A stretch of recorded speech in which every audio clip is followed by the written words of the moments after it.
Broadcasting to you live from the Orion spiral arm of the Milky Way galaxy, the solar system, planet Earth, North America, the United States of America. We'll just leave it at that for reasons of security and therefore insecurity. If you know, you know. My name is Brian Engelman. Today is Wednesday, October 29th, 2025. In this right here, the thing that you are watching, it has a name and it is called, well, here we go, better snap. The TNAM Daily Show, TNAM, T-N-A-M. That stands for the New American Media, because the old American media has failed you. On today's program, we're going to discuss Bill Gates and his climate crisis hysteria.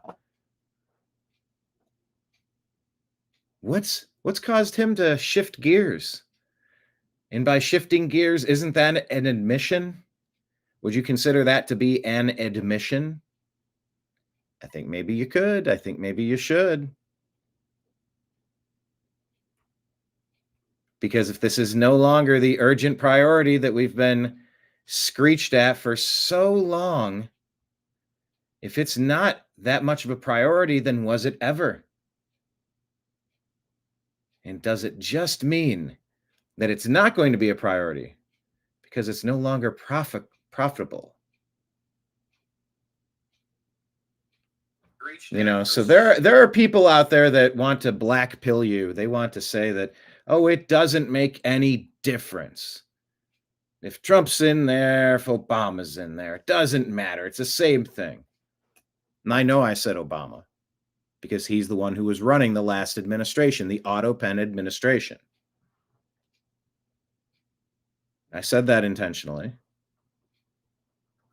It makes a big difference to consider where so much of our treasure has been going, how many of our resources have been looted from the American people.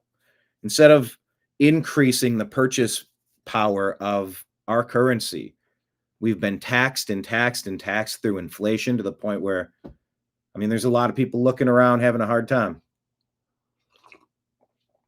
There's a lot of people trying to figure out what comes next because what's been here hasn't been working.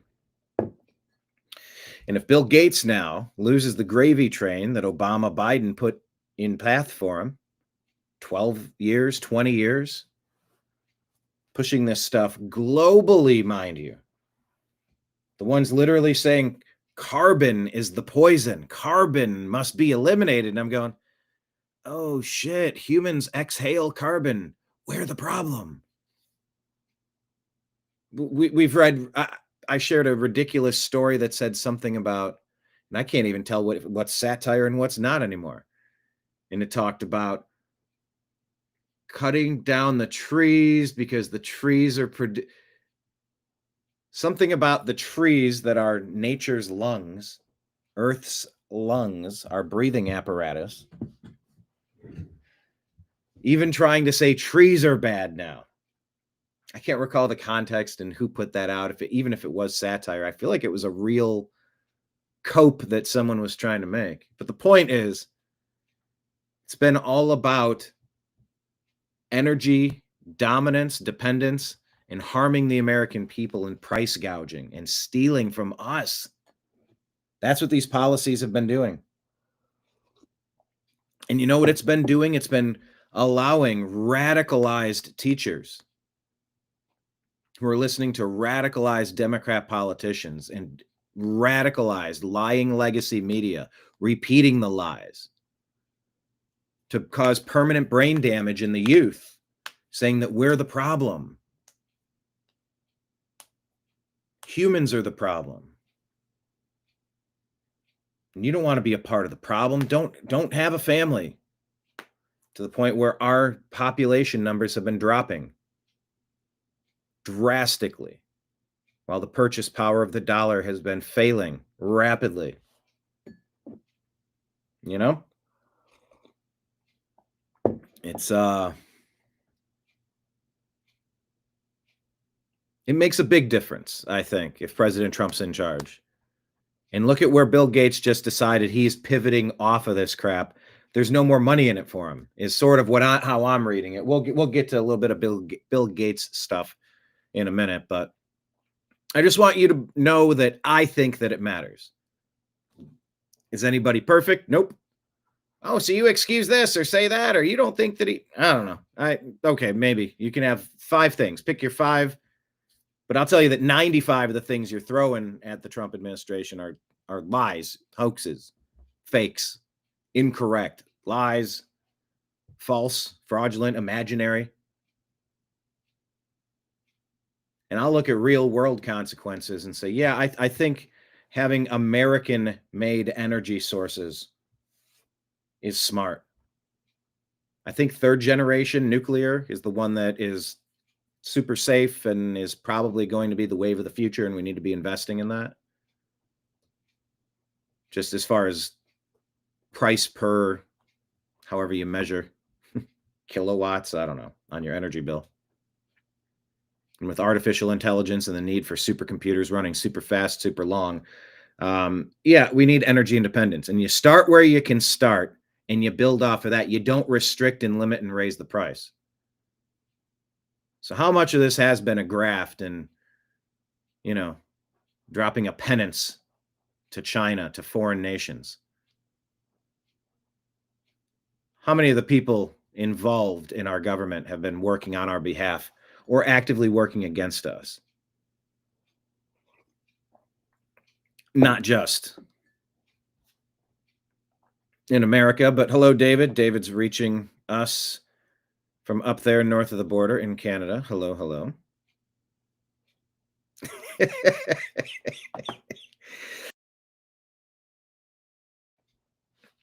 See, look, I got to change the design again. They make me do this every show. Yeah, I nearly did a show that wasn't on mute. And I've been leaving the studio on mute prior to launching the show. And then when the show goes live, the mute button. So this whole thing where I'm talking but not talking.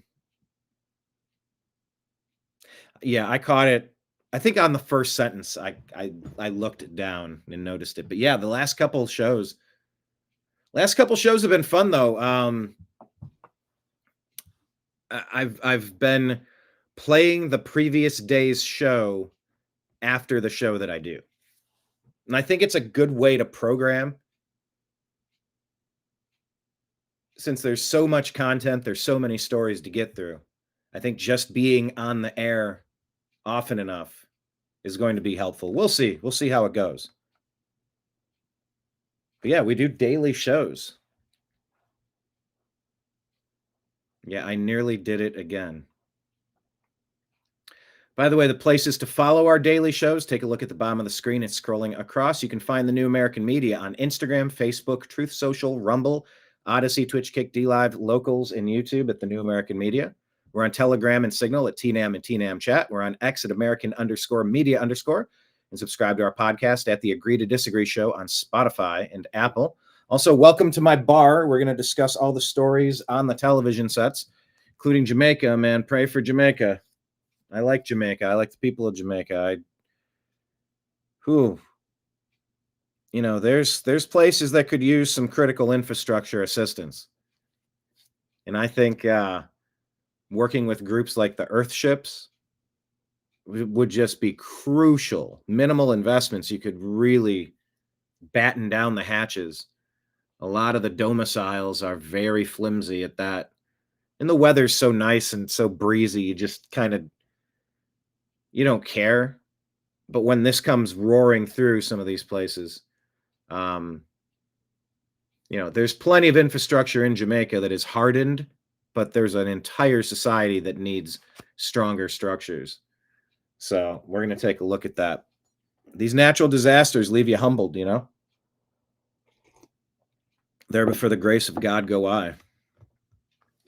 Because any day you might be faced with a set of circumstances where you're going to have to rise to the occasion and batten down the hatches and get through something tough. Tornado, hurricane, earthquake, fire, flood. All of the things. So It's important that you connect with the New American Media on various platforms because over the years, we have been heavily censored, demonetized. And that leads me to this. We have a tip jar. It's the end of the month, so you can sign up to be on our Patreon. Patreon is a good way to support the New American Media, you can sign up as a member on YouTube and Rumble also. Rumble rants and YouTube super chats are great ways to toss something into the tip jar if you're enjoying your time here. If you want to buy a mug, they're $40. That includes like $10 of shipping and handling. Yeah, shoot $40 over on any of these methods, and we'll send you a mug, the New American Media. It's in the other room. I just washed it, so I'm drinking out of the old, I don't know. What do you want to call it? Old steady? I don't know. That's our Gadsden flag one. But yes, we also have Venmo, Cash App. That's my name, Brian Engelman, and then PayPal. The email address is fuzzinstallment@yahoo.com. All that stuff scrolling at the bottom of the screen if anyone wants to make a donation to the channel. We are the New American Media because the old American Media failed, of course. Here, I will go ahead and just leave the donation links up on the screen. All right, back to the comments here.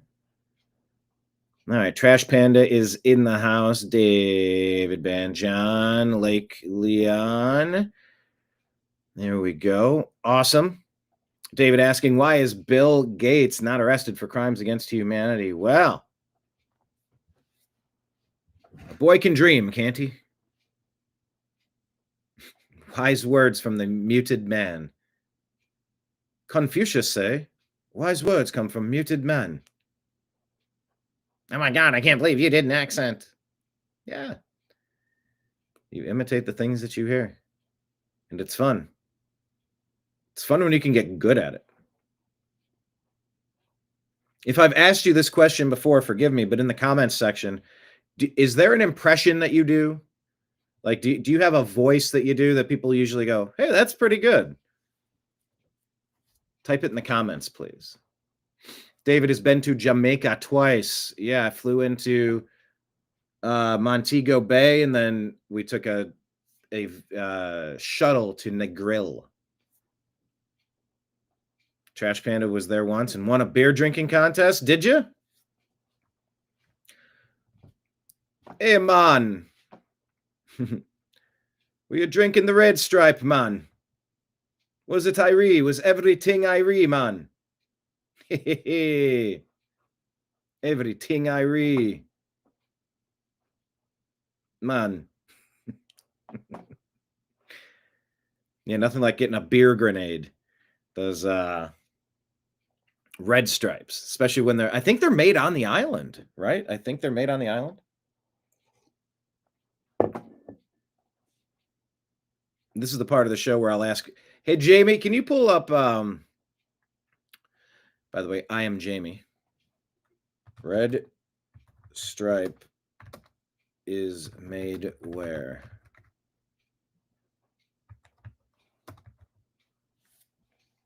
Primarily made in Jamaica by Desnos and Geddes. Originated there in 1928. Brewed in Kingston. And production for most markets, including the US, UK, returned to Jamaica in 2016 after a brief shift to the US due to ownership changes. Some regional variant. All right, there you go.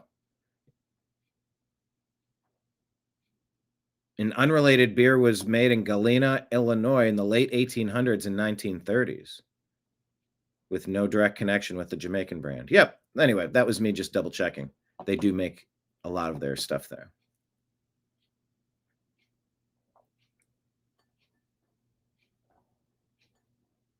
Oh, a bunch of impressions. And RFK, you do an RFK Jr.? Pay Jamie what you owe him or her. Oh, yeah, it's great when you can win prizes while drinking. Yeah, they're saying that the drinking is going down in this country. Like, we might never get back to the days of the drinking culture that, might have peaked 10 years ago, 15, 20 years ago. Anyway. All right, so we're going to get to all of the stories that we can on today's program. So buckle up, tell a friend, hit like, hit subscribe, hit the notification bell, leave comments, hit the hearts and the confetti on the YouTube channel. Share this out on X, text it to somebody that you know, put it on Facebook with the link, and just say that we are dumping the news stories out and we're all talking about it. Please join us. So without further delay, let's launch today's program, the TNAM Daily Show here on the New American Media, a division of the Agree to Disagree Show. We do a lot of shows. Let's go.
Guide to the truth, thenewamericanmedia.com.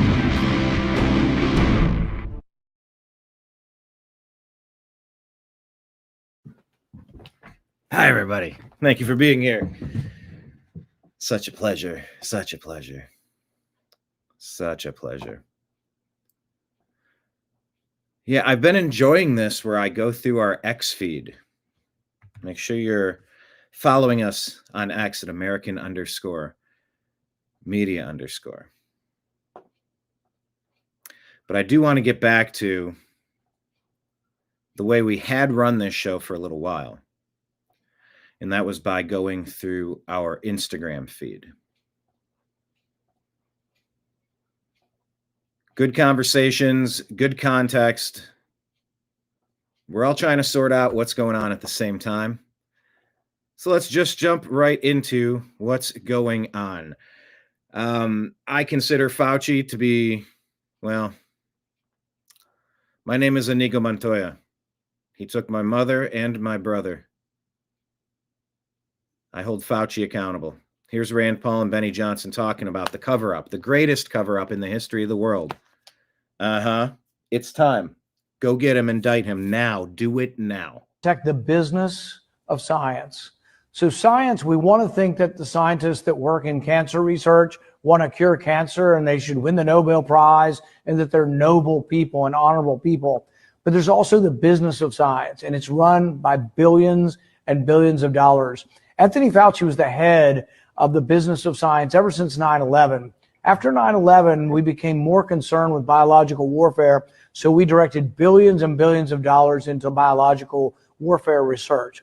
Now, if it became known that a virus that killed 15, 18 million people, which COVID did around the world, if it became known that he knew about it and didn't provide oversight and that there were safety lapses because this was done in an unsafe lab in China that doesn't have the same safety protocols and that he approved it, then he would have culpability and that the business of science might get less money. People might say, well, maybe we shouldn't put billions of dollars of research into creating viruses that don't exist in nature that might kill us all. If you preside over an accident that kills 18 million people and you're an air traffic controller and two planes run into each other and hundreds of people die, you're no longer the air traffic controller. One of the punishments is, and it doesn't mean you were made necessarily an evil person, but you made a horrific error.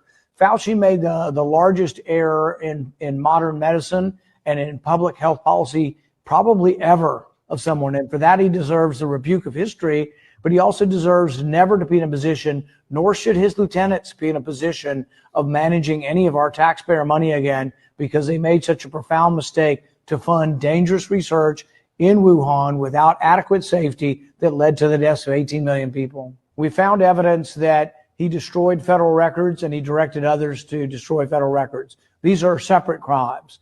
Now, there's a question whether or not his pardon will cover that. We're going to see if he will voluntarily come in and testify. But if he doesn't, we will subpoena him. There are a lot of shenanigans going on. Things that really, you talk about Watergate or you talk about scandals, they all pale. The COVID cover-up, I wrote a whole book on this, Deception, the Great COVID Cover-Up, because there's never been a cover-up more thoroughly documented, because we got most of their conversations trying to protect the business of science. Okay, I think that was the beginning. Yeah, we put an indict Fauci button.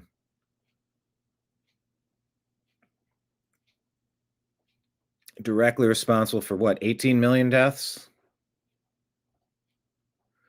Gotta mute this. Clandestine put this out. By the way, let me ask you, do you agree or disagree that it's time to indict Fauci? Type it in the comments, please.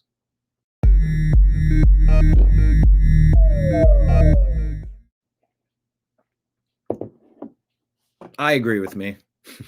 That was maybe one of Ben Shapiro's one of his best lines. I do agree with me. David saying Dr. Fauci does need to see a jail cell. Yeah, I want him to renovate Alcatraz now. I guess they got the funding from the big, beautiful bill. And Alcatraz, it's too expensive. It needs to serve as a reminder. Like, you should put Obama, Pelosi, Biden, put them in that prison. Like, we need to have an example of what you don't do to a country. These people have just been traitors.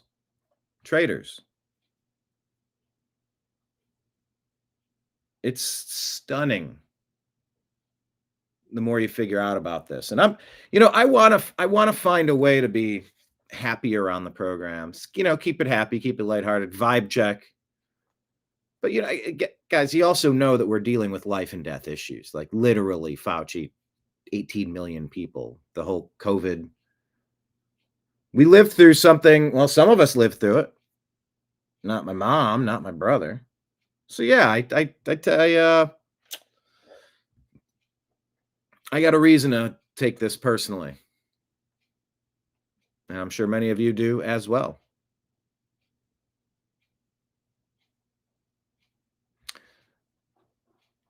But yeah, Trash Panda, agree, way past time. Way past time. But we're working on it, right? We're working on it, right? Yeah.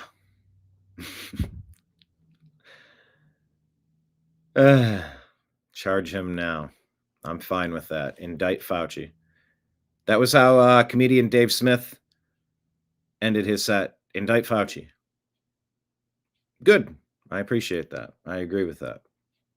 All right, Clandestine here says, I'm having a hard time engaging in the whole shutdown debate because it's not a debate.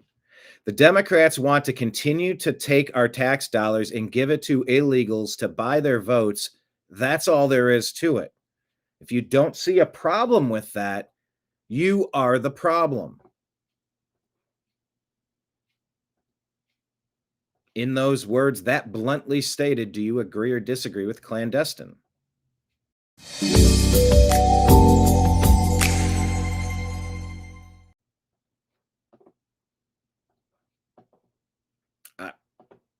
It's pretty obvious what they're doing. They don't need to shut the government down. This is all unnecessary. This is all on the Democrats. The Republicans are voted 13 times to open this up, and it takes 5 Democrats.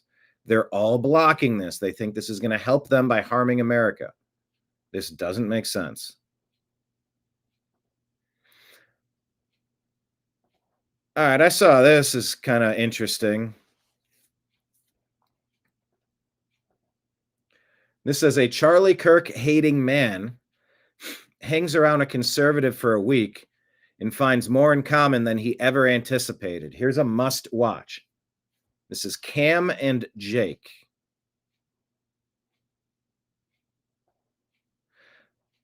Said, fuck Charlie Kirk. Why free Tyler Robinson? Because he a patriot. Tyler Robinson is a patriot. I mean it. The fuck you think I'm hiding or something? I done said this shit a million times. What makes him a patriot?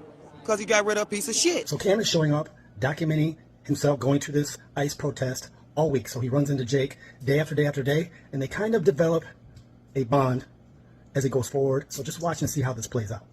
And so as you're hanging out on the same street corners, you'll see people a couple of different times, especially if it's, every day.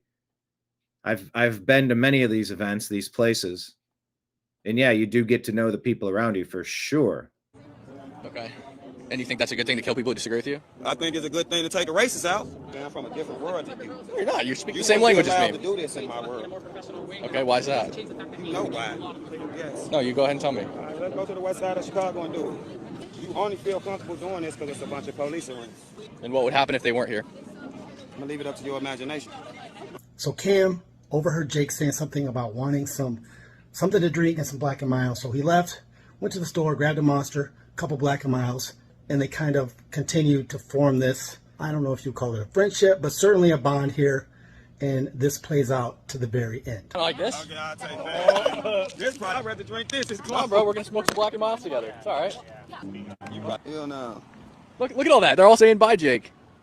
All right, motherfuckers. I guess some of they bitch ass is being nice.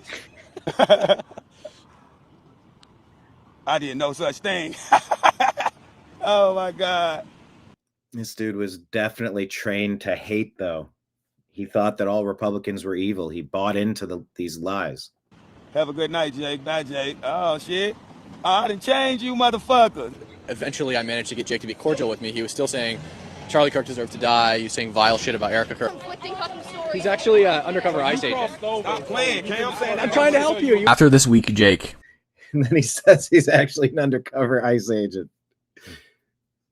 Okay, that's pretty funny. How has your opinion on Republicans changed? I got you. So now he's got him on the phone. Biggest thing is I just don't think they all bad.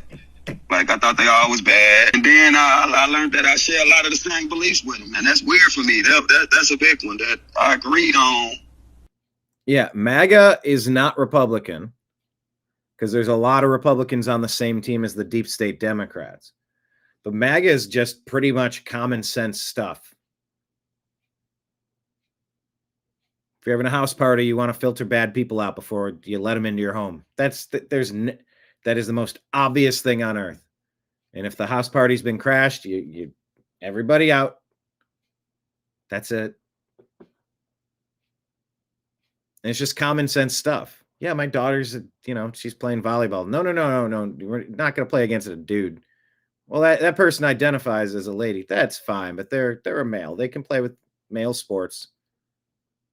These are just common sense things. They're not hateful in any way. They're hateful to illogic. They're hateful to the opposite of logic. Very logic driven. That's all. And when you start talking to people and you remove some of the attack ads and the lies and the Smith-Munt propaganda from Obama and the divisive race baiters and not just race, they'll divide by everything. Live and let live is supposed to be the thing. Don't try to conquer, don't try to invade, just kind of live and let live sort of stuff. When you talk to MAGA, you are going to overlap. You are going to agree. It's Bill Maher and, Tulsi Gabbard, RFK Jr., Dave Rubin. There's a lot of people who either left the left or they never left anything. The left went so far left, they didn't recognize them anymore, and they were something different that they can't support.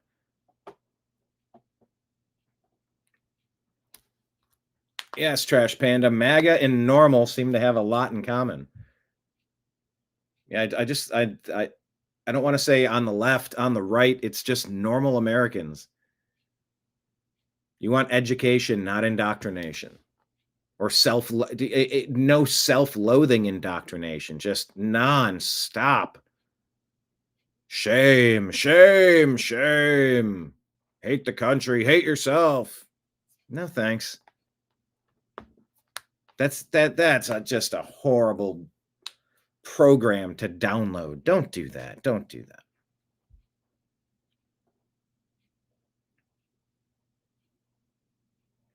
Unholy is saying YouTube didn't agree with how I responded just now.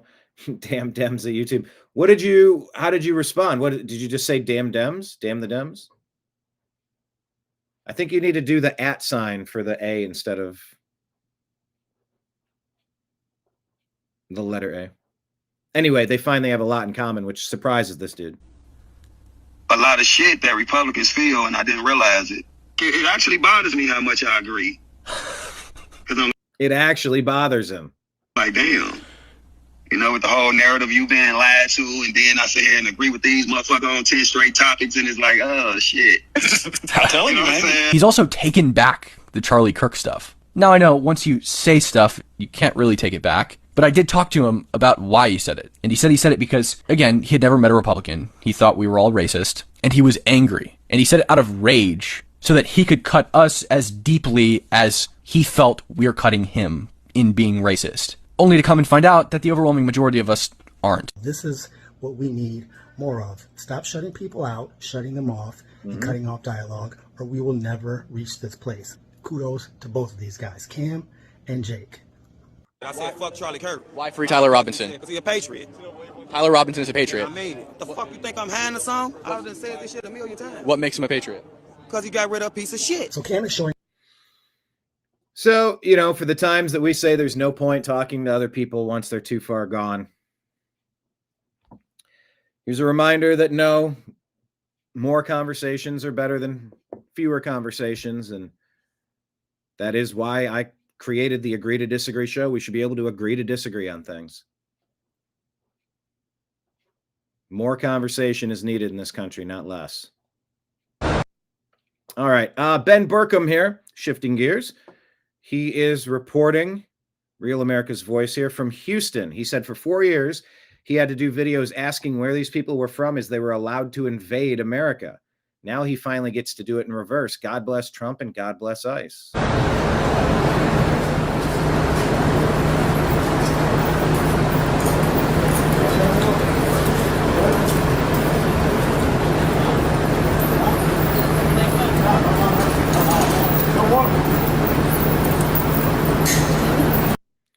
Okay, that person's shoes look comically large.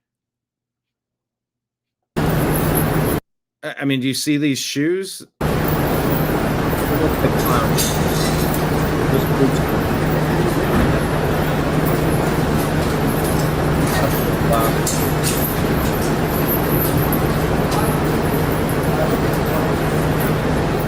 dónde son? ¿Tú?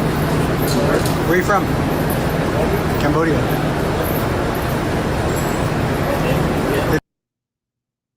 Honduras, Cambodia, all over. ¿Dónde son? Mexico? Guatemala? Good. I'm glad these people are talking. And by the way,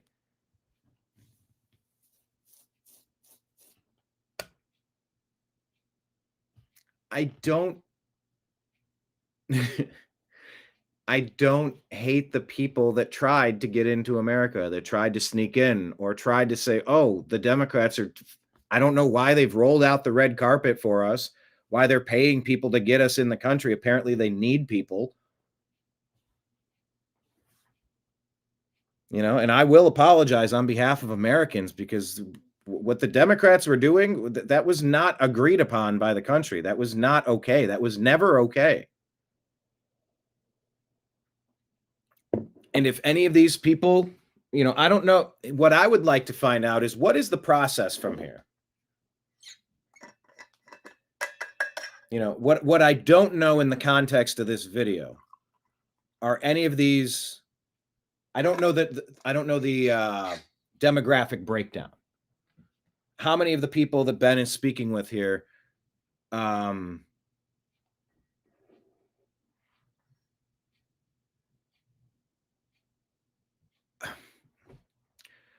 many people have an active criminal rap sheet outside of being in the United States illegally? How many of these people have been up to really bad behavior while in the United States or prior to getting to the United States? That's the part that I don't know the answer to.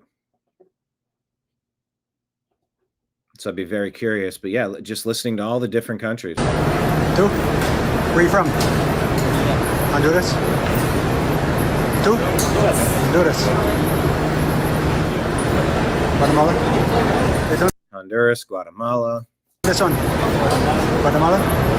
Guatemala.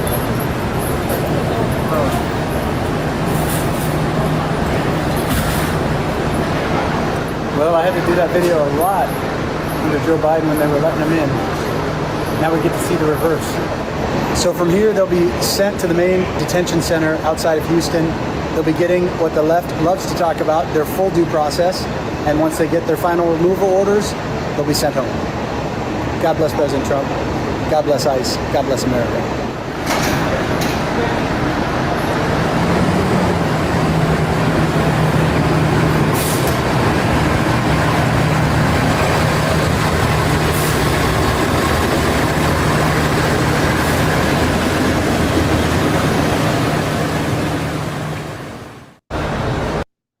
There you go. That's what's happening out there. Person.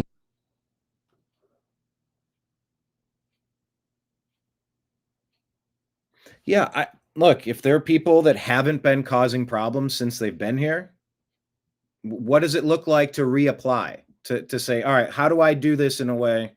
Now, I don't know. Maybe every one of those has an active warrant out for them. I don't know.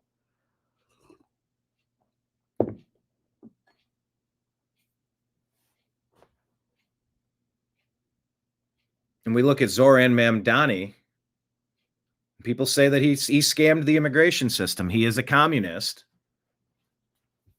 socialist, democratic socialist. Back him. When you do the naturalization, he's from Uganda, I believe.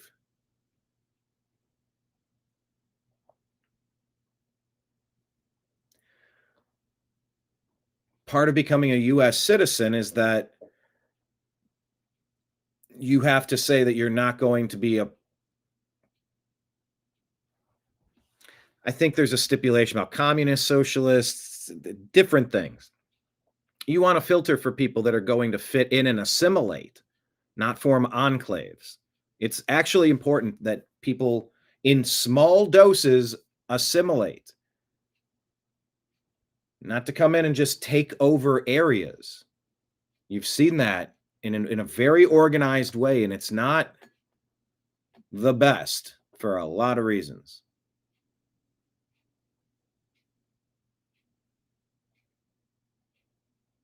But yeah, like, okay, so if you snuck in to the nightclub and you didn't have your wristband, you know, I've literally done that before. I wasn't vandalizing while I was in there. I wasn't spiking people's drinks. I wasn't getting into fights. I wasn't throwing stuff. I was tipping. I just spent some money. I didn't harm anything. If I'm asked to leave because I can't show you my wristband. Oh, I must have lost it. They go, all right, out of the club. But I didn't do anything to get banned from the club permanently, right? So like on the finer points of people that are deported, how many of them are allowed to then raise their hand, go through whatever proper channel? What do you need to know from me? You want me fingerprinted? You want to look at my criminal record in my home country? Please do. You want me to, what do you want for me to try to enter? Because I would like to do that. You know, if that person wasn't harming the people of the nightclub, they're not banned. I hope they're not banned. Well, you snuck in once, you're never allowed to come back. And I think on some extreme levels, there is some of that. And on some levels, you know, like I said, I can understand how people would have taken advantage of what the Democrats were trying to pass off as policy. That's a little different than you took that sandwich out of the hands of that starving child. We all watched you do that. There's a bit of a difference there. So Trash Panda says, nope, go home, come back the correct way, fully vetted. Well, yeah, that's what I'm saying. So then what if they get dropped off at a location? Is that at the center where they can say, yes, can you take my thumbprints? Can you look at my criminal record? Can you provide them the official report on me and who I am? I'd like to go back there. I was trying to work. I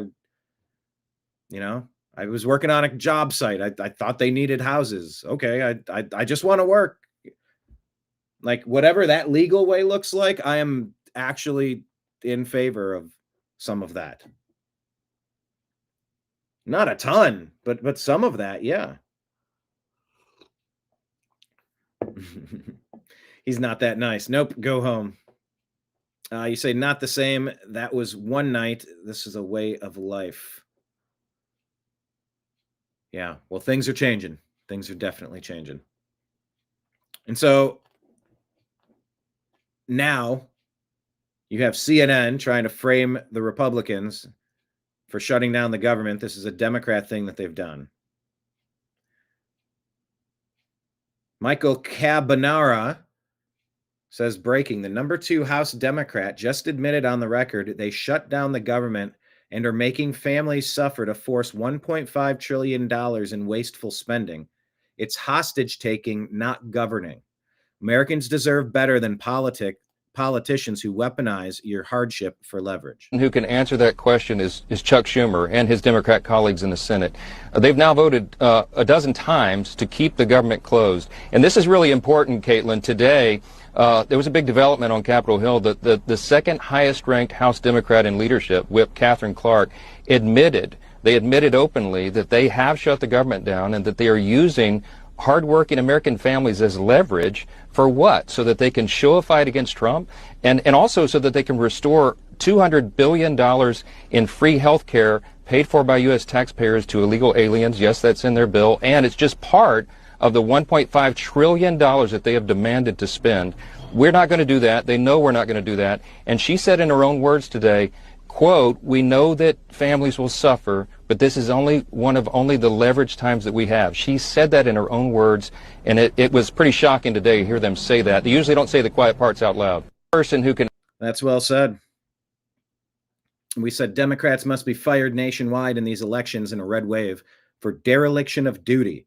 Democrats have an obligation to pay the bills, and they are harming Americans intentionally. This is intentional. And you got to reframe it. You can't let them frame it. I saw a good clip where Arnold Schwarzenegger reframed it. That was good as well. Talking about deportation, here is Department of Homeland Security here. This is Micah Bach, Deputy Assistant Secretary at the Department of Homeland Security. When President Trump entered the White House and Secretary Noem began her work here at DHS, we faced a challenge many in this nation deemed insurmountable. Millions of criminal illegal aliens held our cities hostage and our communities at gunpoint. I wonder if the music is something I can play. While our wives and daughters faced devastating physical abuse at the hands of these invaders. Now, just 10 months in, a glimmer of dawn has begun to shine through the clouded skies over our nation, and the resurgence of the American dream has begun.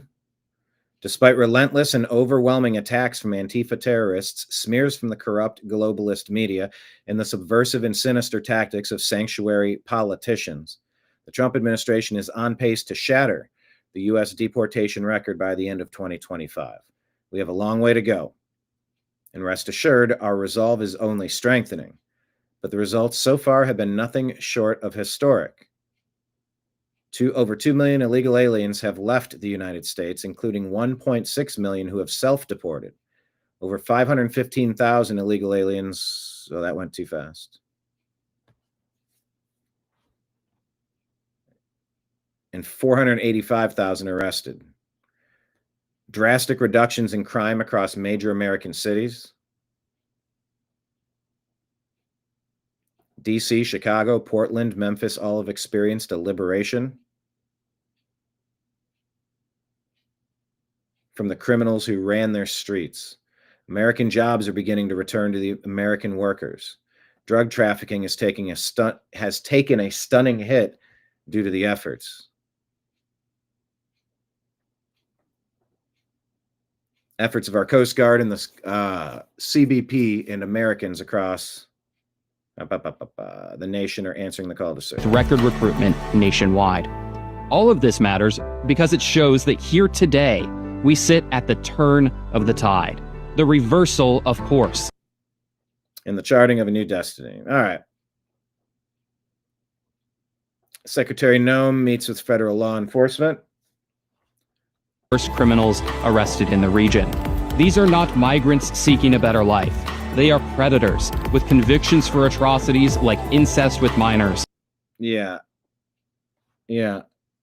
The fact that one of these people slipped in should boil your blood, and it should creep you out, and you should support the efforts to correct this. Families nationwide, you just look at the migrant crime that's occurred. None of those needed to happen because you would obviously filter out these people. You're not allowed to just come waltzing in here once you've proven yourself to be a demon. No, thank you. We have the right to defend ourselves from demons.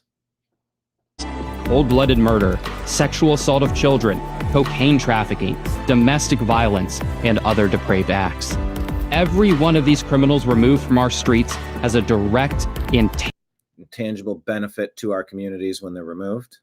To build on the Trump administration's historic successes, DHS unleashed Operation River Wall to lock down the Rio Grande and shield our homeland from illegal invaders, narco-terrorists, and cartels. Unprecedented show of force, the Coast Guard is deploying an armada of response boats, shallow watercraft, command and control assets. This is exactly what you want your commander-in-chief to be doing. Thank you. You put it on lockdown. Lock it down. I know. The worst part about a border wall and about a lockdown is that someday I might need to flee. I know.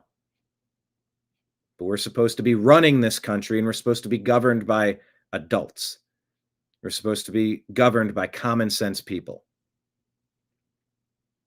And we do currently have a group that seems to be getting a lot of the core components correct.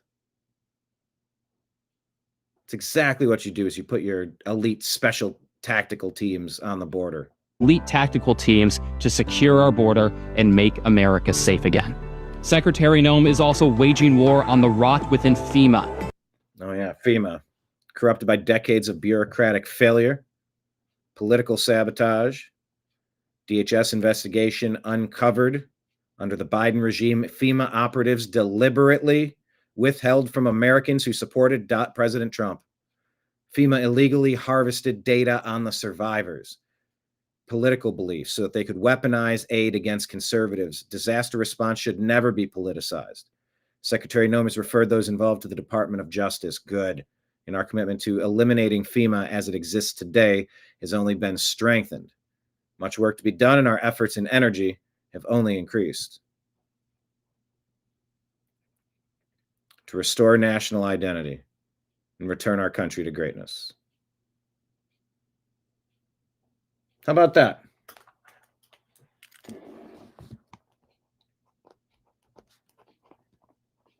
This is what I wanted our northern border, and I want Canada to be safe as well. We voted for this button. Getting things under control. Yeah, we went down Hurricane Helene, help on the way. There were all sorts of stories. Actually, now that I'm thinking about it, let me ask.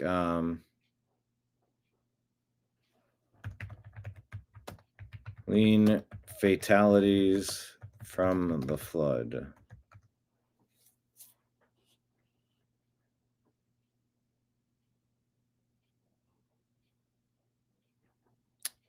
Uh, 249. But yeah, just knowing that they're withholding aid based on political ideology is just unacceptable.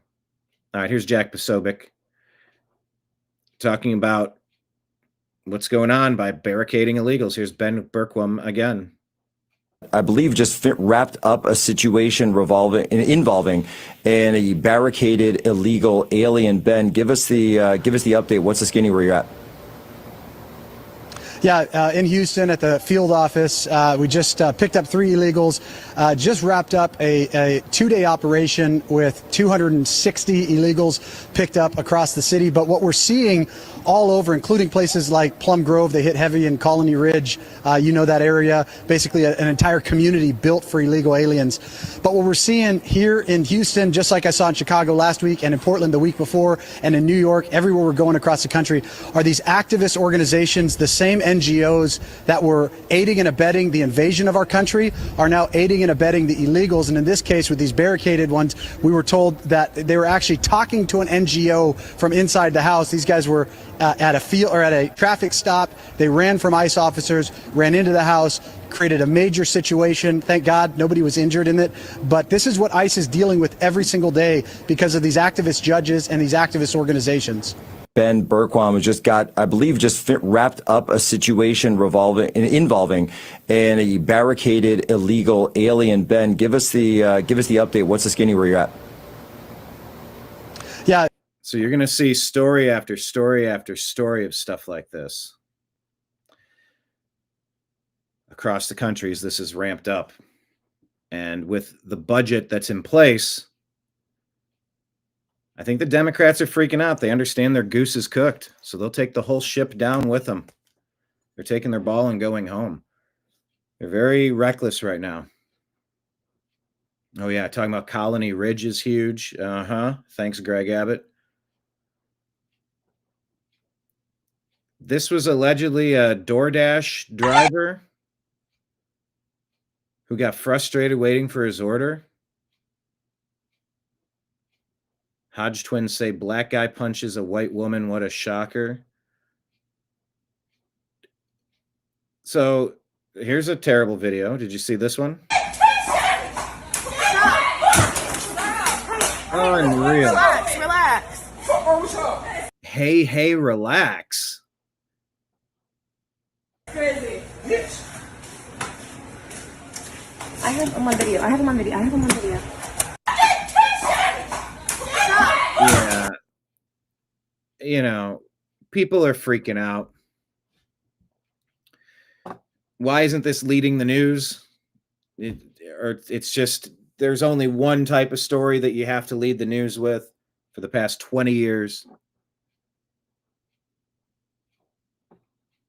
A woman getting punched in the face repeatedly by this dude. Unacceptable. And so the Democrats are trying to take away EBT cards so that people are going to steal all their stuff. And there's going to be more events like this because they thrive on chaos. This is their plan. They want to take away SNAP benefits. Republicans 13 times have passed the budget and they keep saying no. They want to create altercations like this at all the grocery stores. This is what they want. You're seeing the crash out videos. This is what the Democrats what they're about. Yeah, I want an update on if that guy's in jail yet. Cuomo. But this is unfortunately Instagram, not X. Because then I would just ask Grok. Western Lensman says, here's Zohran Mamdani's closing pitch. Everyone who opposes me is an Islamophobic bigot. I'm a victim. Vote for me. Well, laugh and agree when a radio show host said that I would cheer another 9/11. When I listened to the current mayor of this city explaining his decision to endorse Andrew Cuomo as a decision to ensure that New York City does not become Europe, that we do not leave it to violent extremists who burn churches in Nigeria. When I listen to all of this and then turn on TV and see ads that have the words of terrorism and jihad on top of my face that not only mock the way that I eat, but are all intended to terrify New Yorkers as to the prospect of having a Muslim mayor, I decided that it was simply too much. It was too much to think of these as the acts of desperate men looking to salvage the little power that they still had. It was, in fact, a reflection of Islamophobia within our political system that has become so endemic that when we hear it, we do not know from which party it comes. We just know that it is a fact of life in our city's politics. And amidst all of this, the focus of so many is just how much bigotry they can engage in. Cuomo laugh. Look at London. Look at Europe. How are those places today compared to where they were 5 years ago, 10 years ago, 20 years ago? What is the global plan? What is the plan?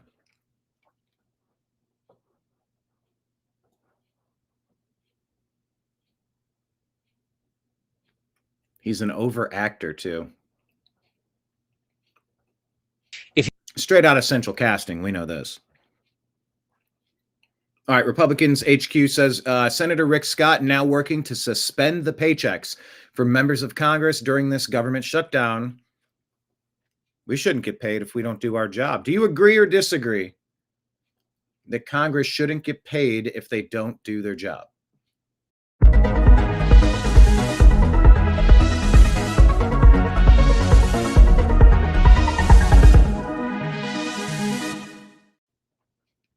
All right, here's the clip. Type it in the comments section. Hit like, hit subscribe. If you didn't do your job in business, you didn't get paid. You don't show up and do your job, you don't get paid. Why are we getting paid? We shouldn't get paid if we don't do our job. We need to figure out how to work together to get our budgets done. It's as simple as that. So you're going to offer legislation to not get paid during shutdowns? Absolutely. I already have a bill. We've got a bill that we don't get paid during the shutdown. Ron Johnson's got a bill that will never have shutdowns. That should pass also. If you didn't do your job in business, you didn't get paid. You don't show up and do your job, you don't get paid. Why are we getting paid? We shouldn't get paid if we don't do our job.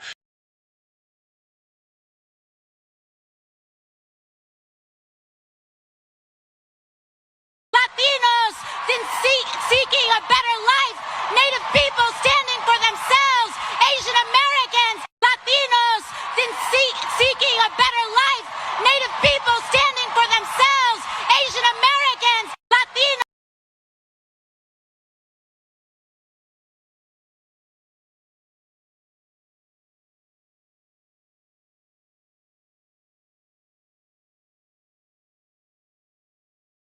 Government affairs.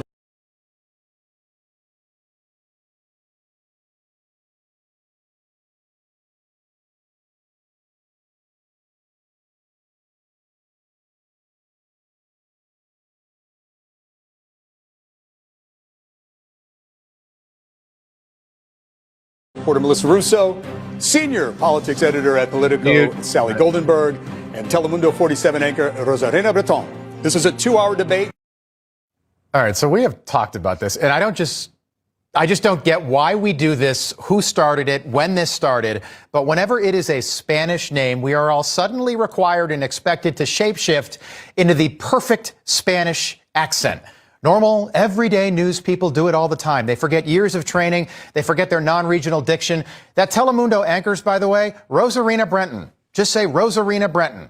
But for whatever reason, we all feel the need to pronounce it like we're living in Mexico, like we're living in a country where Spanish is the native tongue. That's not the case here in the U.S. Rosarena Britannia. He said it. I couldn't understand what he was saying. As I've said before, I am Irish. And if I was moderating that debate, would the host introduce me as Robert James Finnerty, don't you know, the little lad? That he is, Robert James Finnerty. If the host was Chinese, would they then introduce that person with a Chinese accent? I don't think so. So stop doing it when they're Spanish. Just stop it. Also, we don't need to say all three names when they are Spanish. No one describes me as Robert James Finnerty. I'm just Rob Finnerty. We don't need to say Kilmar Abregu Garcia. It's just Kilmar Garcia. I don't know who started this, but enough's enough. Stop. Just stop. Government affairs. Yeah, I've often pointed out by the time people have 3 or 4 names, by the time you get to 4 names, you're sort of asking for it. All right, check this out. David Harris says this is alarming. Arkansas police pulled over a California trucker. Let's see. Do you think he could read traffic signs? Let's take a look. Why are you parked here? Yeah, I parked here 3 hours. Why did you park here?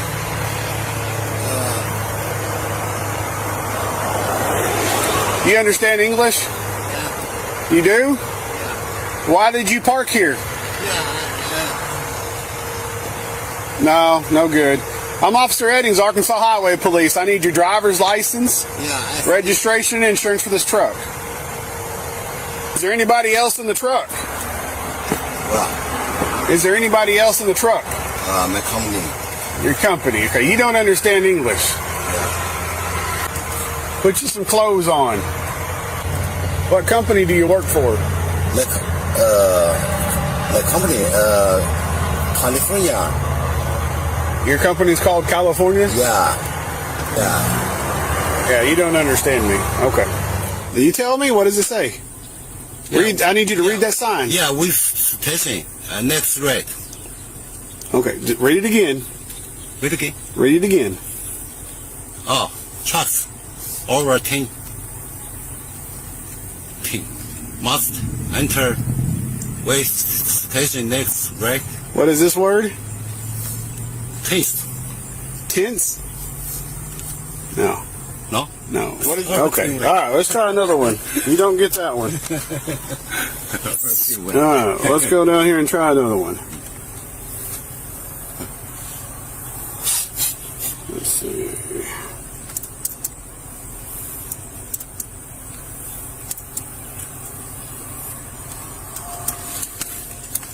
Read that sign to me.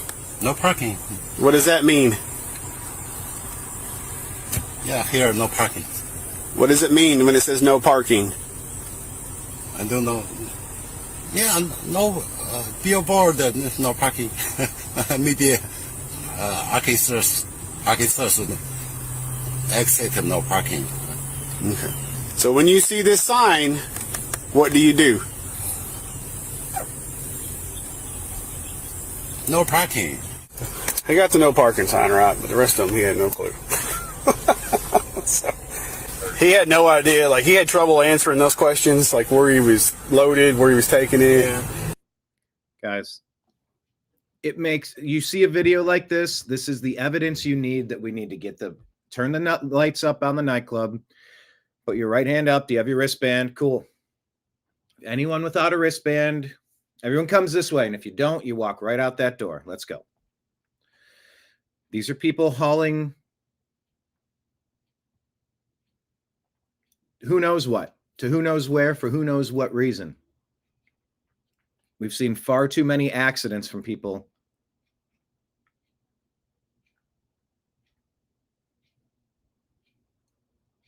that don't appear to be qualified. Of course, you need to buckle down on that. Asking him company questions, and if anybody else was in the truck with him, he kept saying California. I was like, California's in the truck with you? And he's like, yeah, California. I was like, oh, okay. Why are you parked here? Yeah, I parked here 3 hours. Why did you park here? This is a problem that needs to be addressed in America, okay? All right. Take a look at this video talking about Joe Biden and his decline. Let's take a listen to this simple question. Dr. O'Connor, were you ever told to lie about the president's health?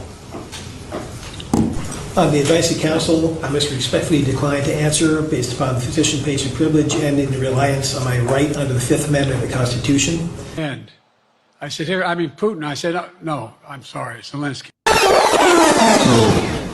Dr. O'Connor, did you ever believe the president was unfit to execute his duties as president?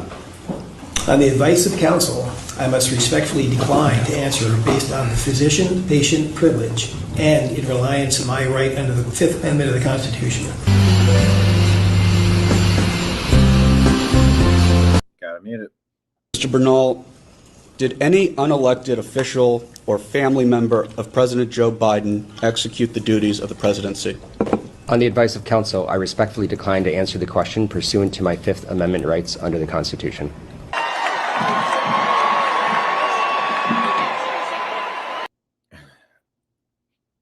It's going to be so hard to explain to people what we've had to live through for the past 20 years. Ms. Tomasini, did Joe Biden, a member of his family, or anyone at the White House ever instruct you to lie regarding his health at any time, including but not limited to in your testimony to Congress today? On the advice of counsel, I respectfully decline to answer the question pursuant to my Fifth Amendment rights under the Constitution. With dealing with everything we have to do with, look. Dr. O'Connor, were you ever told to lie about the president's health? We said explaining the past half decade will be impossible for future generations to understand. All right. Well, we've all been waiting for this. Candace Owens, Charlie Kirk. She says they both had handlers at the launch of their careers. Well, let's take a listen. She's earned the right to talk. You can agree with her, disagree with her. I don't know. You've got every right, but we should listen. Those two were like at the hip for a little while. I believe, and I'm saying this retrospectively, that from that moment onward, Charlie and I were assigned handlers. Okay, this is an expression that Kanye used to say, have a handler. I thought that he was just saying that. I thought that he was referring to just Hollywood. I now very much believe that I have had handlers since 2018, and that things were done intentionally to pull me and Charlie apart. Now, I'm going to tell you how I remember it in no particular order, okay? I tweeted back at Kanye and I said, please take a meeting with us. And before I could hear directly from Kanye's people, I heard from David Horowitz of the Freedom Center. He's the one that first invited me when I was going viral on YouTube to speak at his conference. You should also know that he is the father to Andreessen Horowitz, the one that Bibi Netanyahu is insisting should, or the stepfather to. He wants Andreessen Horowitz to be a part of this group that buys TikTok because, and this is relevant, they think it's important for warfare, psychological warfare in the future. It's relevant. He was very nice in his message to me, said, oh, my son knows Kanye, and I would like to facilitate that meeting. Suddenly they get Eric Weinstein involved, and he reaches out and he pretends that he wants to be a friend to me. He's a bad person. I can tell you that right away. And I learned that very quickly. But at the time, Charlie and I, we were pro-Israel. That's, I think, kind of relevant. And we were just so amazed by the tweet that we thought all of these people, like this was just our moment, as in they really did just want to help. Another player in this was Rick Rubin. Yeah, the big music industry, Rick Rubin, also got into the mix and wanted to facilitate certain meetings. I took it again as a sign of help. On the Turning Point USA side, Tyler Boyer, who I could do a whole episode on. It's actually, he's more so relevant that I can't fit him into just one episode. He was with the only person that was with Charlie before. He introduced him to every person that Charlie knows. He starts hiring a bunch of people, telling Charlie that we need to hire bigger and more professional money raisers, PR people like Andrew Colvett, you name it.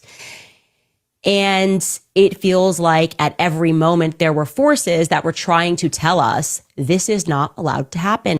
I believe, and I'm saying this retrospectively, that from that moment onward, Charlie and I were assigned handlers. Okay, this is an expression that Kanye used to say, have a handler. I thought that he was just saying that. I thought that he was referring. Well,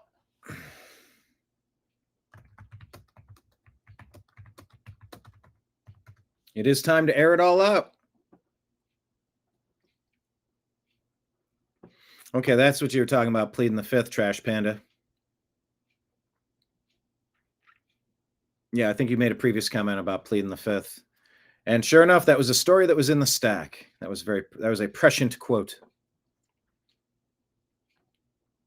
It doesn't surprise me at all that Candace is saying that they've had handlers at all. I think I'm tuning in every day to hear what comes next. Here is Senator Ruben Gallego. Oh, geez, this guy. Was he actually elected or did he get installed? Senator Ruben Gallego asked why the Democrats won't pass the continuing resolution to fund the government. His answer will leave you speechless. I think my question is this. I mean, I take your point about these millions of people. The cost of living is incredibly high, but also Republicans control the White House. They control the Senate. They control the House. No, they do not. You need to stop saying that. They might have a majority, but control suggests that you have the 60 votes required. The Republicans do not, in fact, have the 60 votes required to do everything. The Democrats are obstructing this. So it's disingenuous how she's framing it from the top, and you need to be able to call people out as they have these conversations too, just to correct it, because we need to know who to blame, and it's the Democrats here. And in the past, Democrats, when Republicans have tried to do something like this, Democrats have argued that the norms of our government should be that you negotiate policy outside of a government shutdown. I mean, I have over many years covering Washington, people have said that over and over and over again. And now I have neighbors in the D.C. area who are both employed by the federal government who are having to use food banks. We are heading into Thanksgiving. Why is it suddenly right to do it this way and to do it for this long when it didn't used to be the right way in Democrats' view? Oh, that's an easy answer. It's Donald Trump. You're talking about norms in the time of Donald. The answer is Trump derangement syndrome. Well, because of Donald Trump, we have to do everything differently now. Donald Trump? It's also normal Right, not but for you to tear Democrats down have the spent East so much Wing, time and he suddenly arguing did about it. how maintaining those norms is actually incredibly important in the face It's of all Donald out the Trump. window. It's all out the window, Casey. No. Why is it suddenly right to do it this way and to do it for this long when it didn't used to be the right way in Democrats' view? Oh, that's an easy answer. It's Donald Trump. These people are crazy. These people are crazy. All right, let's do another one.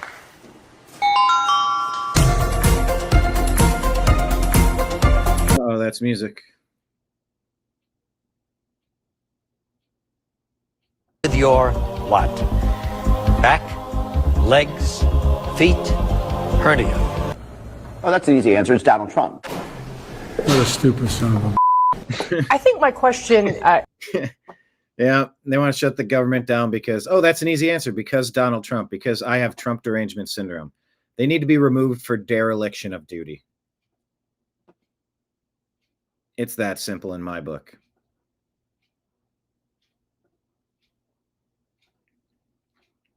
All right, let's go ahead and take a look at our X feed. Please hit like, please hit subscribe. Brief friendly reminder that we do have Super Chats and Rumble Rants available. Please subscribe and sign up for us on the various platforms. As I scroll down here on X, that's where you will see pinned to the top of our X feed. That is our Patreon. That's a good way to support the New American Media on a monthly basis. That's our interview with John B. Wells of Caravan to Midnight, discussing God, Trump, Biden, Deep State, and World War III. Gad Sad says that you can smell anger. I'm sorry, I'm going backwards, clicking.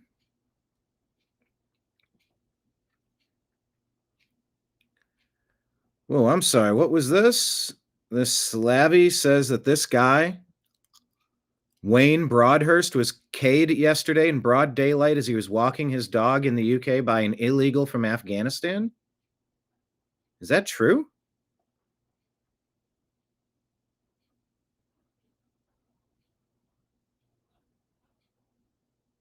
John James says you can smell the anger across the UK tonight. Decent people have had enough. Gad Sad says there will be civil war.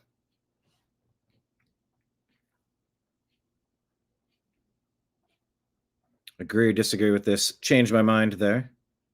Islamophobia is a made-up word to protect terrorists. And terrorists are people that are going to try to take over your everything. Your brain, your heart.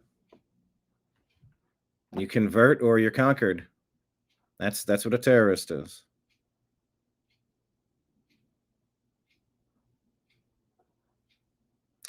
Elon Musk says civil war in Britain will be inevitable. It's just a question of when. Well, that's too bad for Europe. Johnny Maga puts this out. Chicago mayor, let's check more locally here. Chicago Mayor Brandon Johnson. He's going to make some pretty outrageous claims that I don't think are remotely true. No one is going to convince me what the Trump administration is doing against black people and brown people can ever be justified. It is racist. When you have black... And by the way, this is being done against people from Cambodia, people from Russia, people from Ukraine, people from... This is just people. It's happening to people. And the fact that he's trying to frame it in that way It's disgusting from this Brandon Johnson guy. Disgusting. Shame on you. No one is going to convince me what the Trump administration is doing against black people and brown people can ever be justified. It is racist. When you have black babies being thrown in the back of vans, zip tied in the middle of the night, and masked men sticking guns in the faces of black and brown people, that is nasty, is vicious, is racist. Dr. King described it as an evil. Militarism and that formation is an evil. No. You Democrat Party people. Here's Obama. Let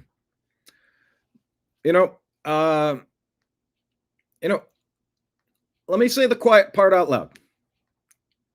Maybe it is time that we experiment with, new forms of journalism, with government regulatory constraints.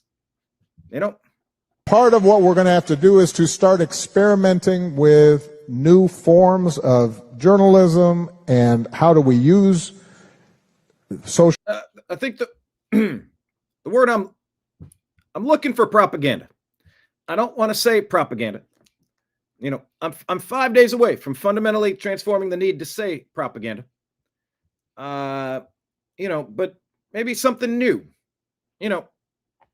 Something modern. Like propaganda, but a little different. Social media in ways that reaffirm facts, separate facts from opinion. We want diversity of opinion. We don't want diversity of facts. That, I think, is one of the big tasks of social media. By the way, man, has this guy he looks desperate. He is acting. He is weak. He is busted. It will require some government. Use of force. When I say, Donald Trump, he's going to take your democracy.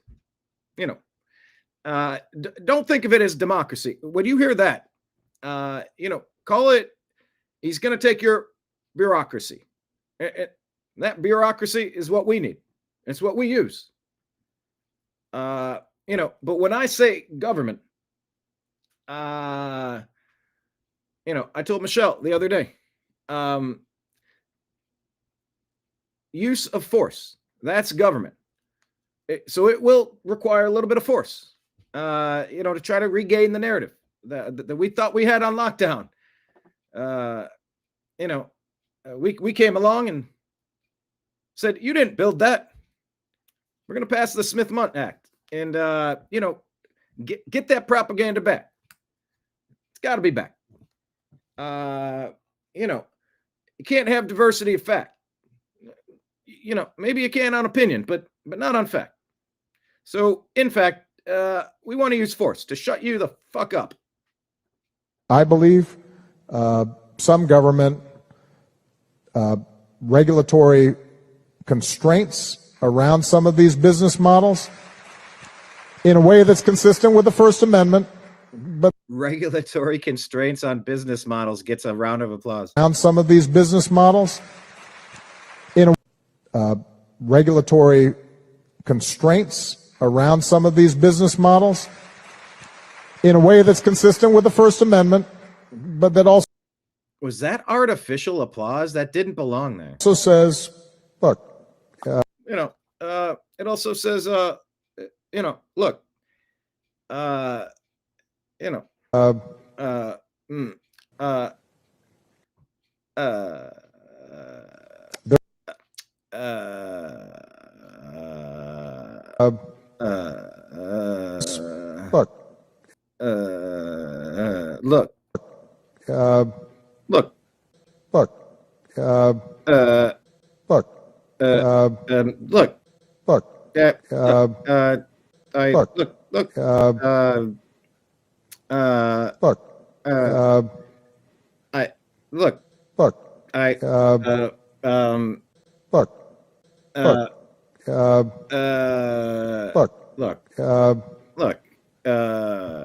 there is a difference between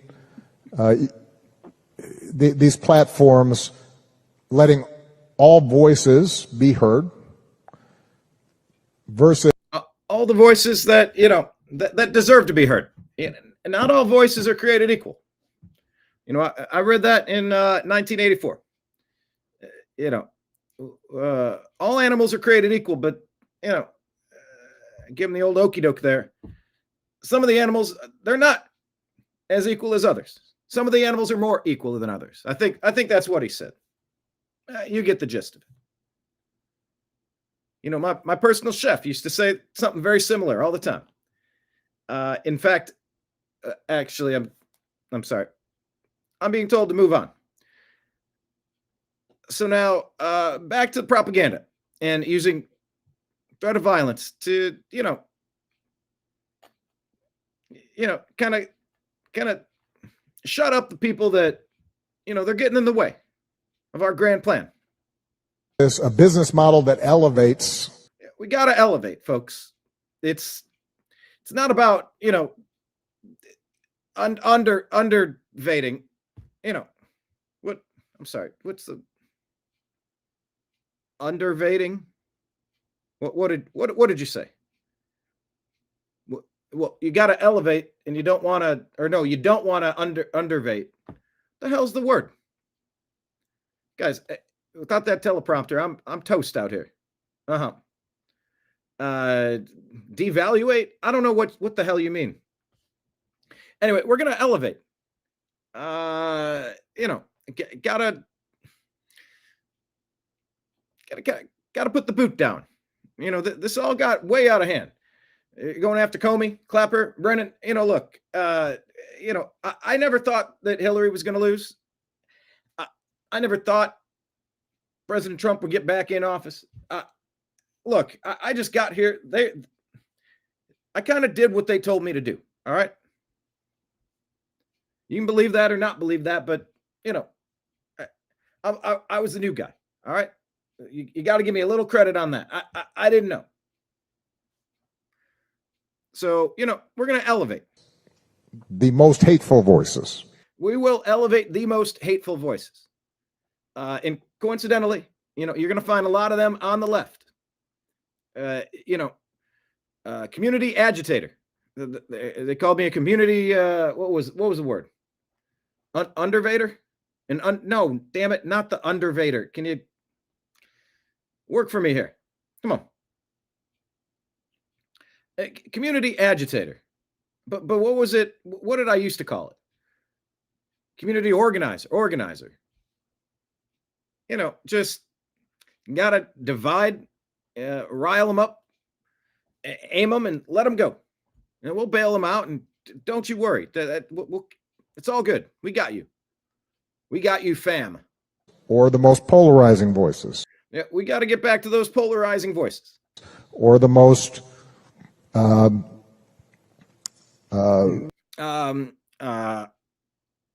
know,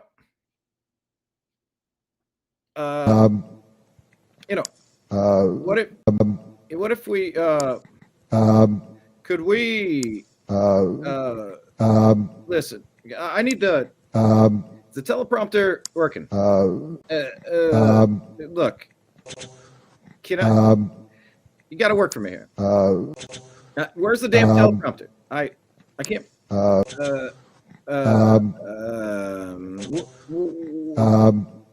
Where's the teleprompter? Look at my eyes. Look at me looking off. You know, I'm trying to pretend I don't know, man. I'm just kind of looking off. I'm tired. I'm weak. Ineffective. People don't care about me anymore. Help me with the dangerous in the you got to get the dangerous. Elevate by putting danger. Sense of inciting violence voices. And yeah, you know, it's kind of a shame people are figuring out. In some ways, I am Kamala. You know, when I'm off teleprompter, it's you know, it's not the same. And I that yeah, you know, I and then. And I that I and I that voices and you know, and I that I think the that I think is just like and that I think is going to be if and I that if and I that Kamala and I that I think you know the thing and I that I think is going to be a big challenge for all of us that we're going to have to undertake.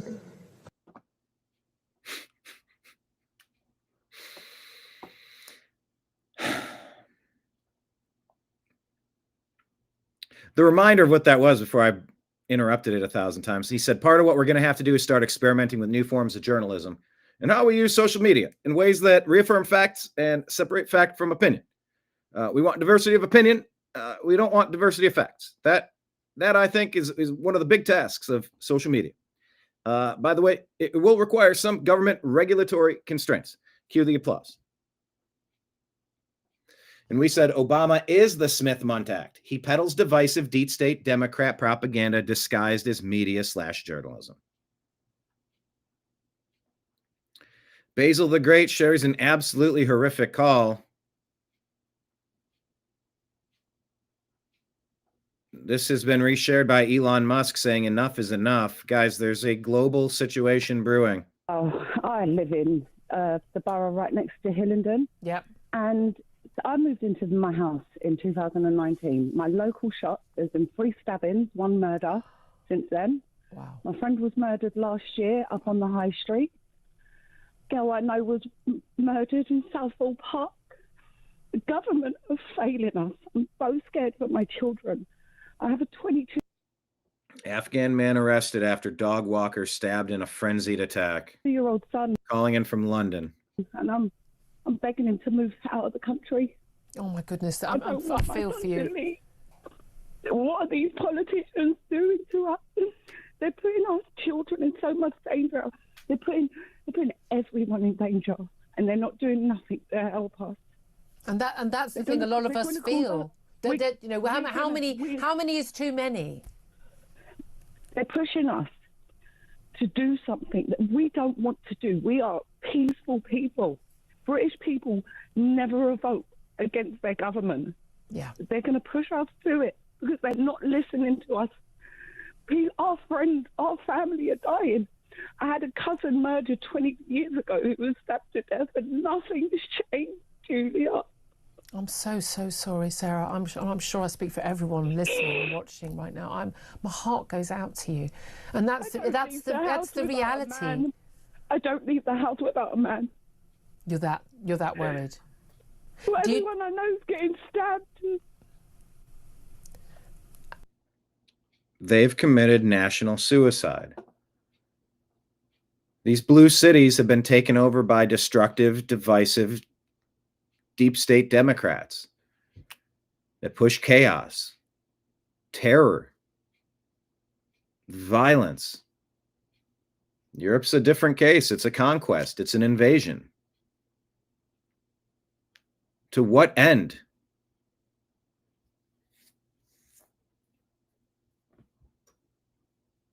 When is enough enough? What does that look like? They're getting raped in parks. This is where I live, not where the politicians live. And you've brought in hordes of violent attackers to cause chaos in your neighborhood. What are you doing? We used to talk to community advocates of various departments and say, what are you doing? What are you doing? We know who it's the same 5 people. It's the same, like we know where they are and what they're doing. Go get them. Fix this. And they refuse to. Do you think that's part of the issue, that they don't live in the real world? Keir Starmer, if you're listening to this, please do something. I'm petrified. I've never broken the law in my life. I've been a law-abiding citizen. I've been a civil servant.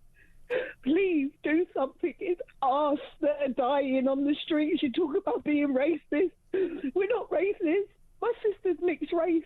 Yeah. I was a white child brought up in a mixed race family. Nothing to do with race. Exactly. To do with our safety. Sarah, I mean, something. 100%. We agree with you every single word, and I'm so sorry. I'm sending you a big hug over the ether, and I'm sure everyone else is. Oh. Europe disarmed, and now their ladies are being attacked. That man was walking a dog. He got murdered. What is this here? It's just whatever we're dealing with, there's global stuff going on. Here's one. U.S. Air Force Reserve hurricane hunters flew straight through the Category 5 Hurricane Melissa, capturing an incredible view from inside the storm's eye. This is U.S. Air Force Reserve the U.S. Air Force Reserve hurricane hunters.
Check in on St. Elizabeth this morning. Here's the aftermath. In Jamaica, Hurricane Melissa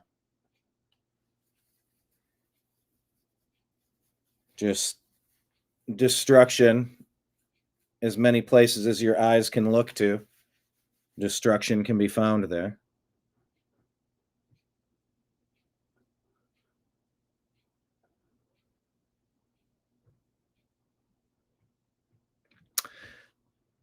What is this? Mike Lee reminding us that non-citizens sometimes vote, far more often than many on the left have been willing to admit. Congress must address this by passing the SAVE Act and doing it now. Spread the word if you agree. Ohio has uncovered 1,000 non-citizens who are appearing registered to vote and sends the cases to Department of Justice for prosecution. Secretary of State Frank LaRose says 167 individuals appear to have cast ballots in federal elections since 2018. Hold on, we were told this never happens, and of course we always knew it did. Elon says the real amount of illegal voting is vastly greater than this. Consider that California and New York banned the use of ID for voting. They legalized fraudulent voting. Check out yesterday's show about Trump being in Japan and Democrat Schumer shutdown stopping SNAP, as well as California creating dangerous drivers. That's yesterday's program, and I will play it after today's program, mind you.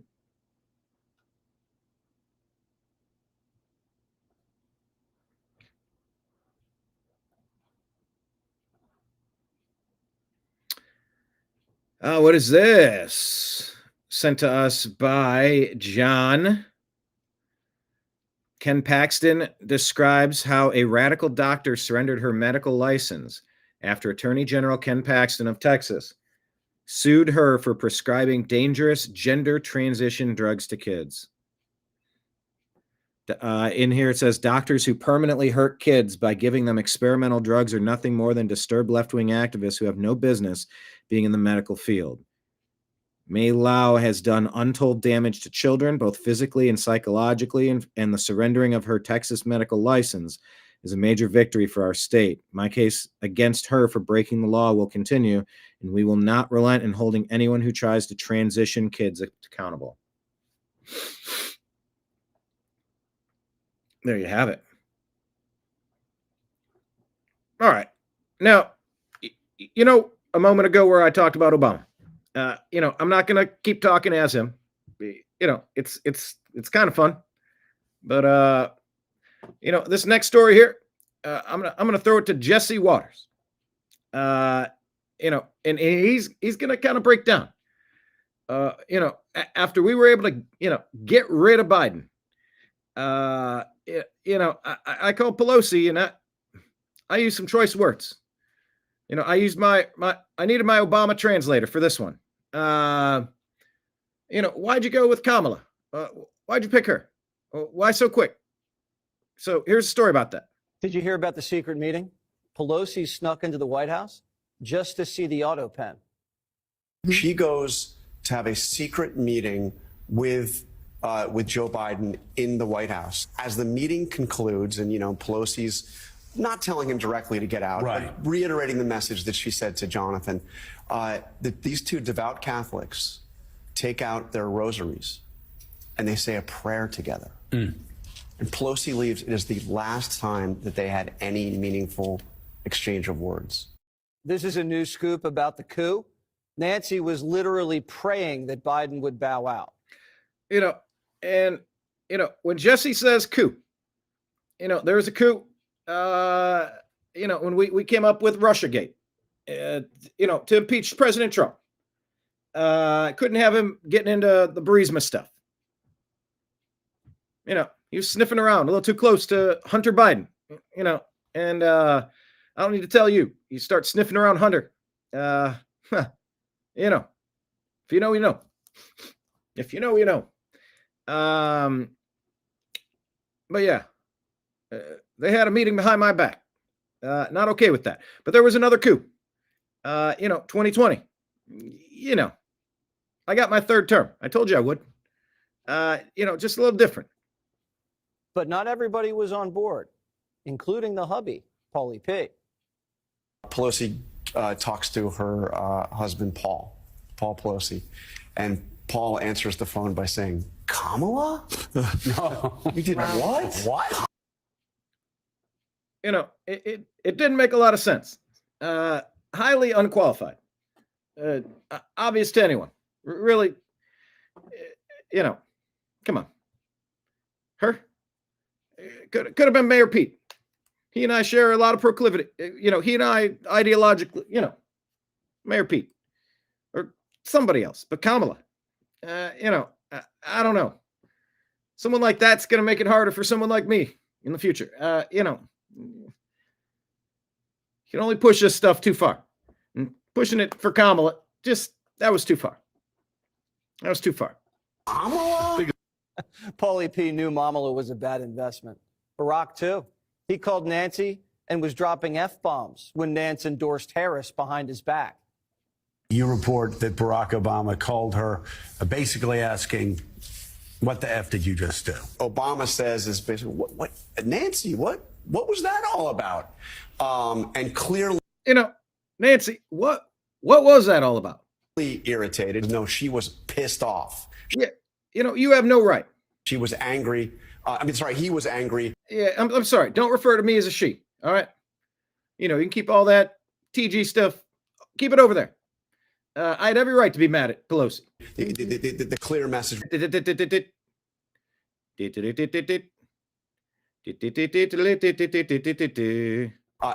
was angry. The clear message was, why did you do that? Inside Biden world, everyone knew the truth. There's only one Messiah.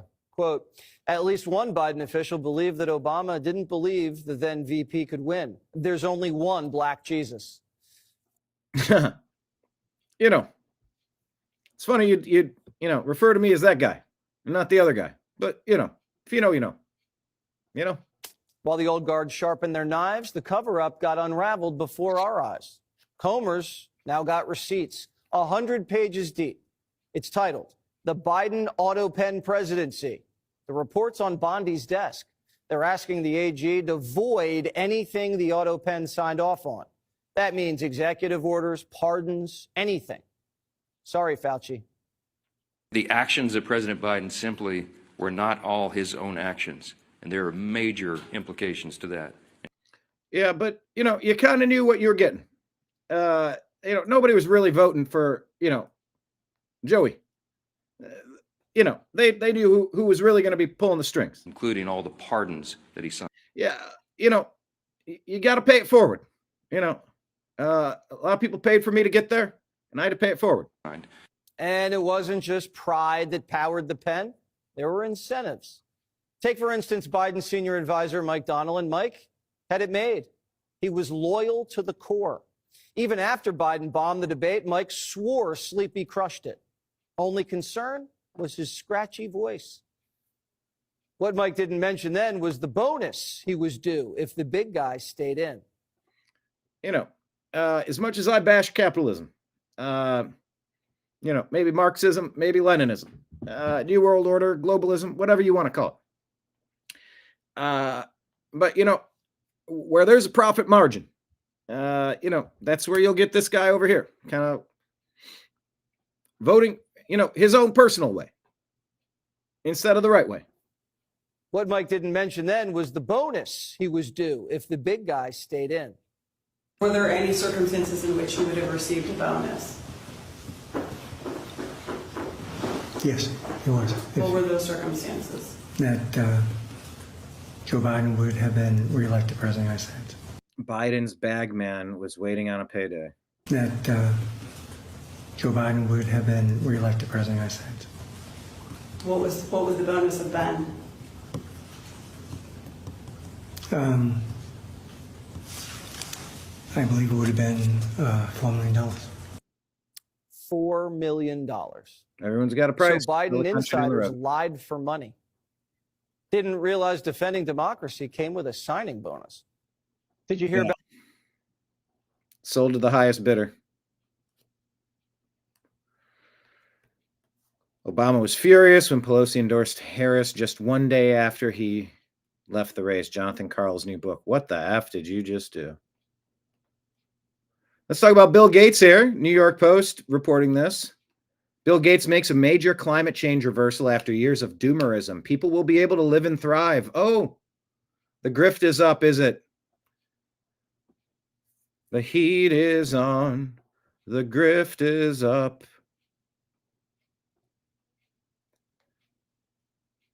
DC Drano says this is a huge victory. Bill Gates and the climate change alarmists are finally admitting that humans will be just fine. And by the way, this is what YouTube, Google would take down your videos, take your monetization away, shadow ban you.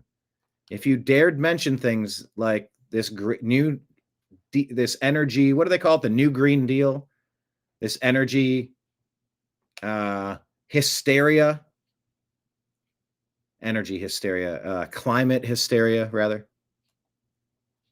It was one of the verboten topics. You couldn't talk about vaccines. You couldn't talk about the election.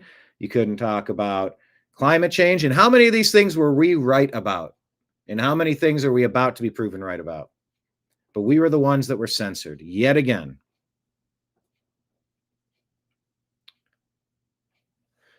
DC Drano says truth tellers were demonized for years for saying that the extremism was unwarranted. But even with massive censorship, the data keeps proving that human activity isn't causing the planet to combust.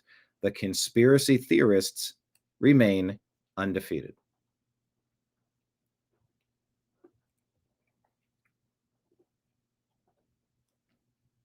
Bill Gates changes his tune on climate change, says John Stossel.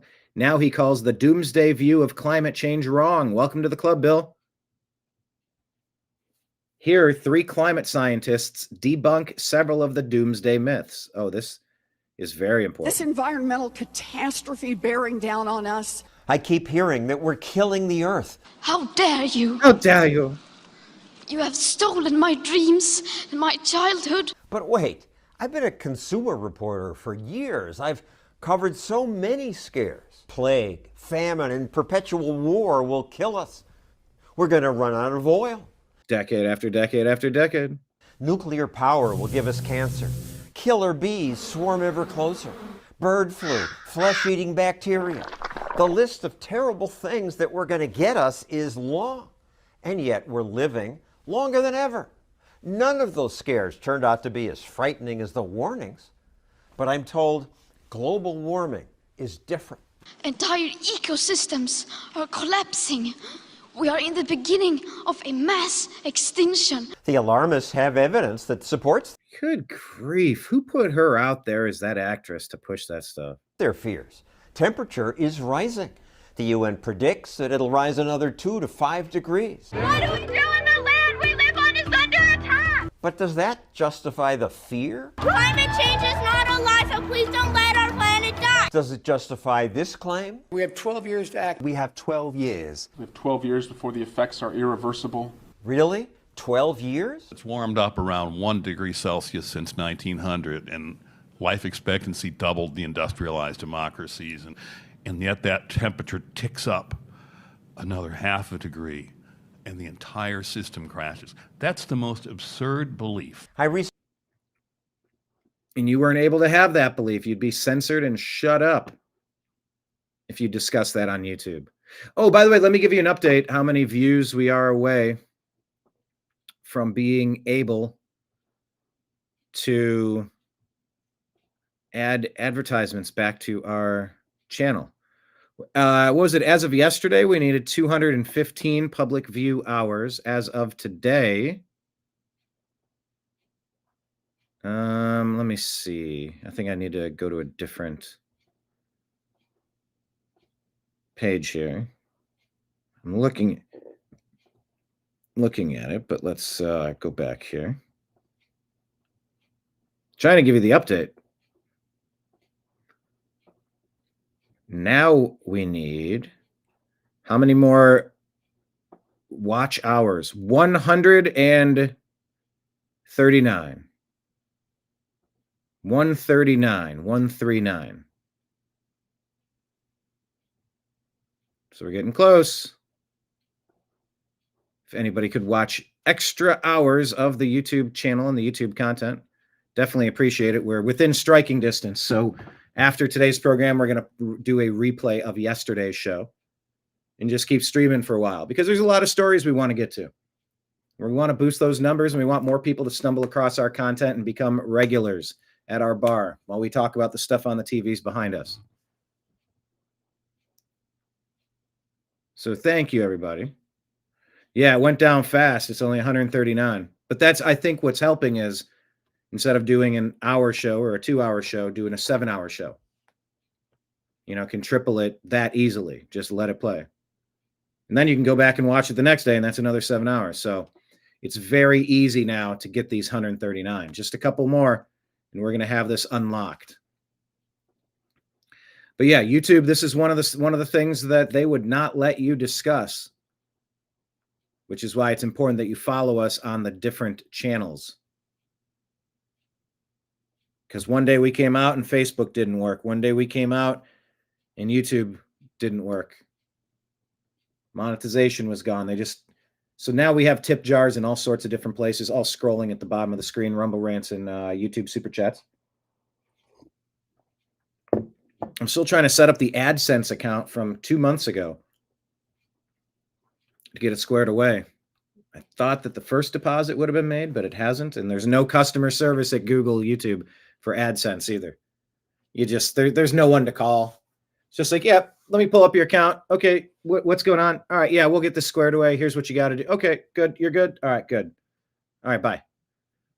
Facebook doesn't have that. YouTube, AdSense, Google doesn't have that. If they do, I haven't found it yet. It's just maddening. But anyway, yeah, John Stossel's right. You weren't allowed to have these conversations before. Recently moderated this debate on climate change at the Heartland Institute. Well, not a debate because the alarmists who were invited didn't show. Heartland invited many. Please come over here and sit next to that place and let's have a discussion. There are a lot more people who want to hear what you have to say. If your idea is good, it should survive debate. Climate alarmists never agree to debate. We'd love to offer you the airtime. We will give it to you. I'll give you a special phone number that goes to this phone. I invited Al Gore on my show often, but he would never come. In order to solve the climate crisis, he makes a lot of speeches, but won't respond to people who disagree. It's too bad that the alarmists won't debate because so much of what they say deserves debate. The world is going to end in 12 years if we don't address climate change. 12 years. Well, and in 12 years, it'll be 12 more years. David Legates is a professor of climatology at the University. Yeah, that's like Joe's Crab Shack. You'd show up on the side of the wall. It said, free crab tomorrow. And you're like, ooh, And you show up tomorrow and you're like, all right. And it says free crab tomorrow. There's never a today. Perpetual 12-year cycle. University of Delaware. Pat Michaels is former president of the American Association of State Climatologists. Willie Soon is an astrophysicist. It's all about hand waving, it's about emotion, about sending out kids in protest. We have nothing to do with the science. This group pointed out that even if the planet warms by 5 degrees, humans can adjust. People in Holland did years ago. They said, we're going to adapt to the fact that we're a low-lying country and we're going to build these dikes and we're going to build these pumps. Are you telling me that the people in Miami are so dumb that they're just going to sit there and drown? You acknowledge, though, the water is rising. Yes, the water has been rising for approximately 20,000 years and probably will continue. But we can adapt, like Holland has, except the alarmists say hurricanes and other storms are getting worse. It's getting stronger and stronger. The winds are getting harder and harder. No, they aren't. And they just keep lying and lying about it. You can take a look at all the hurricanes around the planet. We can see them since 1970 because we got global satellite coverage. Right. And we can measure their power. And we can... By the way, you're welcome, people. This is the deep dive you need to get on this topic today when Bill Gates essentially signaled that the world has changed. You know, we talk about micro issues and like specific cases of things, and you know, we're just dumping the news out. It's just stuff that we happen to find on our news feed, and we're discussing it together. But this is the deep dive that we all need to be ready to address. We need to have a conversation about. We need to have some of these facts committed to memory because we've reached a critical mass and we have turned the corner. The world of the climate change alarmism, as signaled by Bill Gates, has just been shifted. 1970 because we got global satellite coverage. Right. And we can measure their power and we can add up their power. And there is no significant increase whatsoever. There is no relationship between hurricane activity and the surface temperature of the planet. The claim that hurricanes are getting worse and the 12-year deadline were 2 of 4 myths I heard the Heartland panel convincingly debunk. Myth number 3 was that government action today will save us. We have to act now. The Obama administration's model projects that the amount of global warming that would be saved for going to zero emissions tomorrow, you don't know how to do that, put you back in the Stone Age, but let's just say we did it, would be 0.14 of a degree Celsius. So no real effect on the climate, but... You'll sure have an impoverished, dark country, won't you? Myth number 4, the idea that carbon dioxide is carbon pollution that just does harm and threatens the food supply.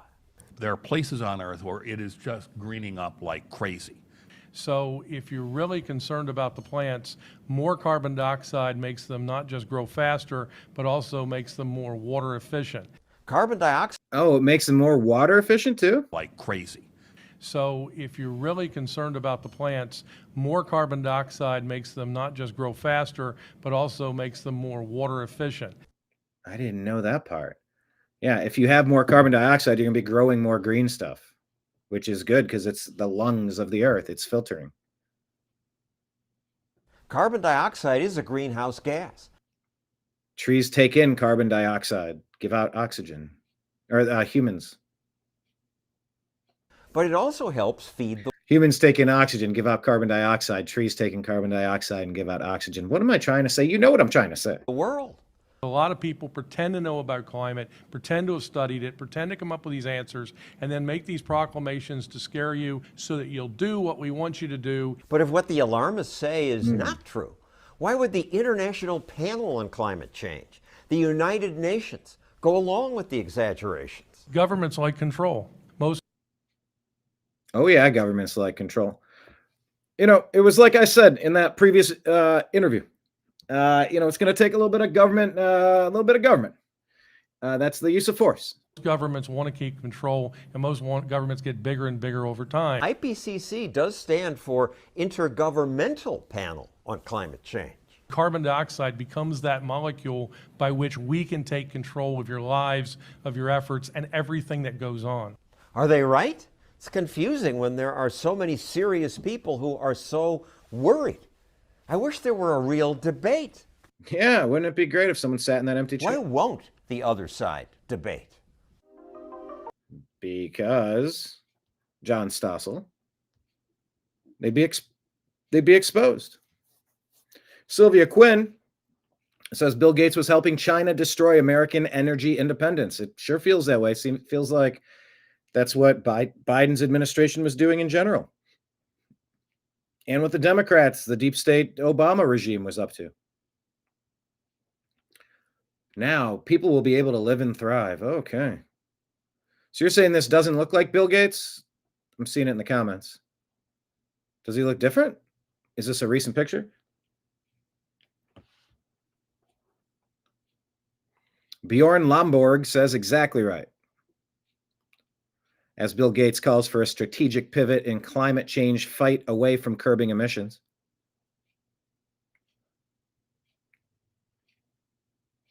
If given a choice between eradicating malaria and a 1/10 of a degree increase in warming, I'll let the temperature go up 0.1 degree to get rid of malaria. People don't understand the suffering that exists today.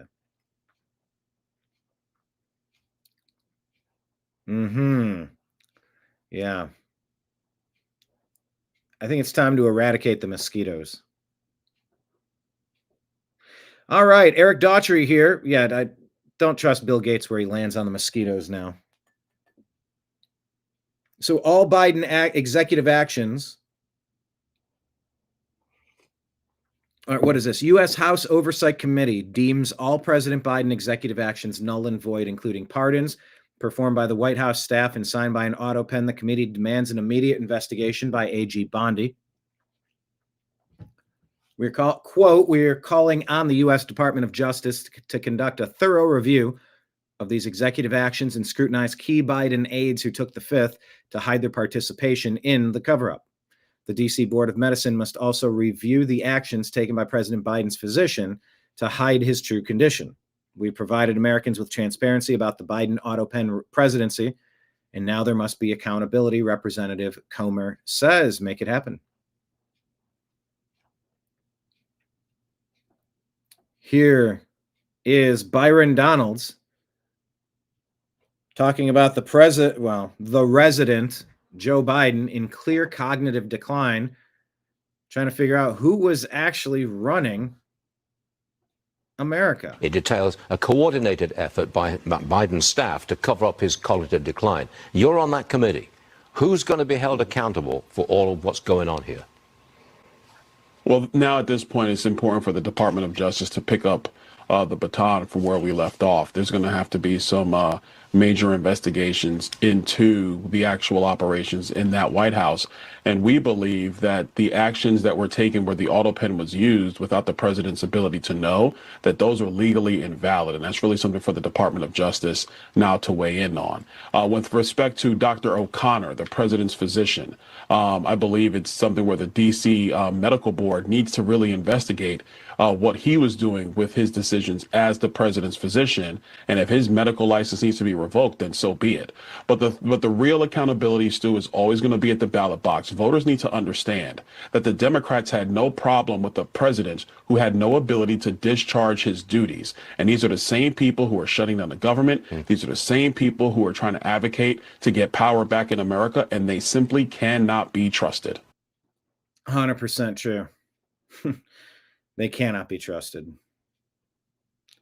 The auto pen presidency, this shared from the White House. There it is. The auto pen was in between two Trump terms.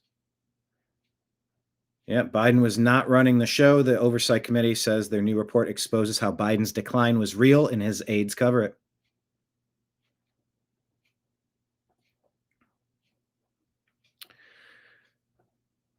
This post is unavailable.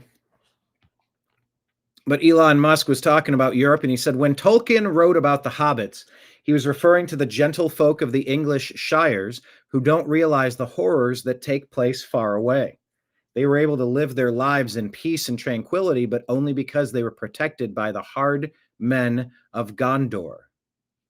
What happened to this nice man who was brutally murdered while walking his dog will happen to all of England if the tide of illegal immigration is not turned. It is time for the English to ally with the hard men like Tommy Robinson and fight for their survival, or they shall surely all die. Wow.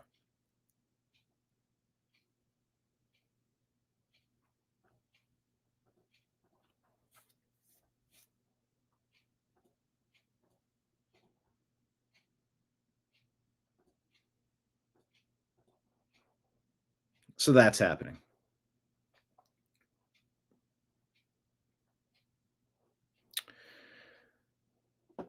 Don Lemon, trying to stay relevant, says some ridiculous stuff. Is Megyn Kelly chopped?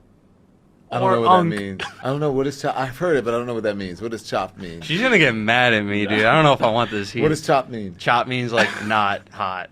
Yeah, she's chopped. I don't know, the whole MAGA look. It's all the MAGA ladies. Too They much. look kind of looks like a Barbie doll covered in like WD-40. I think she looks trans. Let's end on that note. She looks clockable. Is Megyn Clockable? What is clockable? Punchable?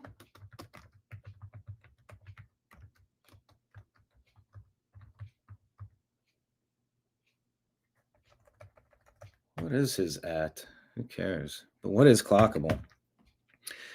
Do you agree with Don Lemon that Megyn Kelly looks trans? And I didn't know you're supposed to say stuff like that as a slur. Very weird behavior out of Don Lemon. Do you agree with Don Lemon that Megyn Kelly looks chopped or trans?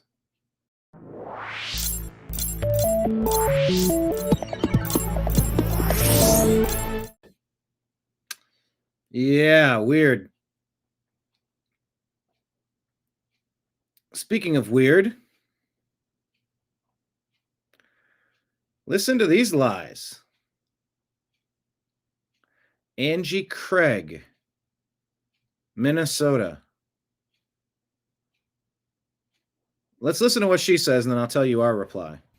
Well, I'm very proud of my Attorney General, Keith Ellison, in Minnesota. He's among 22 other states who filed an action against the Trump administration today. Candidly, I said last week, we need to sue their asses. This is illegal what they're doing. We have appropriated money. It's over $5 billion into a contingency fund that until last week on the USDA website itself, it said that this money could be used during a government shutdown. And we know they also have the authority to also move other money around and pay November SNAP benefits. The bottom line, Chris, the administration is choosing not to pay 440,000 Minnesotans their SNAP benefits.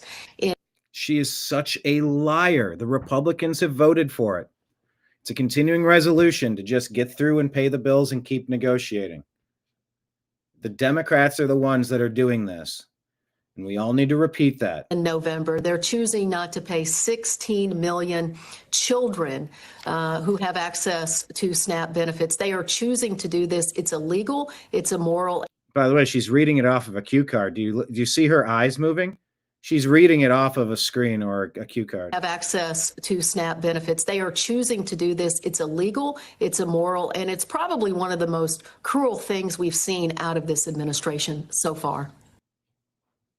She says it's one of the cruel things you've seen out of this administration. We said Democrats like Angie Craig keep hitting herself in the face with her own hand while pointing at President Trump as if he's the one causing her self-inflicted pain.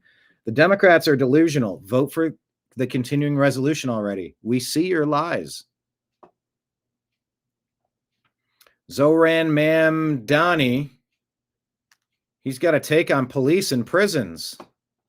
The way that prisons are set up in our society, I would argue that they do not work. They do not make us safer. The instinct. Prisons don't make us safer. Those people should all be out in your neighborhood, sleeping on your in your carport, maybe hanging out in your bushes.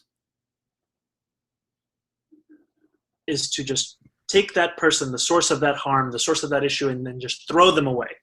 Absolutely throw them away. String some of them up, firing squad after they've received that penalty from a jury of their peers. Oh, yeah. Yeah, harm a kid. commit treason to destroy this country? Yeah, there's certain things that call for throw them away forever. Yes. Source of that harm, the source of that issue, and then just throw them away. Yes. Put them in a cage and throw them away. Yes, he seems to get it. Throw away the key. Yes. That's what you do to really bad people. And that doesn't address the reason why that harm was created in the first place. Evil exists in the world, and we have less of it because that person can't do it again. A lot of times, people who create trauma for others are those who themselves went through trauma earlier in their own lives. So we should try to avoid trauma by not letting an abuser out to harm people to cause more trauma. Got it, except you're making the exact opposite point, Comey Mamdani. And I bring all of this up to say that, again, yeah, please. Is there a point, some connective tissue between these disparate thoughts? Again, like when we talk about policing, I don't think the system actually makes us safer. I think what it does is it just removes problems out of view. Well, yeah, you take those known problems out of view. That's what you're supposed to do. We think that should make him unelectable. This woman's up for Mom of the Year, unless this is a skit. I meme, therefore I am, put this out and says, here's a leftist mom proudly filming her kids while teaching them to hate and mock MAGA supporters. Hate isn't inherent, it's taught. So what's this? We're at the airport in Florida. Delayed for a very long time.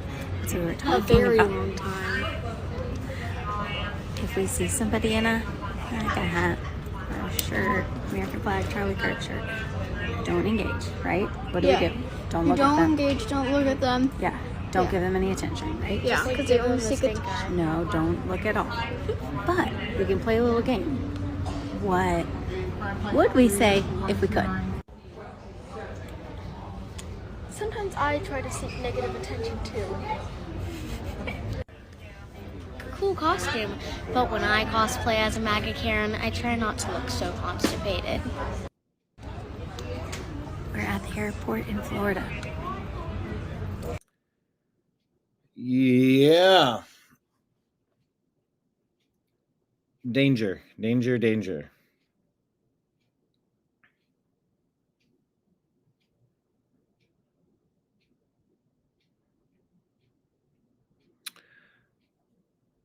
Western Lensman shows us that MSNBC's Lawrence O'Donnell appears to suffer an on-air psychotic break over the fact that Scott Jennings is being paid to express his opinions on CNN. And now CNN eagerly pays a Trump supporter to lie on CNN every day and night for Donald Trump. CNN did this during the first Trump presidential campaign and presidency. CNN regularly paid Trump supporters to lie about Trump on CNN, but the CNN regime then realized that was a mistake.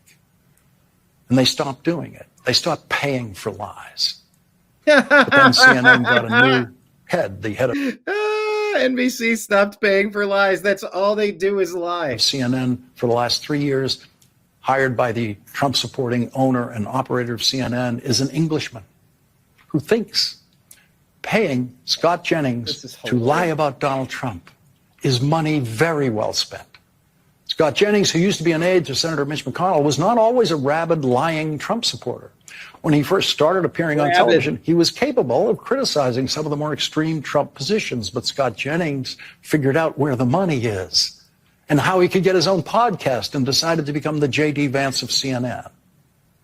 Here's how bad that television is that they make over there. The show that Scott Jennings frequents the most is on opposite. Yeah. He's the only watchable thing on that CNN network. Man, this Lawrence O'Donnell is out of his gourd. This program.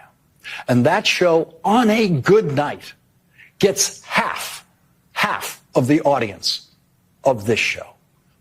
This program usually has an audience triple the size of the terrible, terrible television it's that terrible, Scott Jennings television is delivering on the absurdly degraded version of CNN, presided over by the man who thinks lying for Donald Trump on TV is an honorable pursuit and should be paid for by CNN. What a bad actor. What a dork. We just said, yeah, Scott's an effective communicator and nobody likes MSNBC. So the ratings are double. All right. Well, I think you're reminding people they should fix that. Go watch Scott Jennings.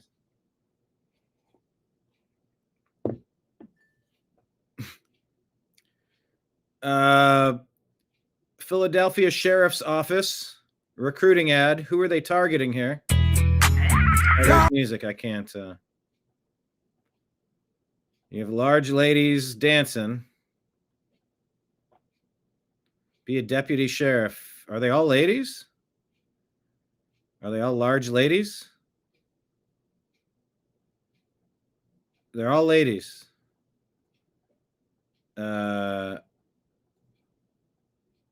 Okay. I don't see a white lady, but they're all ladies. Is that really a traditional? Is that a job you want to be staffed fully by ladies, non-white ladies? Out of shape, black women dancing like they conquered something, says. And now CNN eagerly pays a Trump. Says Brill Holt. Who's Brill Holt? A Trump supporter.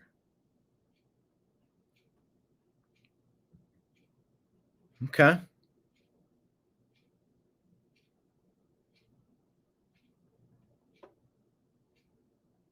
White House put this out. Yeah, I mean, don't you want your sheriffs to be strong, powerful dudes? I mean, shouldn't that be who you're advertising to? I don't know.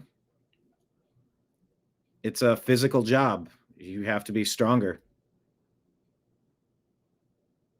Kind of seems like you might want to target the demographic you're aiming at. I don't know if I can play this or not, but whitehouse.gov put this out. Every day I'm hustling. Nope, it's every day I'm hustling. President Trump every morning, despite the shutdown, going to work. Every day I'm hustling.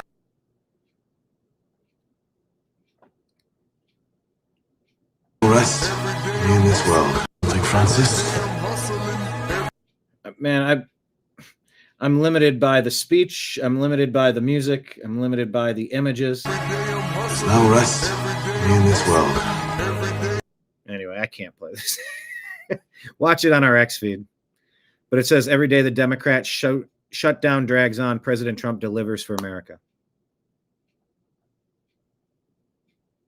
Which subtitle?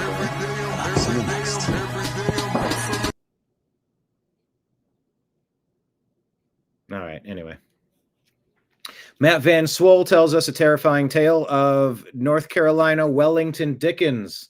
This guy was arrested 7 previous times, including child abuse.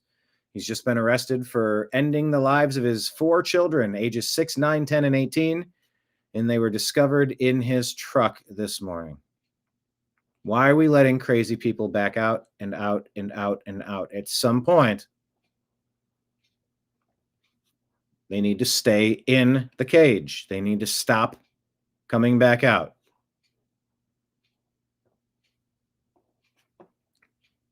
Pramila Jayapal, is she lying here? Let's take a listen. Let me just, excuse me, let me just say something here. Let me just say something right here. It is very important that people in Illinois and across the country understand the immigration system is a civil system. Undocumented presence in the United States is not a criminal offense. And so thank you for the clarification on language. Yeah, I'm pretty sure that's not how that works. Let's ask Grok. Is it illegal to be in America illegally?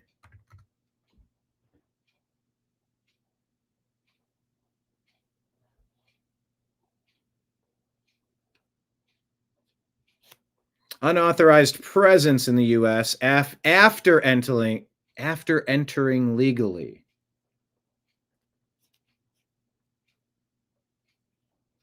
Can lead to deportation proceedings under the Immigration and Nationality Act, but is not prosecuted as a criminal offense in federal court.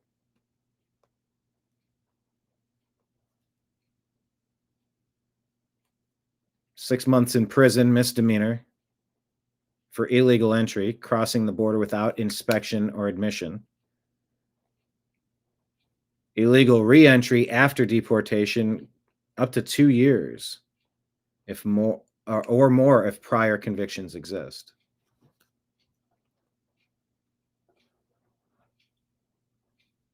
So I think she's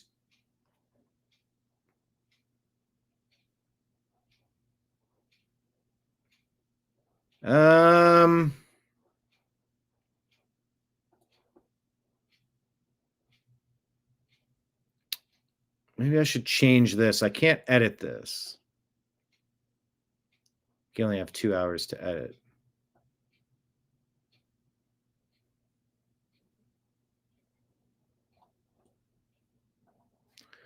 Let me just. Let me.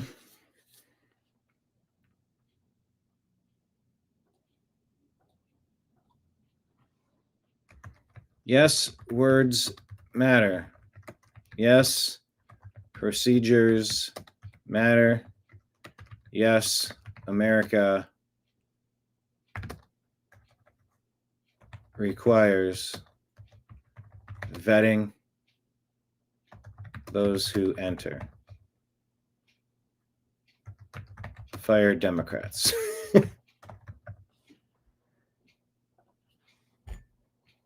Then I'll delete this version of what I said here.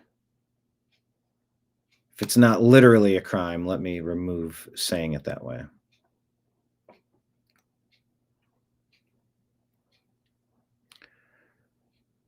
Oh, Chuck Schumer is out here lying. These people are so great. Starting this Saturday, when open enrollment begins, tens of millions of American families are facing a financial crisis. And where is Donald Trump?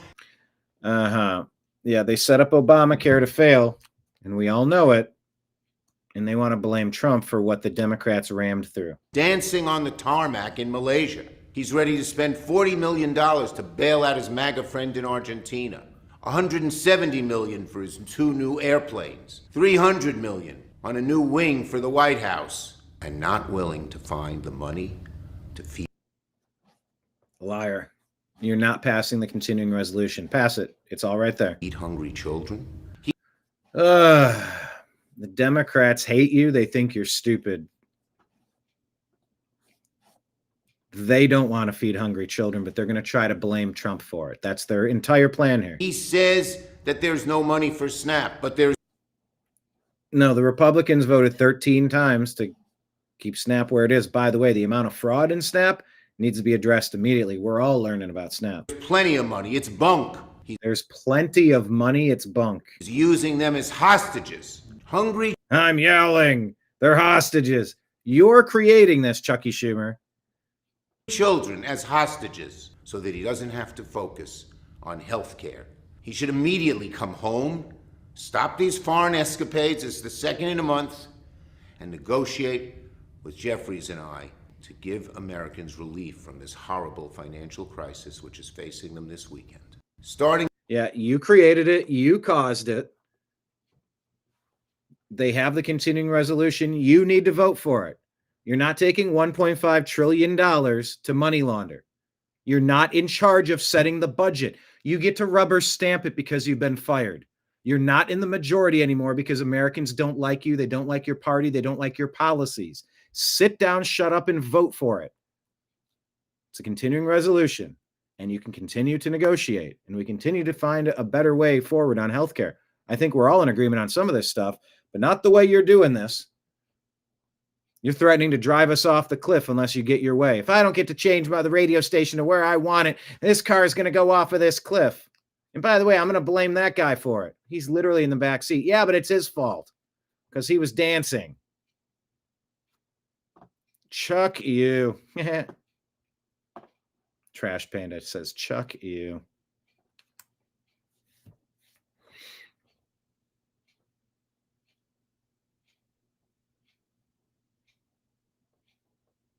Man, I don't think I phrased this right either. This was a tough day yesterday.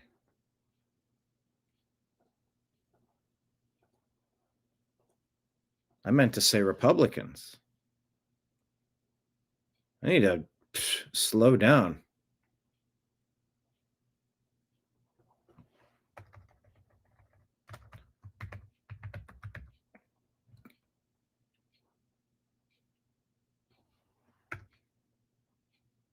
Fire the Democrats. Okay.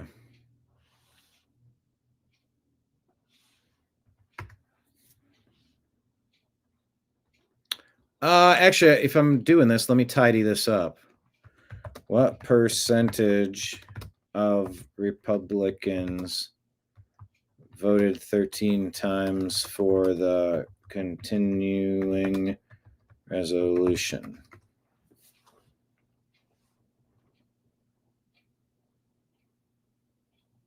What percentage?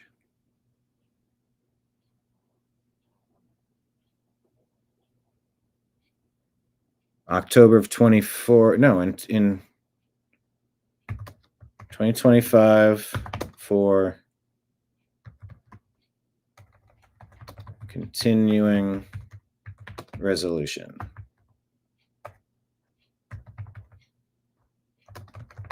Percentage voted to approve. Wasn't Rand Paul the only Republican who didn't?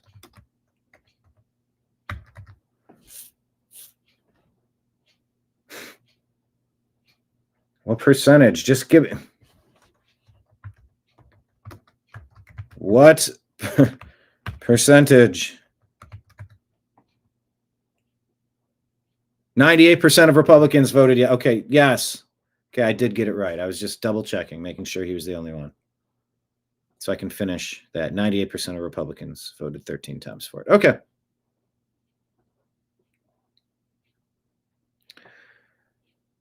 You know, there's a lady melting down in a restaurant. Very unfortunate. Question of the day. Have you been on Grokpedia? Have any of you been on Grokpedia? David is saying he doesn't look the same either. What, Chuck Schumer doesn't look the same? And previous comments that who else didn't look the same? Who were we talking about? I'm trying to remember. It wasn't Greta. It was a guy, right? I'm forgetting.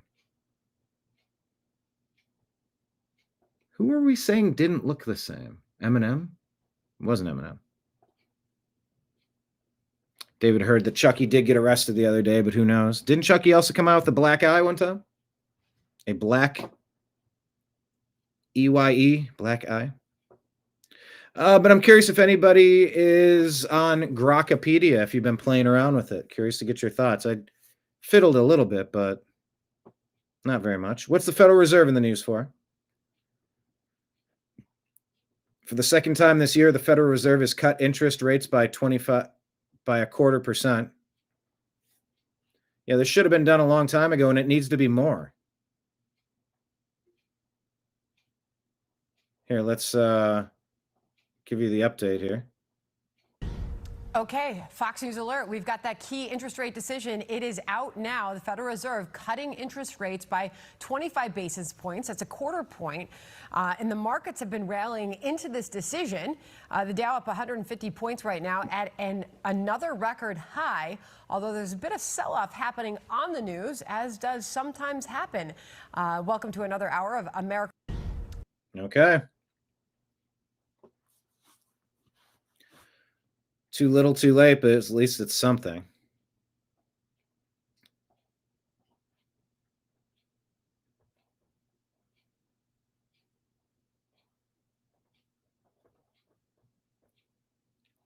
$3.75 to 4%. So at what point does it make sense to renegotiate your mortgage?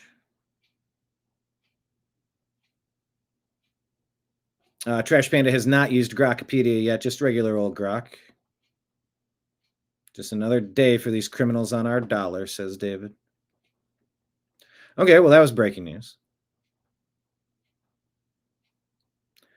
Yesterday, Orthodox Christian, what is this? Holy Protection of the Theotokos. Okay, that was yesterday. Did you ever hear this? I've heard that demons can't stand the name of Jesus, but have you heard that demons can't stand the name of Mother Mary either? Stumbled across this yesterday. I did an exorcism once. In case you should ever need to know such a thing. I did an exorcism once. I commanded the demon to say, "Hail Mary, full of grace," and then to leave immediately. And the demon looked at me and laughed and goes, "Grace of full." So scrambled the words, but wouldn't say the name of Mary. Demons struggle to say her name. It's almost like a meh, meh, meh. Because they know her role in the incarnation. Demons hate the Blessed Mother because of her humility. It defeats the pride. You think of Genesis 3:15, where she's going to crush the head of the serpent. And she did that by saying yes when the angel Gabriel says, God has a plan for you. And she says, let it be done to me as you say. Her final words ever spoken in the gospel at the wedding feast of Cana, when the Blessed Mother says, do whatever he tells you, she remains silent throughout the rest of the Bible. She's present, but really, what more is there to say? Do whatever he tells you. And if we're all doing what Jesus has told us to do, then the demonic isn't anything to fear. Then the demon finally said, in almost a child's voice, because it had been speaking in a very authoritative voice, like, grace thou full. But then it was like, Hail Mary, full of grace. Then there was a shriek and a scream, and then the demon was gone. Wow. Terrifying stories of real exorcisms. Vincent Lampert. Father Vincent Lampert. Okay, I'll file that one away, just in case. What is this here? The sum of knowledge etched by laser into stone into microfont and placed throughout the solar system will protect against a civilizational regression. Musk pledges to use technology to rewrite the history books, and it should be embraced.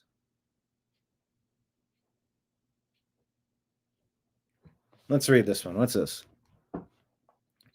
When Mount Vesuvius erupted in AD 79, the contents of some 1,800 scrolls were carbonized. The Herculean papyri, thought to be mostly Greek philosophical texts, were rendered unreadable for 2,000 years. Now a group of technology entrepreneurs have sponsored the Vesuvius Challenge in the belief that advances in scanning, artificial intelligence, and machine learning could unlock the secrets of the scrolls without damaging them. So far, 1 million has been awarded to several rounds of prizes. Retelling history. Okay, so they're trying to go get old scrolls. Yeah, they say the Van Allen belt has our information somehow.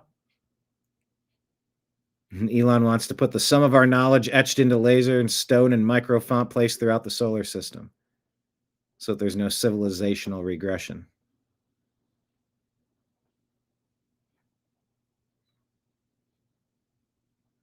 Oh, and I responded to this, and I invited Riley Gaines and AOC. I'd like to be the moderator of their debate. Here's what I will say. I want to honestly challenge AOC to a debate. She can defend socialism. I will defend capitalism. She can defend removing God. I will defend embracing a biblical worldview. She can defend child sacrifice. I will defend the sanctity of life. Any of the radical, insane democratic policies and platform that they stand for, I will debate the opposite. I'm challenging AOC to it here. Well, I thought you were going to challenge her to like a freestyle, 100 freestyle or something. I'm like, that's that too. That's an unfair fight. Or a fair fight to her is putting a man in the pool. Yeah, no, you can wear you can wear like 100-pound weight and challenge her to it. That would be fair, actually. Mark and Riley, both of you, thank you so. So we call upon. Look, I would be fair. I'm no AOC fan, but I would like to moderate a fair debate. It's called agree to disagree. We'll set some guidelines. This lady, is this a skit or is this not? Is this what the Democrats are trying to create? Hi, you guys. I'm out of the store. So they wanted $7 for this. Mind you, I don't have food stamps anymore. They cut me off. So I only had $22 left in food stamps. So this is what I stole. Okay, they wanted $9 for this. I said, oh, I don't got $9. Then they wanted $2 for this. They wanted, sorry, it's all fucked up because it's been in my purse. $7 for this. I'm making some stuffed salmon today. These are needed. I'm not paying $7 for that. Okay, let me show you the most important thing to me. Short ribs. Take off the label so that you don't beep. Get your fucking meat. How many do you think that I got? How many short ribs is that? How you got? I don't know if these are skits or if this is real life. This guy wants to threaten people who dress up as ICE for Halloween. Hey, all the little white kids. I'm talking to the high school whites and the college whites. Okay? This is Halloween. Do not dress up as an ICE agent. Don't try it, because you will catch a fade. And what I've learned from history is that y'all don't know how to fight. So, if you want to have a smooth Halloween, do not dress up as an ICE agent thinking it's funny. You will get your ass kicked. Why is he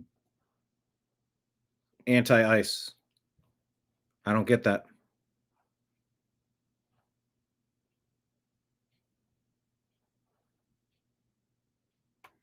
All right. That was the extent of what I wanted to show with you today. Thank you all for being here. I'm going to pull up yesterday's program, by the way.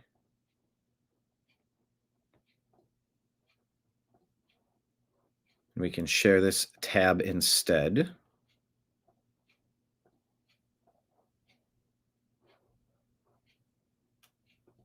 Yeah. We will share this one.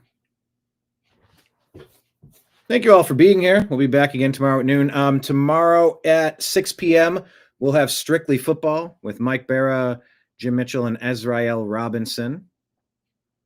Where's the video? Where's the... I got to bounce between all these folders to get the right graphics.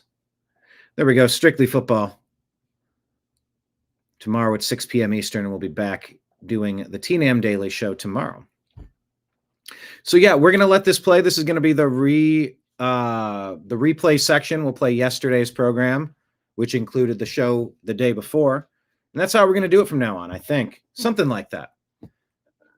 Is he better now? Yes, he is better now. He just had a birthday too. Yeah, maybe we should give out his Cash App or something on the stream. That'd be fun. Helped him get a keyboard. He wants to learn how to play the keys. And I helped created a plan where he was able to get a Yamaha keyboard, and he's been playing it. So that's pretty cool. Anyway, hit like, hit subscribe. Thank you for being here today.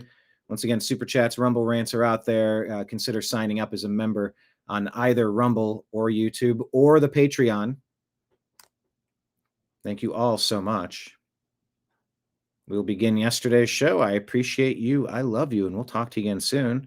And I'll stay in the comments. I'm going to be bouncing back and forth, by the way. But yeah, if you could let this show play and occasionally comment on things and comment while other people jump in and jump out, that would be appreciated. It shows the algorithm that we're worthy of monetization. You know, all hail the algorithm. That is sort of how it works. But without further delay, let's jump into yesterday's show. Thank you, everybody. Let it play. We're only 100 and something hours of watched content away. Just in a couple of days, if not sooner, we should be able to get our monetization back on YouTube, getting our advertisements on there. That would be a massive game changer.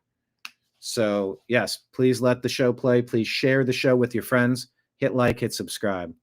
And here goes yesterday's broadcast. Thank you so much.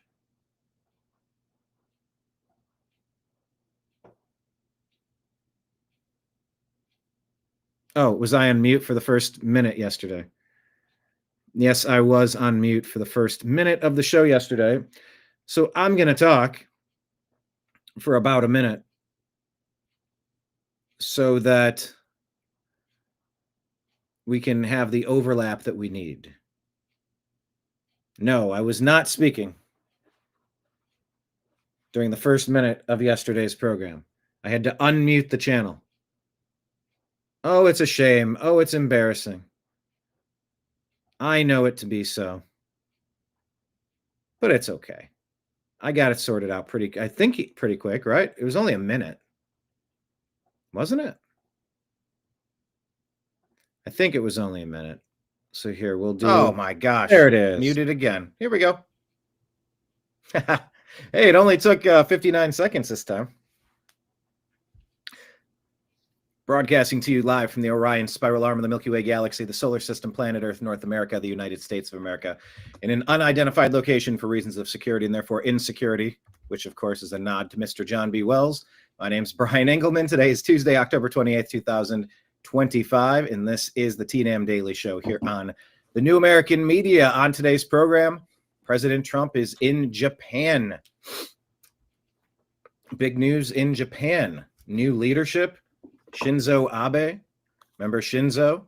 He was assassinated, and he got along splendidly with President Trump. President Trump was gifted a sporting good item. If you could guess which sporting good item from Shinzo Abe was donated to President Trump, type it in the comments section. Also today, we're going to discuss, there we go, the Schumer shutdown, stopping SNAP. Oh yeah, is this really their grand plan? Is this the best that they have to offer? Also, California creates dangerous drivers. We're trying to make sense of this world, and the blue state, red state, Supreme Court, bigger picture issues. We're really figuring it out right now. How many people are on SNAP benefits? How many people are taking? For what purpose? What are the parameters of these giveaways that are adding to the national debt? What is going on if people can't take care of themselves? What is going on? So this Schumer shutdown is calling to light a whole bunch of issues that I'm not so certain the Democrats really want people to talk about. Maybe they thought that the nuclear option would have been invoked by now. What was it, 12 or 13 times the Republicans have said, no, we'll open it up. Come on, vote for the continuing resolution.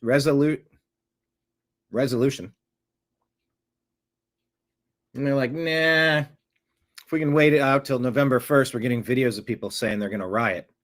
Oh, is that the plan? A winter of love like their summer of love in 2020? When the Democrats don't have ideas, they try to burn the country down? I don't know.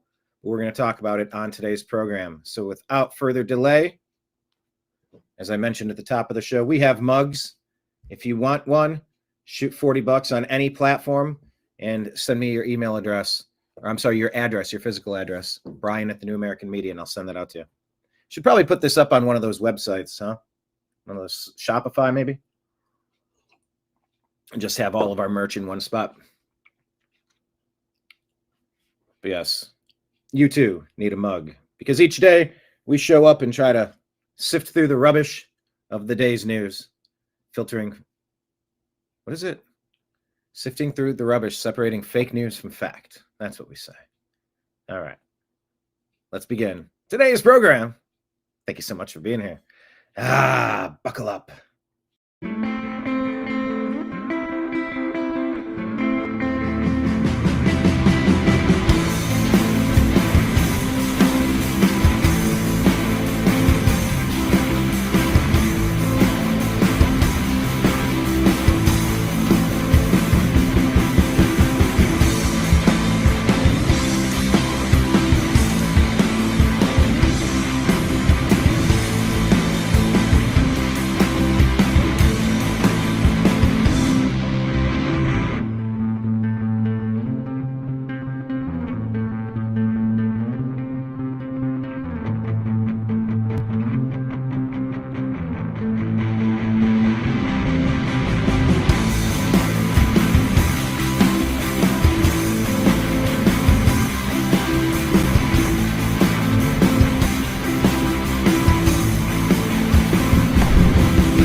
Your guide to the truth.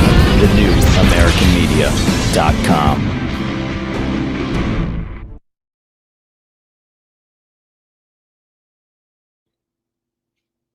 Thank you all so much for being here. Put the comments up on the screen. Trash Panda, Lake Leon, John, Droopy Dog. Yeah, muted again. I caught it. Trash Panda's guessing maybe something from Japan was a golf item. What type of golf item? Was it a club? What kind of club? And I would love it if Restream would stop changing my design theme. I want base or I want news. Base is fine. But they keep changing it to air, and I don't look at that. Look at how terrible that looks visually. See text on top of text. It's brutal. Anyhow, thank you so much for being here. Happy Halloween. Did you go to any parties over the weekend? And are you going to any parties this week?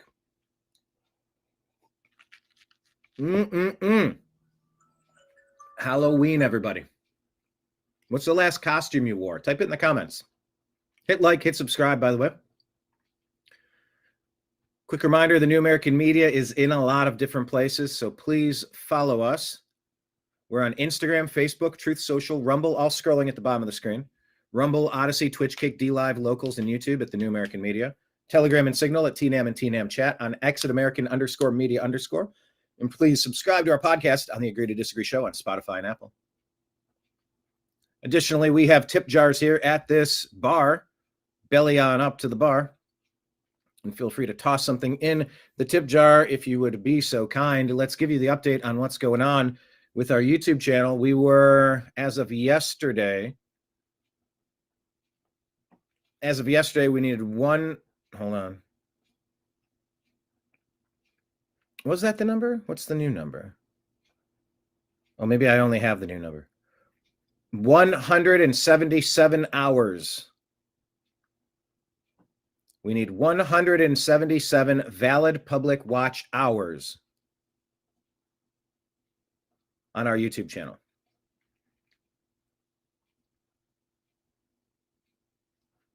So please consider going to our YouTube channel and watching some extra content.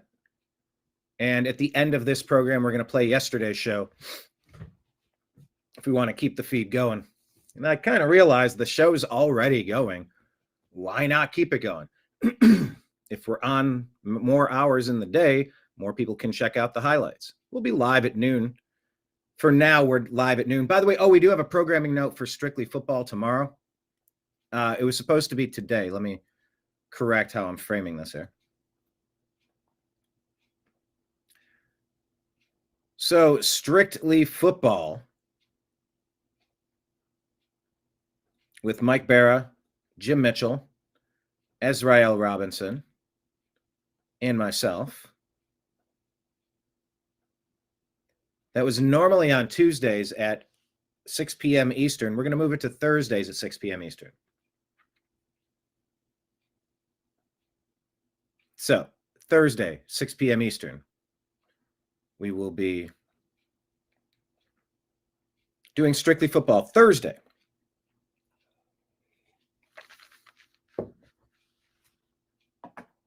all right.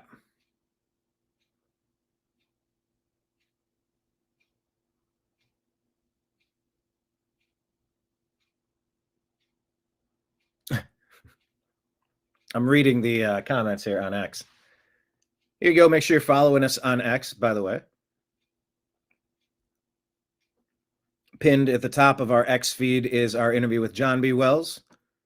This is our Patreon link. It's the end of the month, so if you have considered signing up on Patreon but have not done so yet, you still have time this month. Sign up. It's like $10 a month or something. The lowest one. It's like $5 per post, and we post twice a month. So there you go. You can check out that show. All right, let's talk about SNAP benefits. I don't know this user, Richie Sama 119. Wall Street Apes showed this video and says, well, you want to know what's really going on with SNAP benefits? There's more to it than you think. And when you hear this, you go, oh, I wonder how you clean this up. All right, I'm going to keep it a buck with y'all. Like, the real reason why a lot of people are upset. I'm going to keep it a buck with y'all. 100. I'm going to keep it 100% honest. I got to decipher. You know, like the Key and Peele Act. They had the Obama translator.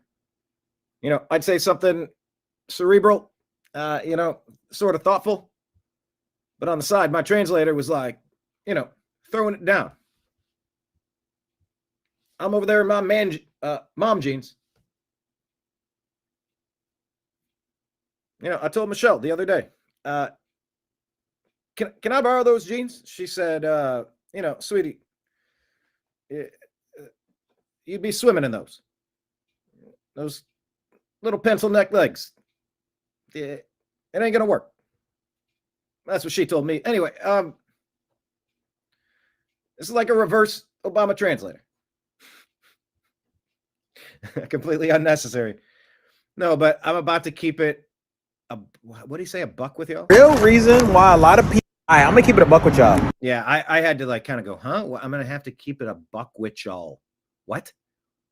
Keep it 100% real. All right. Anyway, go. Like the real reason why a lot of people are upset about this whole food stamps, SNAP benefit thing, bro, is because they're selling their food stamps, bro. They're selling them. I'm telling you, they are selling their food stamps, bro. You know how many people in New York and other states right now are going to the corner store, the deli, and they're selling their food stamps, bro? Sounds like something you would want to investigate. They're selling, that's why they're getting like $4,000, $3,000 in food stamps, and they're selling it for cash. They'll get $4,000 in food stamps, and they'll just take like $1,000 in cash. Like, bro, like that's happening like everywhere. That's why they're mad. That is exactly why they're mad right now. And you know the thing about it too, they will never admit to selling their food stamps, but it's happening. That chart's my understanding. Is it likely? Is it guaranteed? I don't know.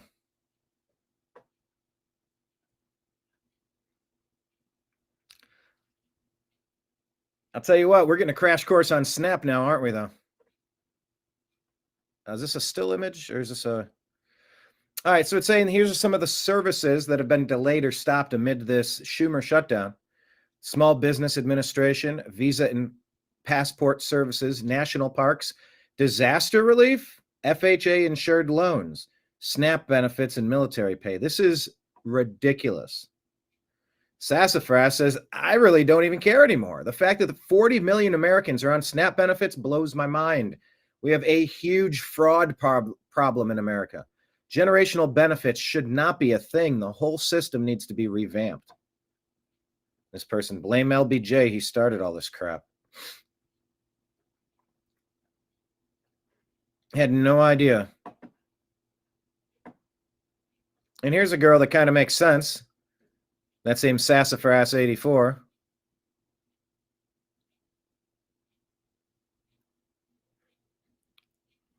This one's worth the watch. You used her SNAP benefits the way it was intended to be used. Tell them, sis. I don't care if I get canceled, but as an EBT mother on a budget of $300 to $400, even when I only had $200, you know what's cheaper than a $3 pack of Little Debbie snacks? A 50-cent can of fucking green beans, okay? You know what's cheaper than 3 packs of soda?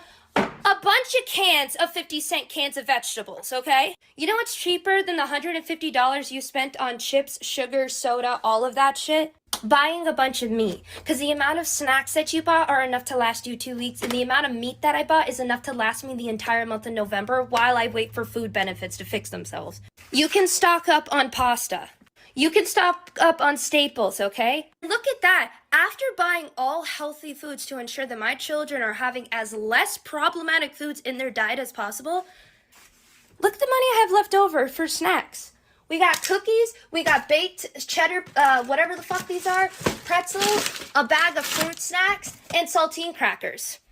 And you know what my children don't complain about? Mom, why can't we have cake and ice cream and sugar all the time?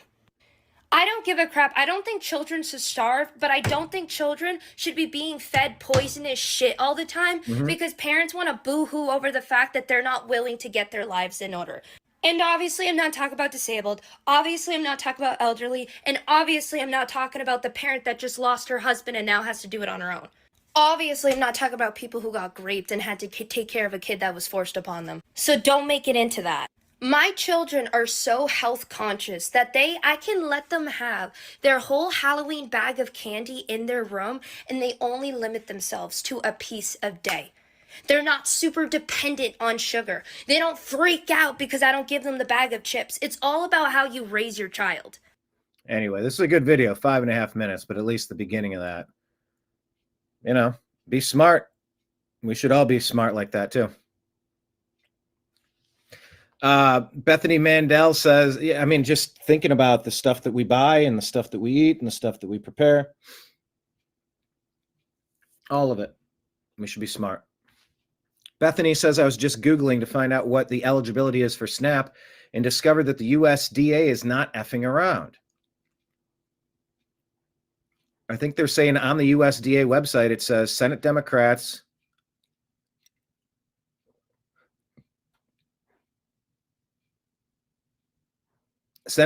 have now voted 12 times to not fund the food stamp program, also known as Supplemental Nutrition Assistance Program, or SNAP. Bottom line, the well is run dry. At this time, there will be no benefits issued November 1st.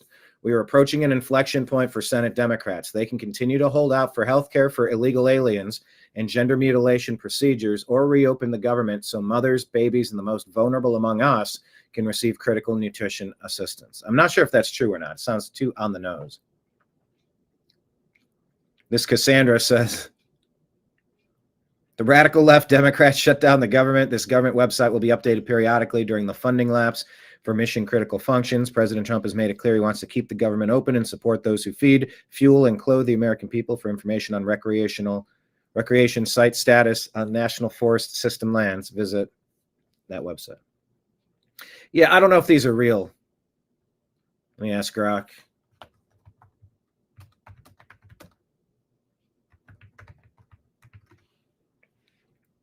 Ask Grok if it's accurate, but let me just see. What is it? USDA.com? It might be .gov. Let me see.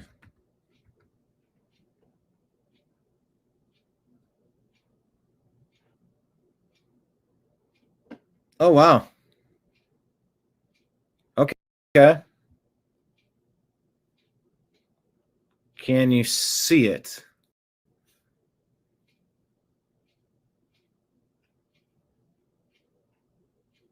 Hang on. What page are we on? Okay, I went to the USDA website, and that's it. Senate Democrats voted 12 times. Okay.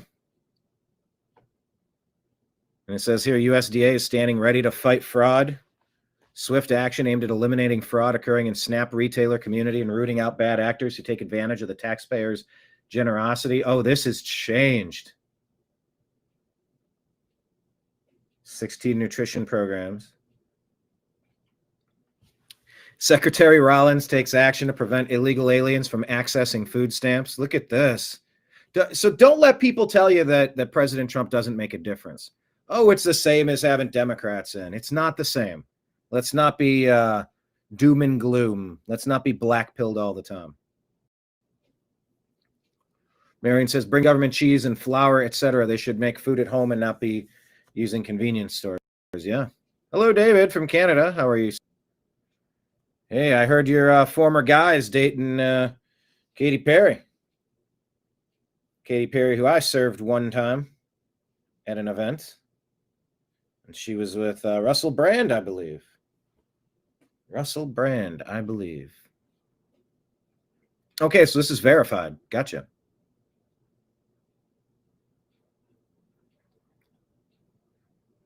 All right, NAACP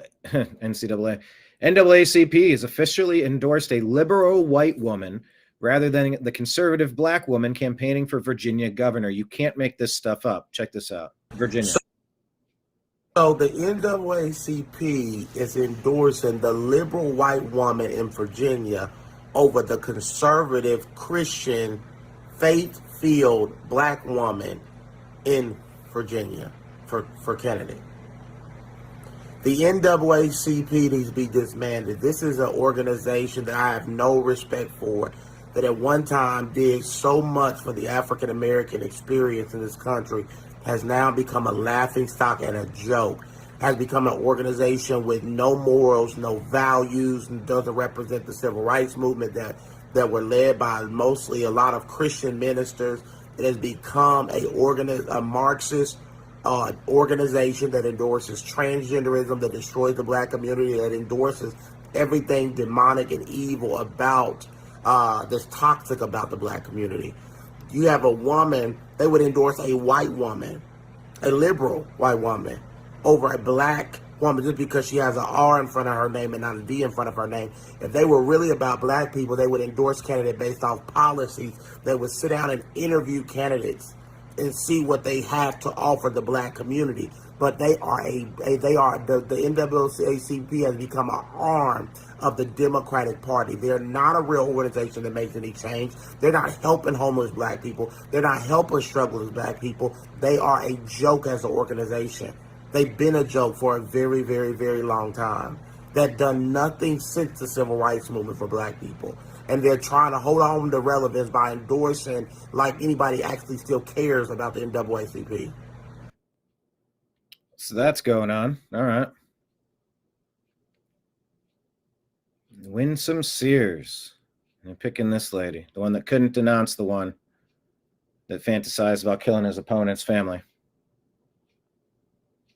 All right, what is this here? Ruben Gallego just dropped a nuke, says Brian Allen. Oh, okay.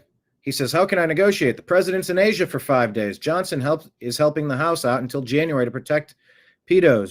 So who am I negotiating with? Okay. We replied, it's called approve the continuing resolution while you continue negotiating. Stop harming your most needy constituents. That's all we're talking about here. They're not going to change the subject. They're not going to win this. They don't have support for this. It's not helping them. Call them out. And Wokeness shows this and says, this is who Dems choose to speak about not having enough food if SNAP is cut. What is this? Employee of the school district, I only get paid once a month. By the time I get my bills paid, I have nothing left to pay for food and other basic needs. If it wasn't for SNAP benefits, I wouldn't be able to feed my children or myself. Guys, this is a morbidly obese woman making this point. It's terrible optics to hear someone saying, I have no food, and you're several hundred pounds overweight.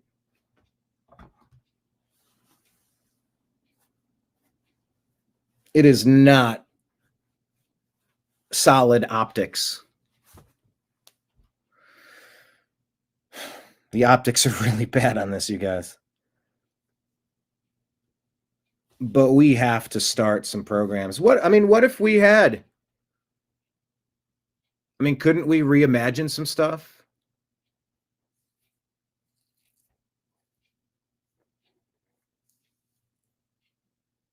We have to reimagine some stuff. This is not working. I had no idea things were this bad.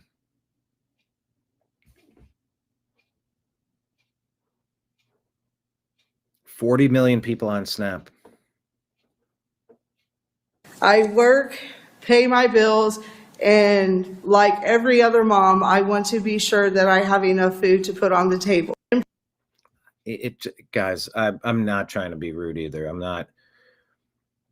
She needs assistance with her diet, especially if you have your hand out saying, hey, I'm in a rough temporary spot. Maybe it doesn't have to be permanent. I feel like a lot of people that start getting benefits turn it into a permanent lifestyle. I don't think that's the point. I think if there are some circumstances and situations where that needs to happen, you monitor that closely and you try to not allow abuse of that. There's only so much to go around, and we're spending more than we have. So everything needs to be tightened up. Waste, fraud, and abuse. Waste, fraud, and abuse. All right, Speaker Johnson's going to try to set the record straight here, given the simple facts about this Democrat Schumer shutdown. So I brought you a little visual aid here to just remind everybody what the simple facts are. 4 simple facts here. The Democrats are required to open the government. They keep saying Republicans are in charge of government. We aren't, not in the Senate. 60 votes control the Senate. Yeah, I keep saying that, and some people just are choosing to pretend that's not real. Trash Panda says, dear people living off the government, quit wasting your money on crap you don't need. Save your money and quit blowing it. It's our money, not yours. Yeah.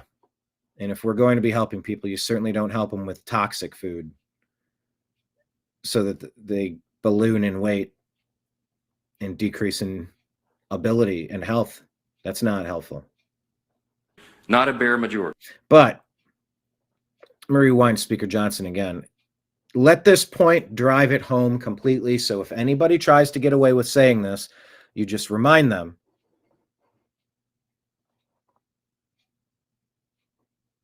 No, the Republicans do not have every vote that they need to take care of this. It's the Democrats blocking this. Every Republican, I think, except for Rand Paul, is voting for this.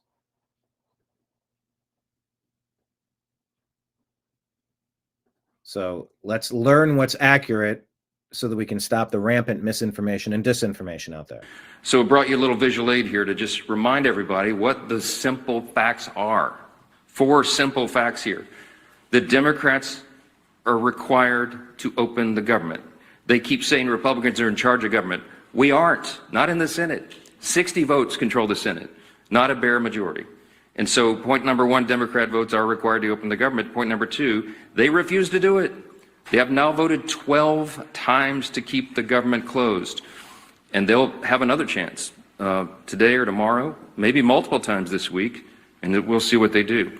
Now, the third point is very important because they've been trying to confuse the American people. They've tried to say this is a fight about health care or this or that or any other thing, and it's very simple. They put this on paper. They made this their demand in writing in the record of the Senate, and it has not changed. These are just 4 subpoints there under fact number 3, but there's many more. But among the things they're demanding, this is what the Democrats in the Senate are demanding to reopen the government. They want to give $200 billion in health benefits to illegal aliens and non-citizens, paid for by U.S. taxpayers. That is in their proposal.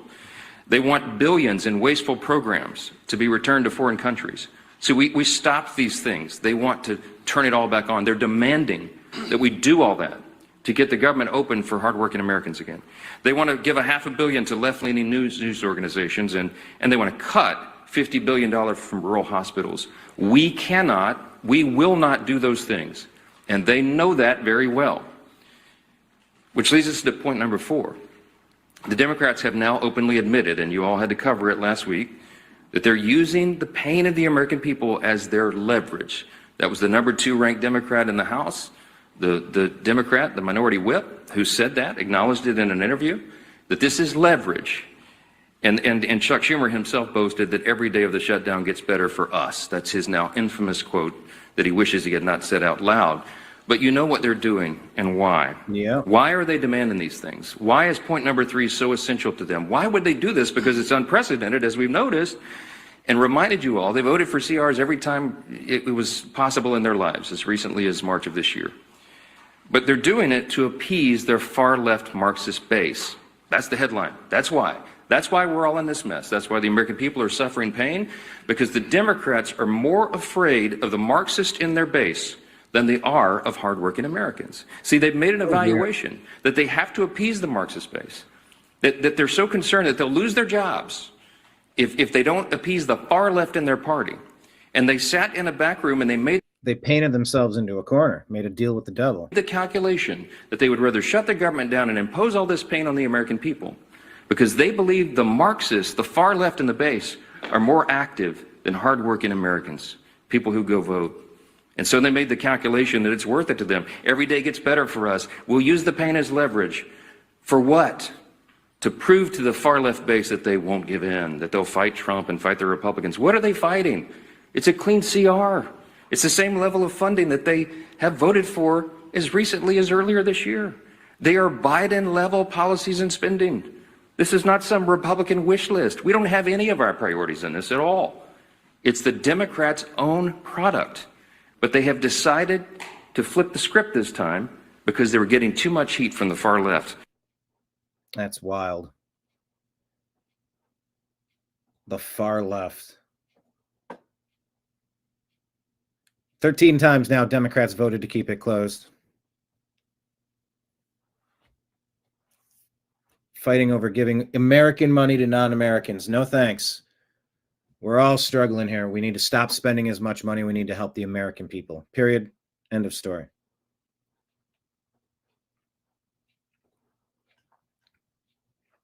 Here's Scott Jennings discussing Zohran Mamdani. Is New York really going to do this? If you're going to run for mayor of New York City, or have any position in New York City, and you're going to talk about 9/11 or invoke 9/11, you darn sure better start with the people who died in the Twin Towers. Amy Meck, she's on Twitter, and you should follow her if you don't, And because follow. she has been tracking what's going on with these false cries around Islamophobia and radical jihad and the rest of it for years and years and years.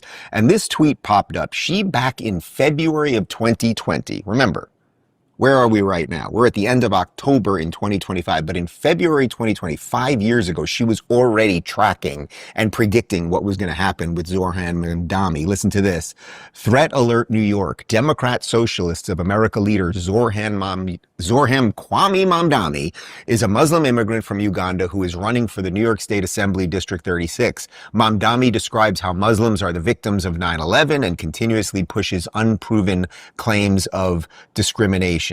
She was absolutely right about him then. And of course, the clip that you've probably seen already, so we're not even going to bother showing it here, is that Mamdani now is out there with, these crocodile tears claiming that after 9/11, his aunt was afraid to wear a hijab in the subway. Now, I was in New York during 9/11, and you know what happened immediately for weeks after 9/11? Everyone ran around making sure that nobody was bigoted or hateful. There was more of a concern for the Muslim community on 9/12 than there was on 9/10. I assure you about that. That doesn't mean there wasn't individual acts of racism. That is part of the human condition, which they would love to wipe out because they're not thrilled with the human condition as it generally stands.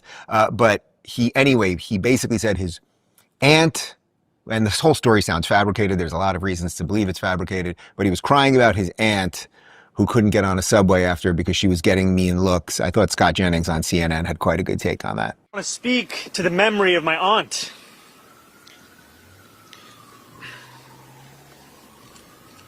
Who stopped taking the subway after September 11th because she did not feel safe in her hijab. Today he has this press conference. I watched a chunk of it. I didn't hear any words for the victims of 9/11, but he found the real victim, his aunt. Is he? The victims of 9/11 were in the Twin Towers. Those were the victims. Is the implication here that he has to answer for the terrorists who attacked 9/11? No, I think if you're going to run for mayor of New York City, or have any position in New York City, and you're going to talk about 9/11 or invoke 9/11, you darn sure better start with the people who died in the Twin Towers. That's what I think. And he didn't do that. And he kind of, he made it about his experience and his aunt and all this. My advice would be, if you're going to want to be the mayor of this town, and by the way, he's probably going to win. That moment in our history, you cannot lose sight of what happened. People died in those Twin Towers. They did not deserve to die. We did suffer a terrorist attack.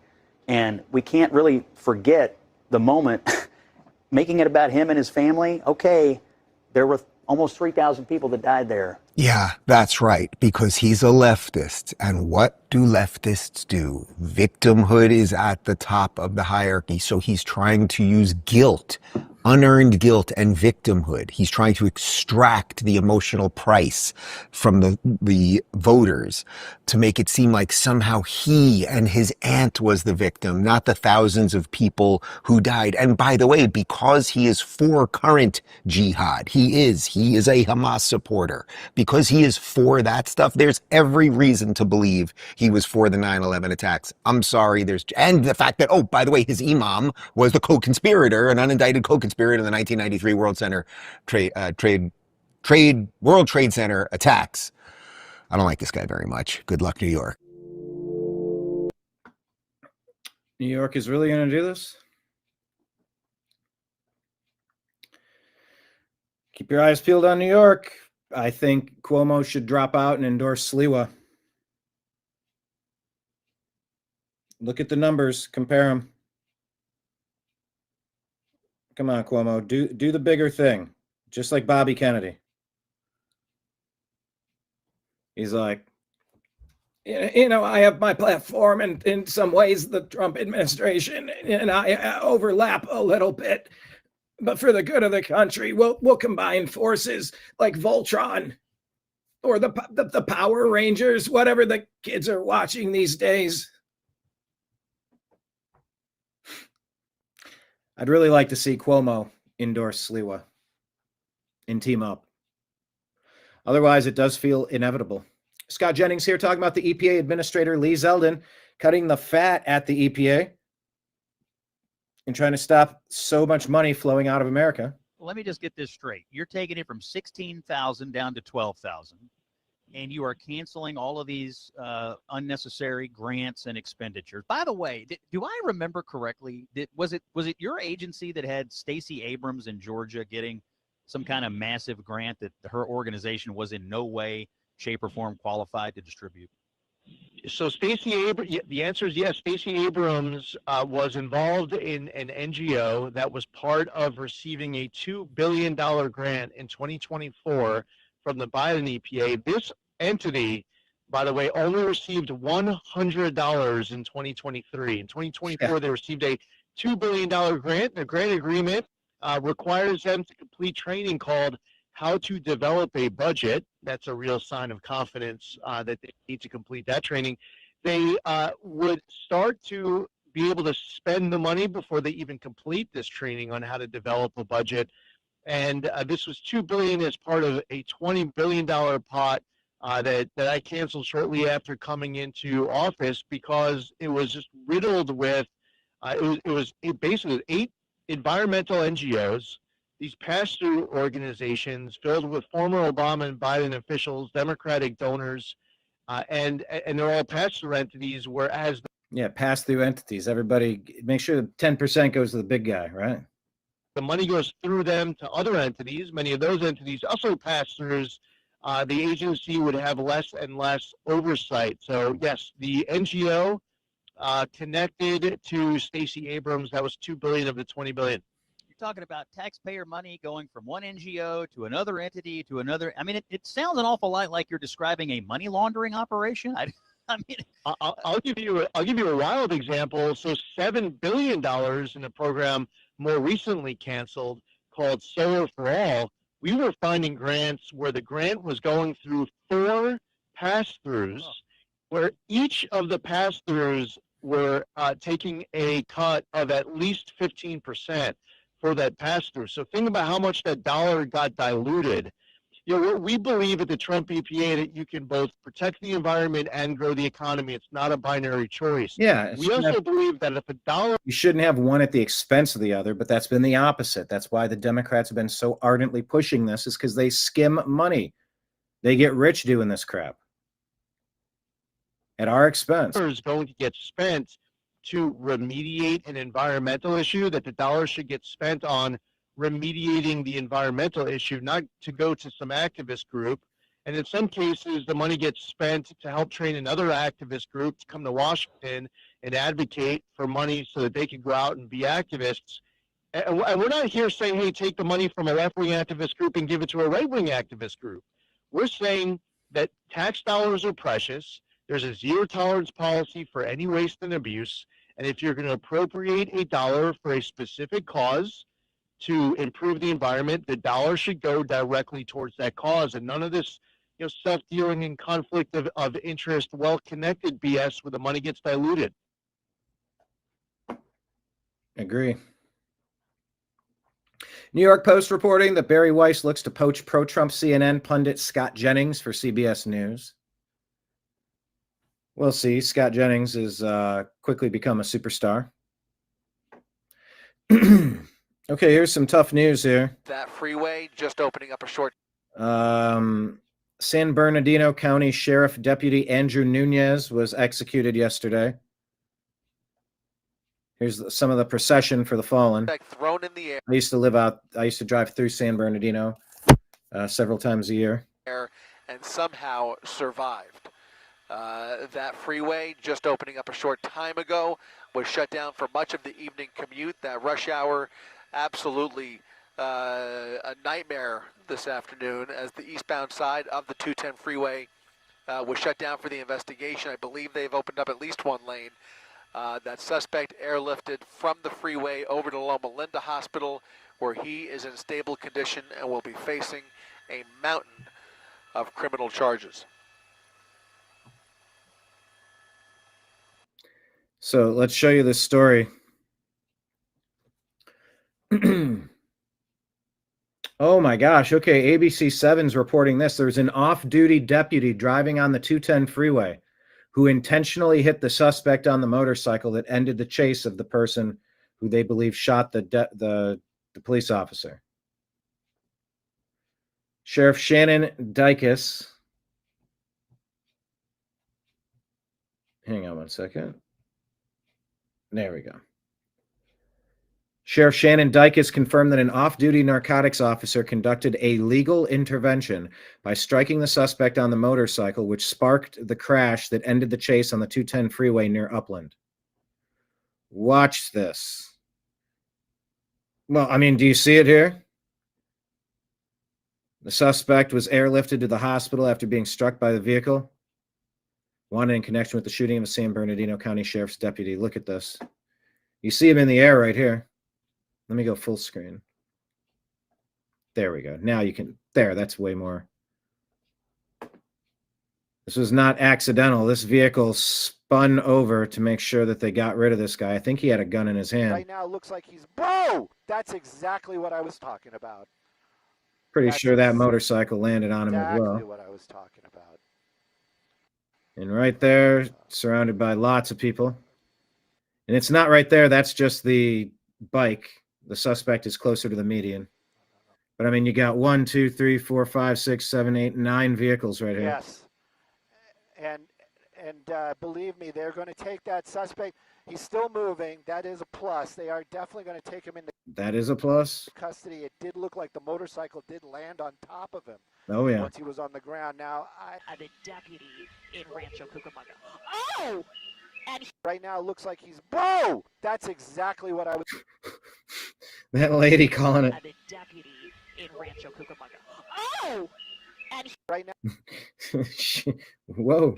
In Rancho Cucamonga. Oh!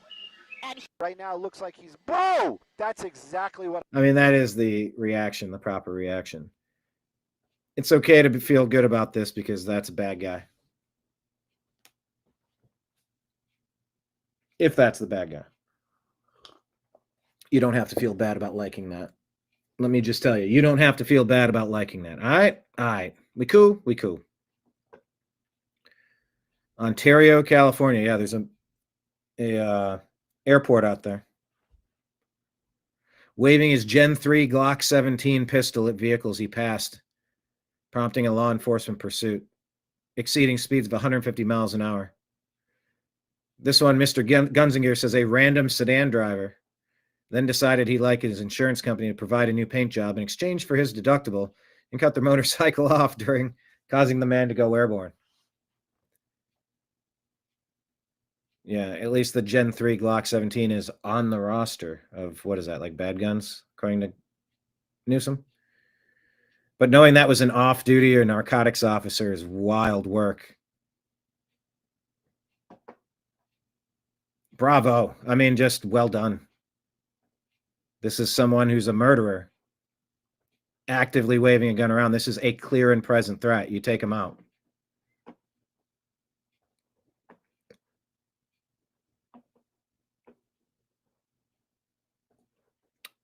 Were his hands off the handle? Oh man, his hands are off the handlebars. That's exactly what I was talking about. I didn't even catch that. I'm like watching the scene, but I'm not like any kind of safe. Right now, it looks like he's, bro! That's exactly what I was talking about. Yeah, and it landed on him too. Yeah, his hands were off of there. Miss Alexander said, bro, that was the yellow line. Someone's suburban housewife just took out a cop killer on purpose mid-chase and kept driving to soccer practice like nothing happened. No, but they, like I said, that's undercover.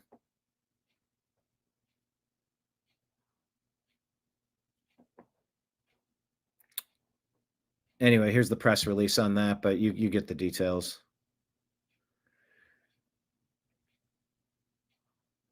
Well, you didn't escape that one, pal. All right, Elon Musk has launched Grokpedia. Have you been to Grokpedia? How does this work? Here, let me go to Grokpedia.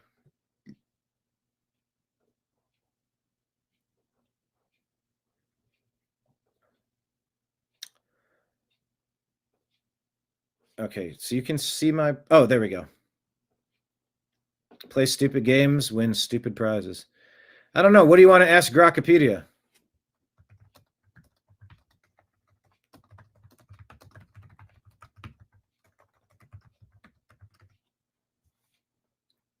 I don't know if Grok has anything on us.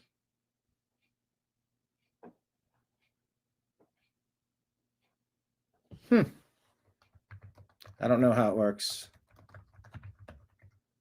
Have you used Grokopedia for anything?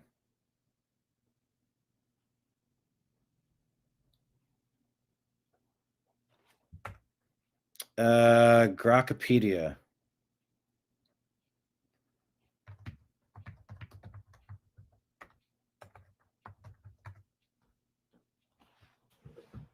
Okay, I mean, it just kind of takes you to different subsets and whatnot. All right, let's go back.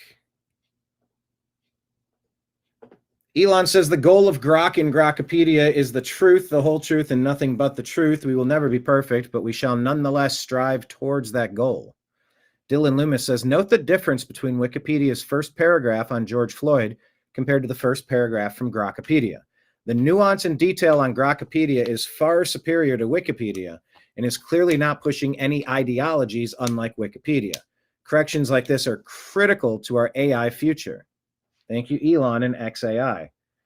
So George Floyd, it says, he was an African-American man who was murdered by a white police officer in Minneapolis, Minnesota. Wow. During an arrest made after a store clerk suspected Floyd had used a counterfeit $20 bill on May 25. Derek Chauvin, one of the 4 police officers who arrived on the scene, knelt on Floyd's neck and back for over 9 minutes, fatally asphyxiating him. After his murder, a series of protests against police brutality, especially toward Black people, quickly spread globally and across the United States. His dying words, "I can't breathe," became a rallying slogan. Okay, that was a lot to take in. Here's Grokopedia. George Floyd was an American man with a lengthy criminal record, including convictions for armed robbery, drug possession, and theft in Texas from 97 to 07. On May 25th of 20, Floyd was arrested in Minneapolis after a store clerk reported that he had used a counterfeit $20 bill to purchase cigarettes. During the arrest, which involved resistance from Floyd, who repeatedly stated he could not breathe even before being placed prone, Officer Derek Chauvin knelt on Floyd's neck for 9 minutes and 29 seconds while Floyd became unresponsive. The Hennepin County Medical Examiner ruled Floyd's death a homicide due to cardiopulmonary arrest, restraint, and neck compression, with contributing factors including severe hypertensive, atherosclerotic cardiovascular disease, fentanyl intoxication, and recent methamphetamine use. Toxicology tests detected 11 nanograms per milliliter of fentanyl in his blood, a level associated with overdose fatalities in individuals without tolerance. Chauvin was convicted in 21 of second-degree unintentional murder, third-degree murder, and second-degree manslaughter, receiving a 22.5-year sentence. Floyd's death, widely disseminated via bystander video, precipitated extensive civil unrest across the United States and internationally, including riots causing billions in property damage, alongside debates over police use of force, the role of Floyd's health and substance use in his demise, and systemic issues in law enforcement interactions with suspects exhibiting non-compliance or intoxication. I think that's a much better description with more of the important points, don't you? That was the Grokopedia, and then the first one was the Wikipedia. Which one do you prefer?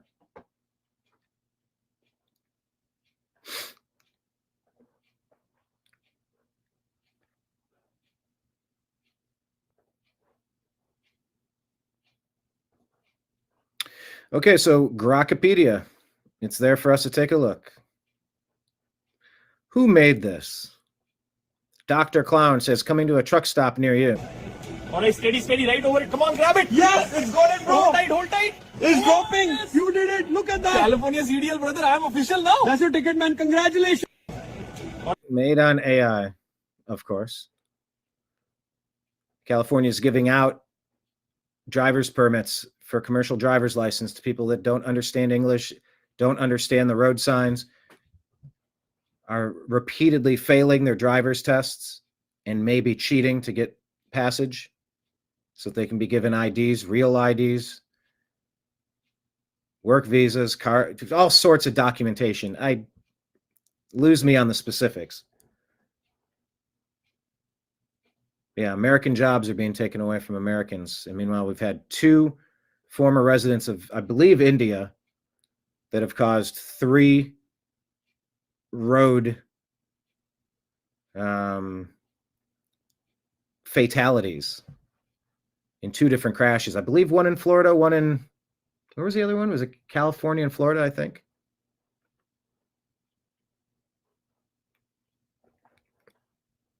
All right, so President Trump is in Japan. I can't keep the music playing, but you know what I figured out about the Trump dance? I figured something out about it. It's like he's holding a towel behind his head. I think if you want to do a good Trump dance, there he is dancing for the troops. I'm no Marilyn Monroe, but I will do the dance. But yeah, it's like he has a towel behind his back and he's just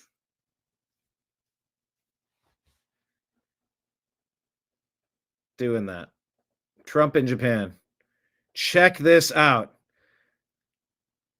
Commander-in-Chief arrives on the USS George Washington at Yokosuka Naval Base.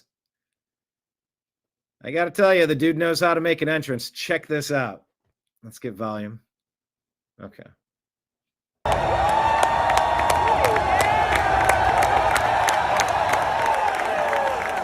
Ladies and gentlemen, the President of the United States, Donald J. Trump. As the flag still stands. And they play God Bless America, of course. Everyone's trying to get the picture.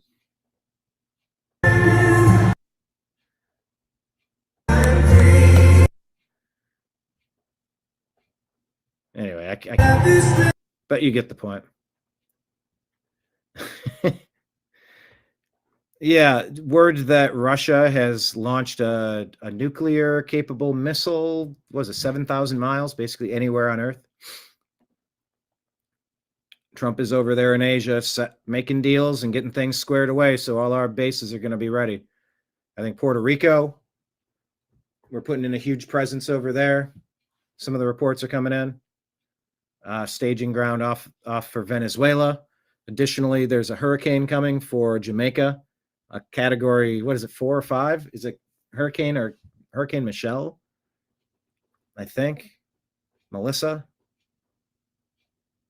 Actually, let me ask.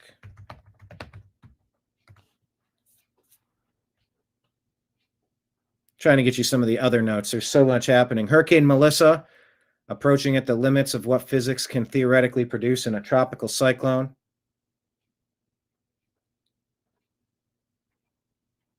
Major Hurricane Melissa. It's dire for Jamaica. Melissa's even stronger now. Their homes are made of tin walls and tin roofs with cinder blocks on top to keep it from blowing off. Have anywhere to go live. Nobody now go put me up now and I don't have nowhere to live. So I talk to Jesus and so me I talk the breeze cut. There's music in the background, but I can't play it. I've been to Jamaica, that's no joke. Melissa has become the 6th strongest Atlantic hurricane on record by central pressure. 180 mile an hour winds, only 10 miles an hour short of the record for strongest Atlantic hurricane by sustained winds.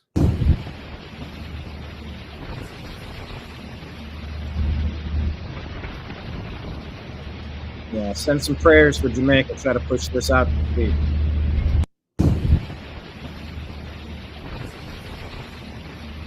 How about that? Dear Lord, Heavenly Father, push this Hurricane Melissa far out to see where it can't hurt of Jamaica. Amen.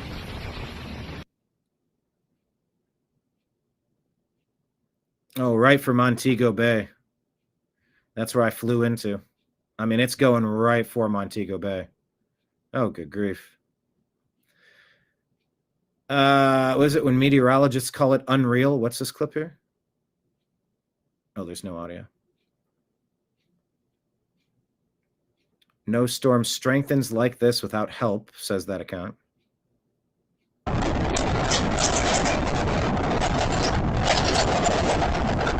Treasure Beach, Jamaica. Catastrophic, life-threatening Category 5 hurricane unleashing its full force.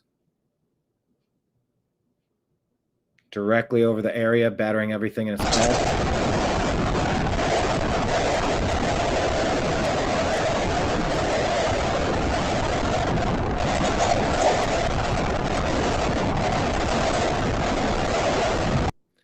So, folks, that's happening. But yeah, President Trump is out in Japan. Oh, wait a minute. Why'd it go to here? There we go. Trump in Japan, working on stuff in Asia. I mean, we are solidifying stuff all across the globe. We truly are on the most interesting timeline, are we not? There's the Trump man. There he goes, everybody.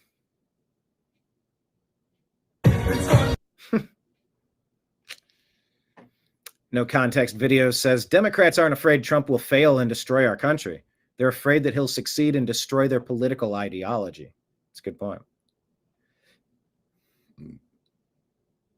Gavin Newsom, I gave illegals driver's license, voter ballots, healthcare, and money. Somehow that's legal. Oh, they try to, it seems. Reminding us this is day 27 of America held hostage under the Schumer shutdown. This is the Democrats. Here's your reminder about government being shut down. Is it really all that bad a thing? From Parks and Rec. I have a joke for you. What is the joke? Okay. The government is excellent and uses your tax dollars efficiently. There you go. Branko put this out. The radical left has a gun to Schumer's head, forcing him to keep the government closed and harm the most needy people in our country. His illegal aliens first says that's a stupid hat. Americans first. Chuck Schumer's totally backward. So we need 60% of the votes to pass this. There are 2 Democrats who have jumped over, and Rand Paul is the one Republican who's saying no. So we need a total, I guess 1 independent. I guess Gray is independent. So 5 more votes are needed. 1 more independent, maybe, plus 4. 5 people total. So no, 1 Rand Paul vote is not keeping the government closed. Democrats then versus now. Ask not what your country can do for you, but what you can do for your country. AOC now. Free stuff. I'll take free stuff. Here's the meme that never gets old. No, Jamaica's not built for hurricanes.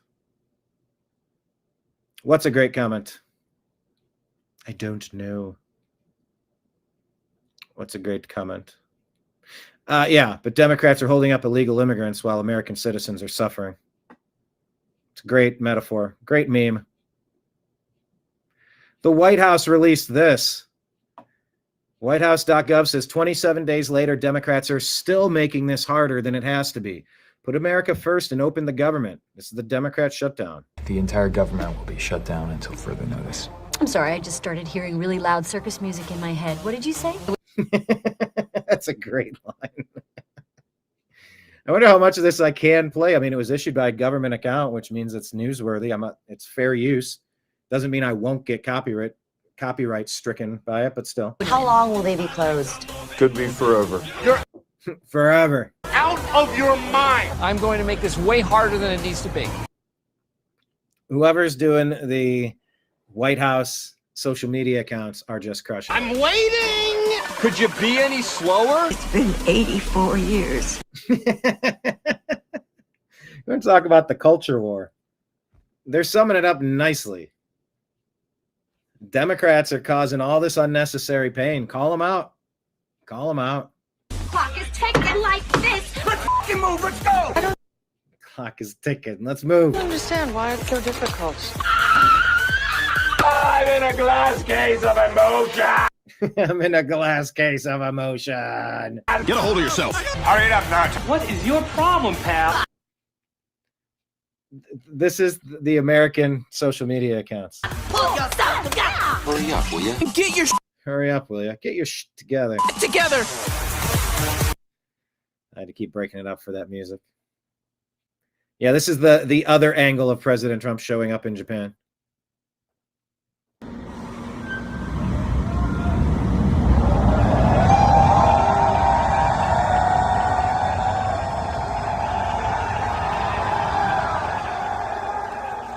Ladies and gentlemen, the President of the United States, Donald J. Trump.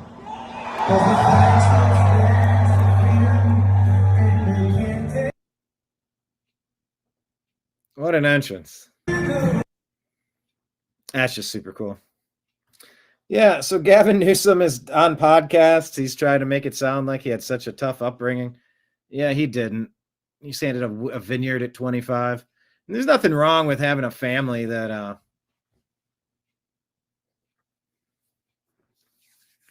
has some success and you get some help, but don't lie to us about how it was growing up. I don't like that's sociopathic stuff right there. Sociopathic. Hey, good comment here. Marion says that they weren't afraid of Trump winning, but they are afraid of people realizing what they're really up to, or something like that. No, I take your point. Sarah Rose says, here's a disturbing video of Gavin Newsom resurfacing of his troubled youth, growing up in the slums with thugs and suffering through his life in poverty. Truly heartbreaking. Looks like he's in a barbershop quartet.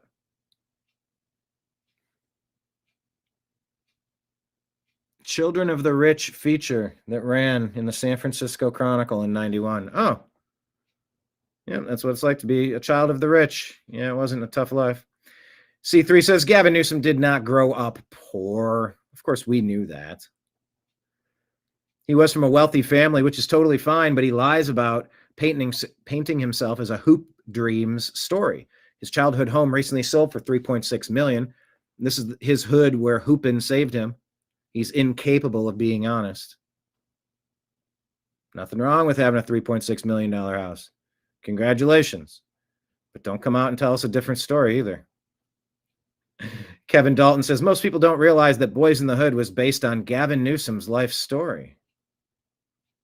You know, it ain't easy being Gavin Newsom. Cat Turd says, another picture has emerged proving Gavin Newsom's comments about being a poor black kid eating Wonder Bread sitting lonely on a dirt floor. Yep. How's that vineyard treating you? Fancy watch, fancy hair? Pure American psycho. And by the way, nothing wrong with being successful or being from a successful family. But how dare you lie to us about it? Whether it's Mamdani or whether it's Gavin Newsom, you guys are sociopaths. You know, I can tell both versions of my story about struggle and success and everything in between. But I'm not going to lie about it.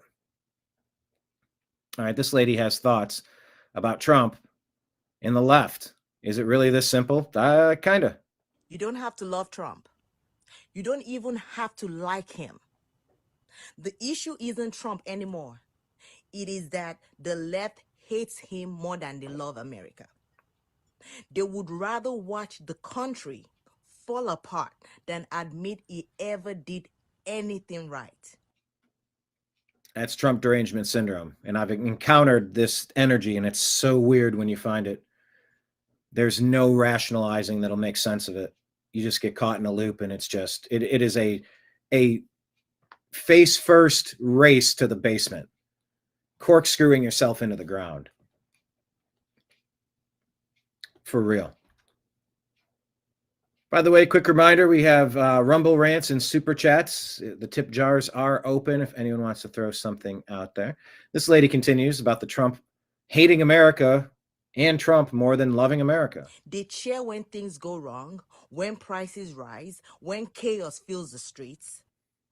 They think that that's their only way to power because it recently worked. And it only worked because they allegedly Wink, wink. You know what they did in 2020. Just so they can say, see, we told you Trump was bad. That's not patriotism. Yeah, watermelon shirt, strawberry shirt, ladybug shirt. That is bitterness, and it is dangerous. Because evil isn't just doing wrong. Evil is hoping your own nation collapses just to prove a political point. Yeah.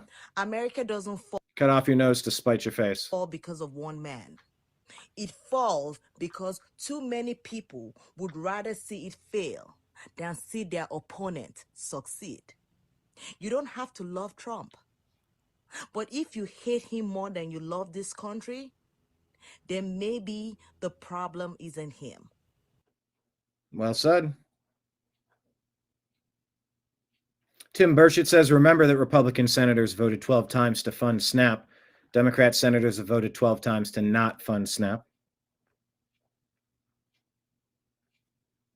AOC trying to make fun of Riley Gaines. Silly Spock says, if women think Democrats are going to support them based on their identity, it should be pretty clear that you'll only get supported if you're loyal to the party, and they'll have no problem trying to destroy you otherwise. More President Trump in Japan. Yep, more music. Getting things done on the global scale, on the global stage.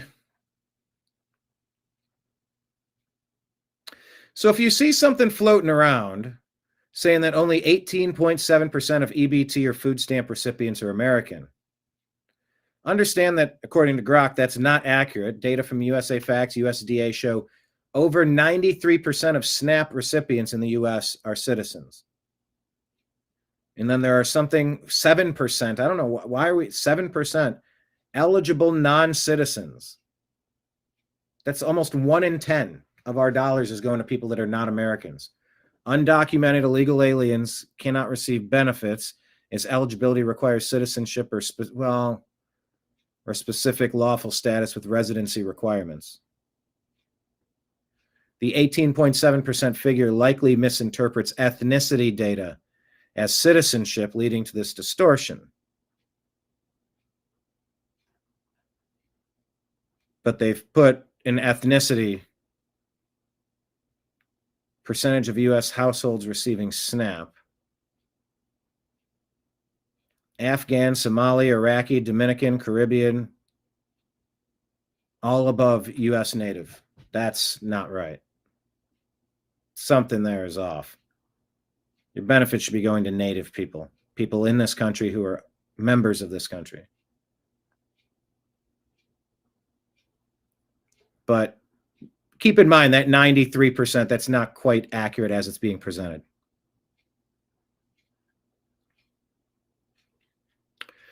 Daily Mail says a fresh blow for Keir Starmer as labor. Let me switch to that. Labor slumps. What page am I on? To a record low in their poll, just 1 point ahead of the Greens. Here's a palate cleanser for no apparent reason. Here's a cat jumping up to catch snowflakes. Come on. How cool is that? I like cats. Cats are sweet. That's a palate cleanser.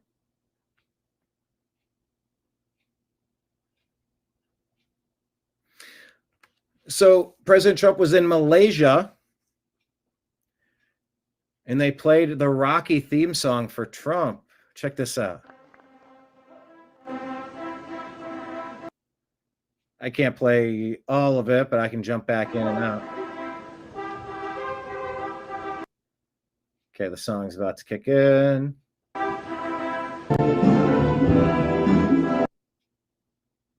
I mean, that is like, it feels like that is an American song.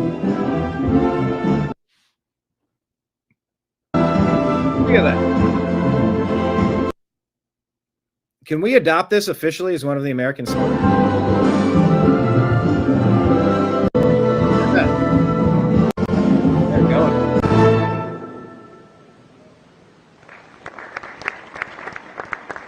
Bravo. Are you with me though? Who's feeling me? That needs to be an official American song.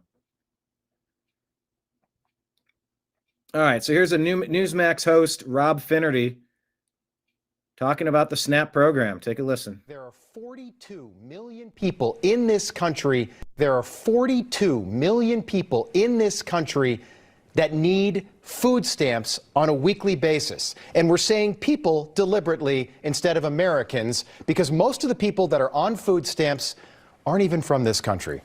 45% of Afghanistan immigrants are on food stamps. 42% of Somali immigrants, 34% of every immigrant from Iraq, 23% of Haitians, 59% of all illegal aliens are collecting food stamps, meaning that most of the people getting.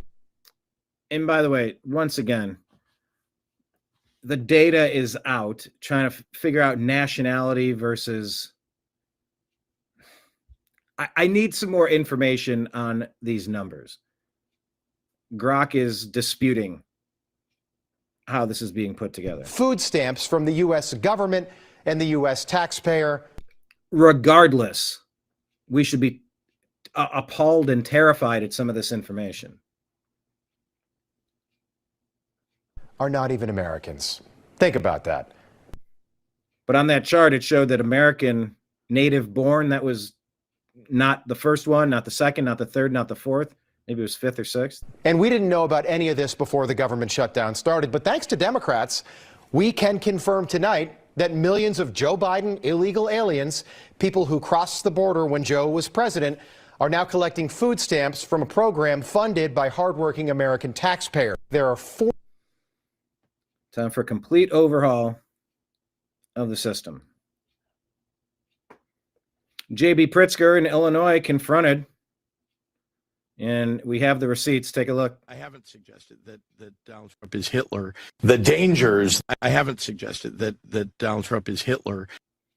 Except you did, over and over and over. I haven't suggested that Donald Trump is Hitler.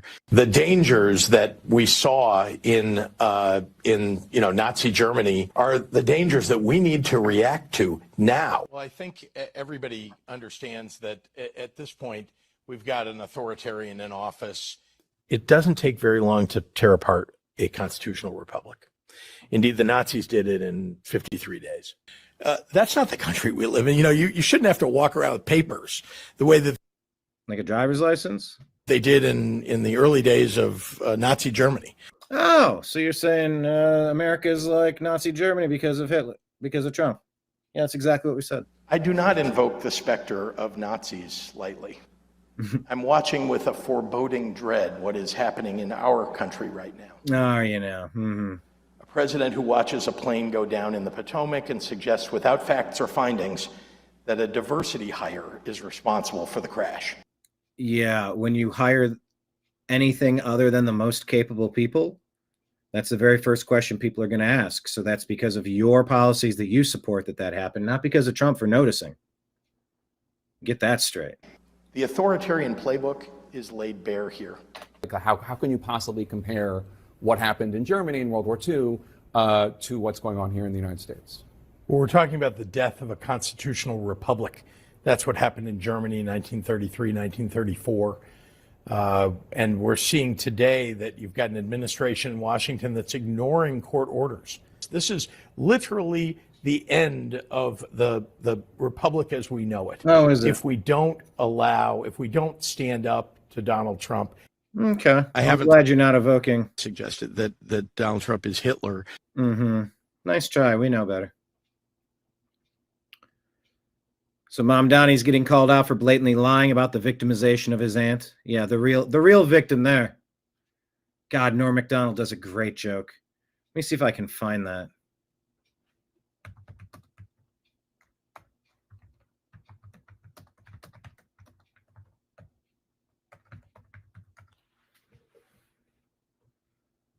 I think I can find this joke.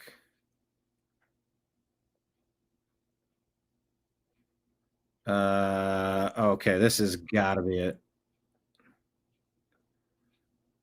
Very timely. Norm Macdonald, we miss you. And this guy, Nick Swartzen, I used to play trivia sitting next to him at the bar. All right. Mamdani. Oh, my aunt couldn't take the subway. Okay. Hey, for the 9th consecutive year. Got to turn the volume up. It's very low. Hey, for the 9th consecutive year, Nick, JetBlue Airlines ranked first for satisfaction among all North American airlines. But you know what ranked least in satisfaction? 9/11 Airlines. What a terrible name for an airline. It reminds me of that tragedy. Oh, 9/11. Yeah, don't laugh at 9/11. I tried to tell him not to laugh. Adam. I know. I walked through blood and bones in the streets of Manhattan trying to find my brother. Jesus. Yeah, he was in northern Canada.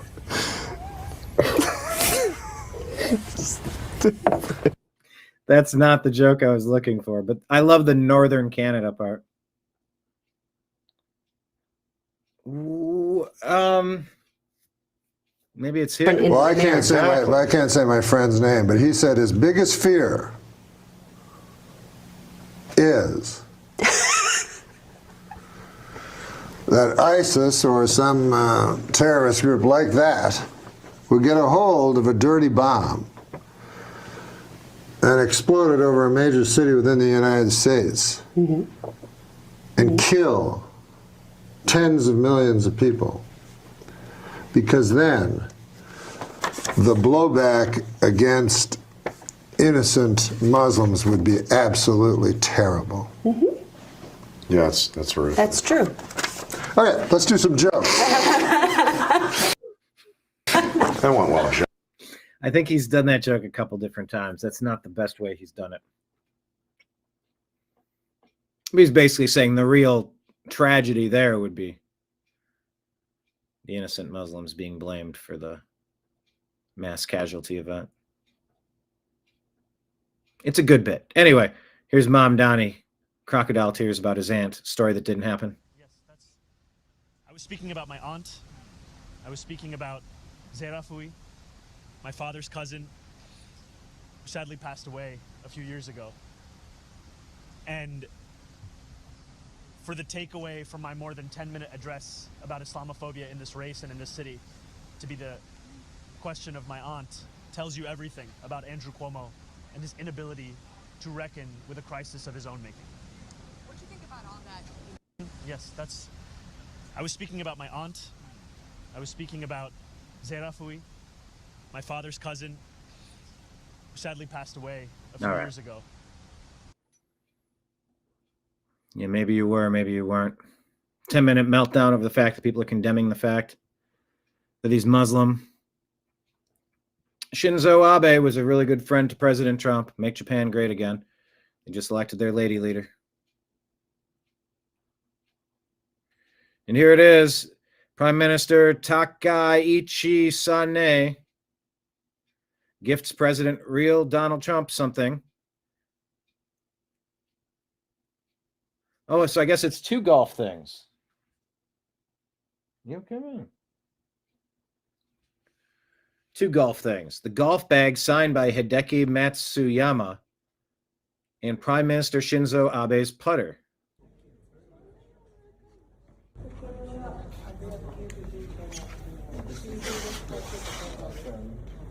Shinzo was a good leader.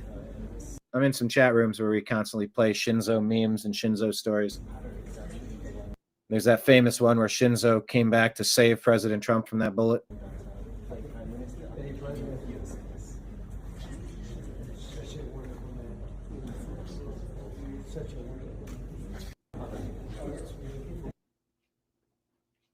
So Trump's out there doing the political thing. Katia says, everyone's talking about 42 million people losing SNAP benefits soon. I'm wondering why 42 million people get SNAP benefits. Isn't that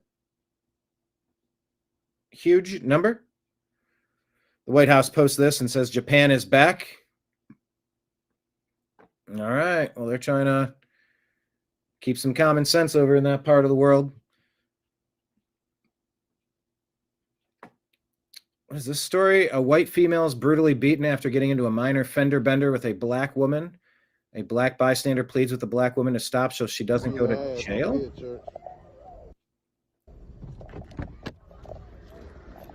From a car accident? I think you're supposed to call this stuff in. What the heck? Y'all good? Damn, she female. Hello? Not okay. You're beating her real bad, baby. Is she white? Is she white? Ooh. What the hell is going on? She real bad, baby. Hey, I don't want that blue. Would this be national news if this were the opposite story? Yeah, it would. It'd be the #1 story. MSNBC, CNN. She gonna go to jail real bad, Joe. Baby. This is crazy. Shut the fuck up. Shut the fuck up. For a long time, Joe. Shut the fuck up. Why is that guy not helping? What is going on here? You got insurance? You got insurance. Tell me you got insurance. Say you got insurance. Say you got insurance, Joe. Say you got insurance. Dude, gross.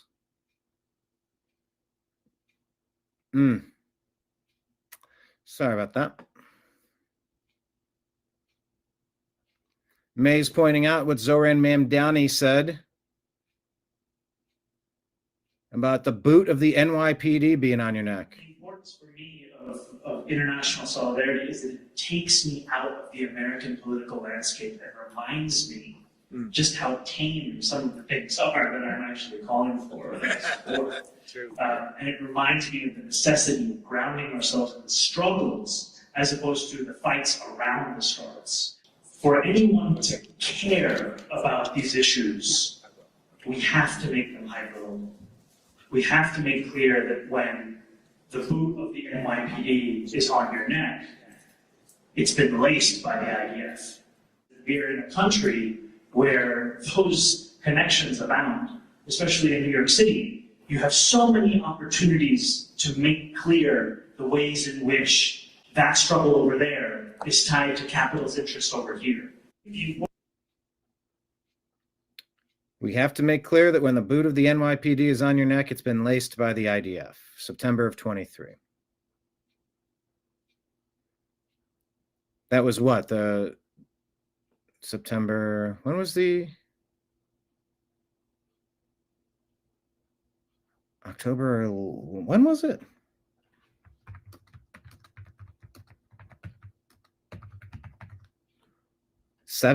October 7th.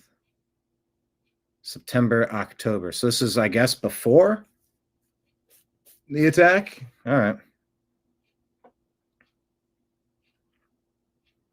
American thinkers asking, where is Trump's Department of Justice on denaturalizing Zohran Mamdani?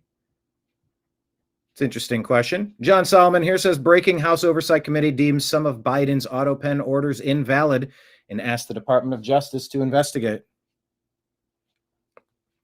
Jake Tapper getting schooled by Schwarzenegger about what gerrymandering really is. As you acknowledged, this all started because of redistricting in Texas, and this was Trump pushing Republican-controlled states. No. God, they frame everything so fraudulently. It's because the Democrats have been gerrymandering everything everywhere for decades.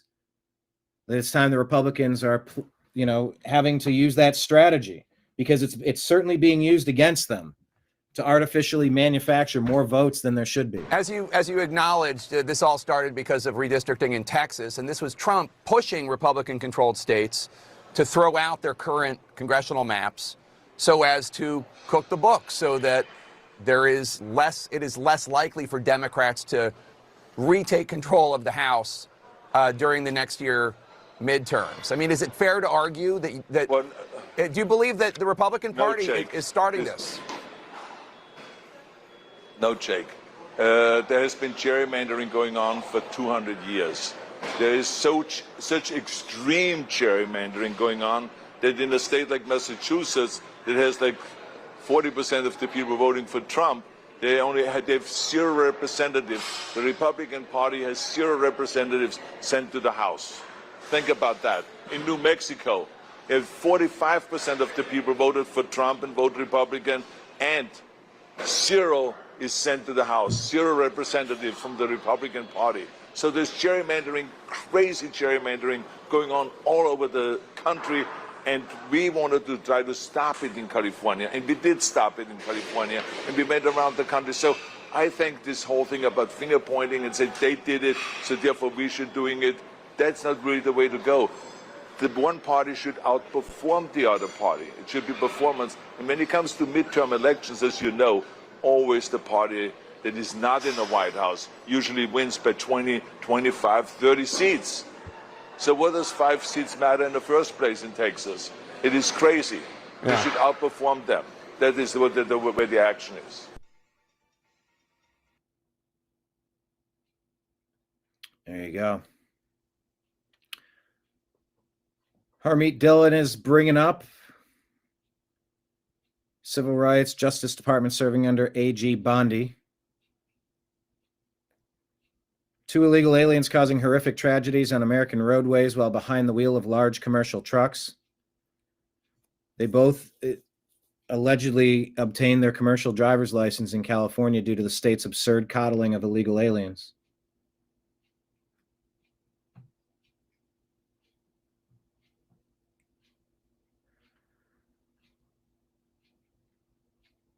But is she Indian, Dillon, Harmeet? She's saying there's law-abiding Sikhs and Indian origin Americans. Don't give them grief. Those responsible for these tragedies must pay for their misdeeds. So too should the state of California for enacting reckless policies. Yeah, that feels right. People are saying, oh, Gen Z males are turning away from Donald Trump. But they're not aligning with the Democrat Party either, expressing frustration with both sides. Joel Webbin says, yeah, young men are abandoning MAGA because they are much further to the right. We said, yeah, that feels more accurate than Gen Z's joining the deep state commies.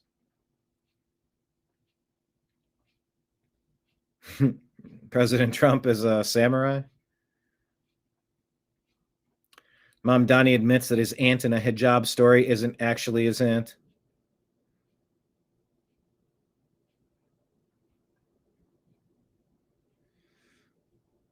What is Glenn Beck doing? In 26, he's going to disrupt the education system. Welcome to the torch. Okay. Yeah, education needs to be fixed.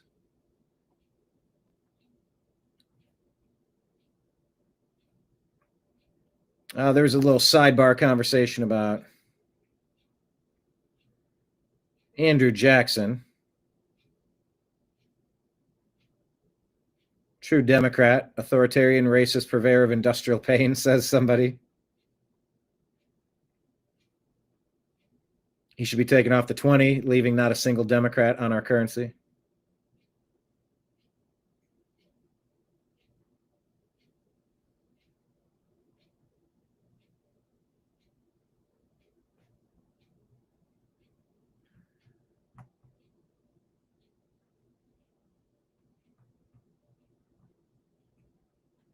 All right.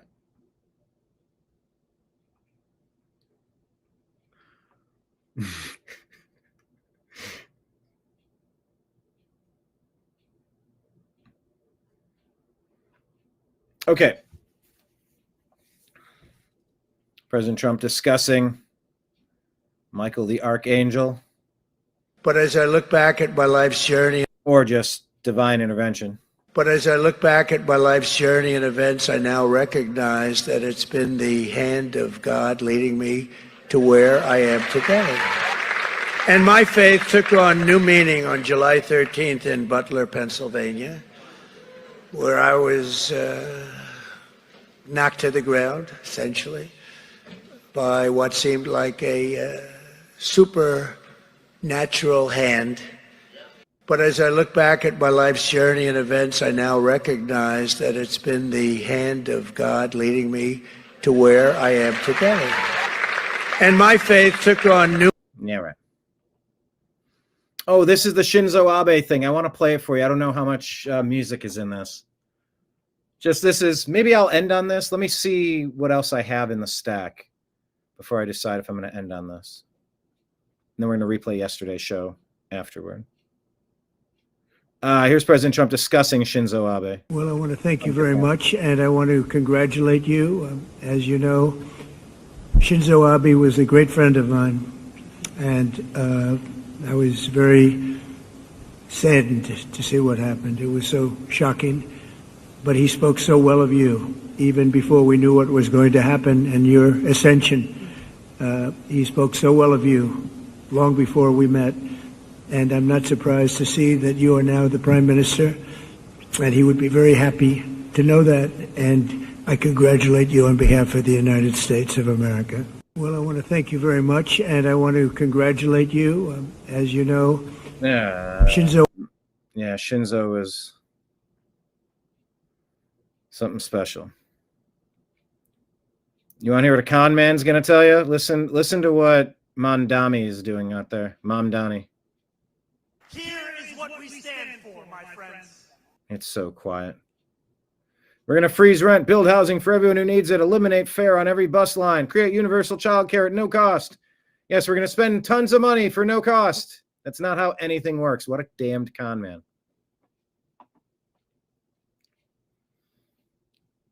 This was a horrible story that came from Ohio. A toddler was stabbed by this lady, and we'd ask if you agree or disagree, this is the most vile, racist killing in American history. This lady just ended the life of a toddler. A mother shouldn't receive her child's death. This is Ohio, I believe. A mother shouldn't receive her child's death certificate at 3 years old, and his cause of death is by homicide.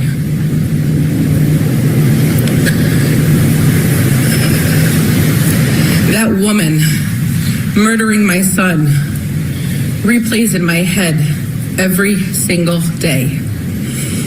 It is my living nightmare. The last thing I will ever hear from my son is his scream, the sound of his pain and fear before he was gone. And I can still see the terror in his eyes. Dude, this is so awful.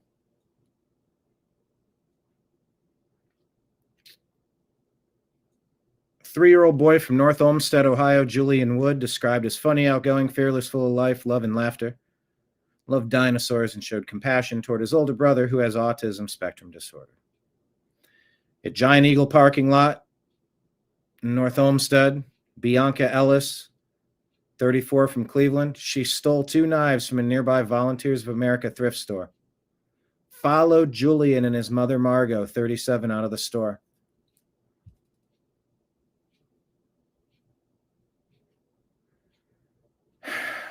And she stabbed twice in the face and back while he was in the shopping cart. The mom was also stabbed in the shoulder. No previous connection.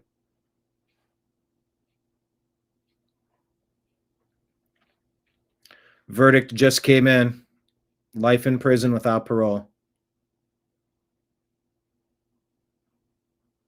I'm sorry. Bianca Ellis, the murderer, she apologized? Hang on. Where's the family called her a monster and expressed deep hatred and grief?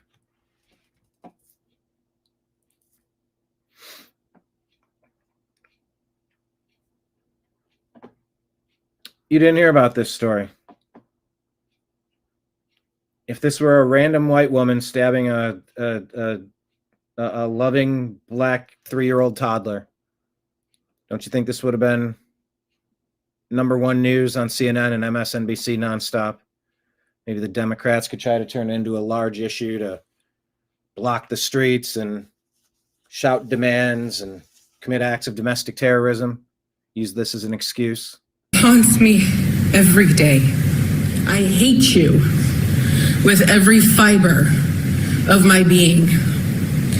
Because of you, I live in constant fear. For months, I couldn't leave my home.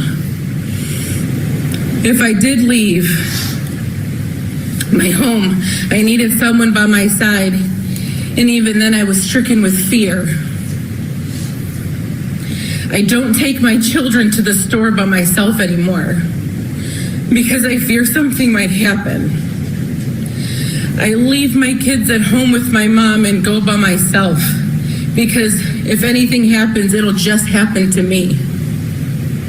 I hate that I'm here and my son is gone.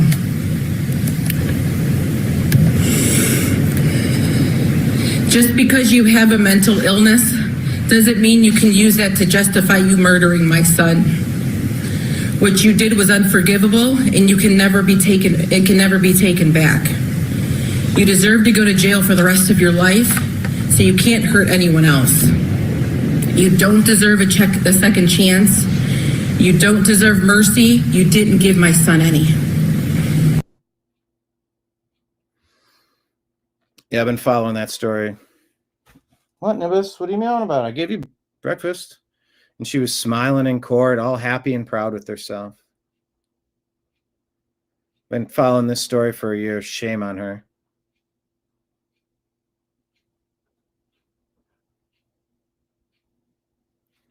Rand Paul warns us that we shouldn't be just blowing up narco-terrorists. Let's start somewhere where I think the two of you agree, and that's on some of the last bit of what Lucas was reporting on there about those strikes out in the sea.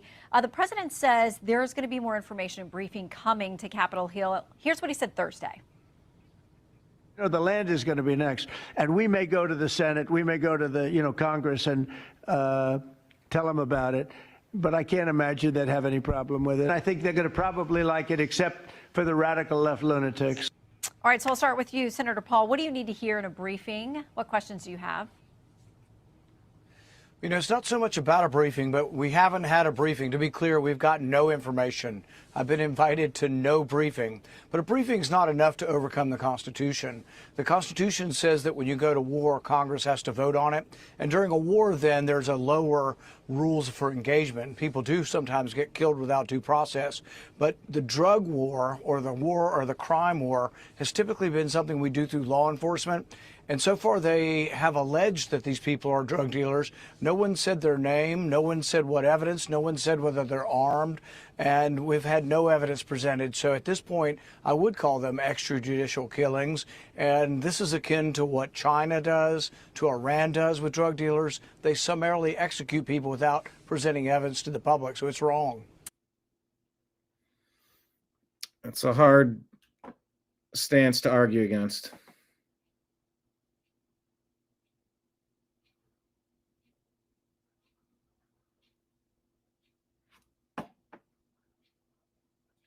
Yeah, AOC blasting Riley Gaines. She says we're being destroyed from within. AOC, Bernie, and Mamdani. AOC said, maybe if you channeled all this anger into swimming faster, you wouldn't have come in fifth. We said, is AOC for real bashing women who get abused by men because of Democrats? What woman would bash a woman for being battered by a man? The Democrats have completely lost the plot. Dear Lord, the Democrats are terrible. To impair its value or... By the way, you want to know part of the reason you say it's too late for an apology? No, I know. Sometimes I wonder about Rand Paul too, but I mean, just blowing up boats, like if you think you know who they are,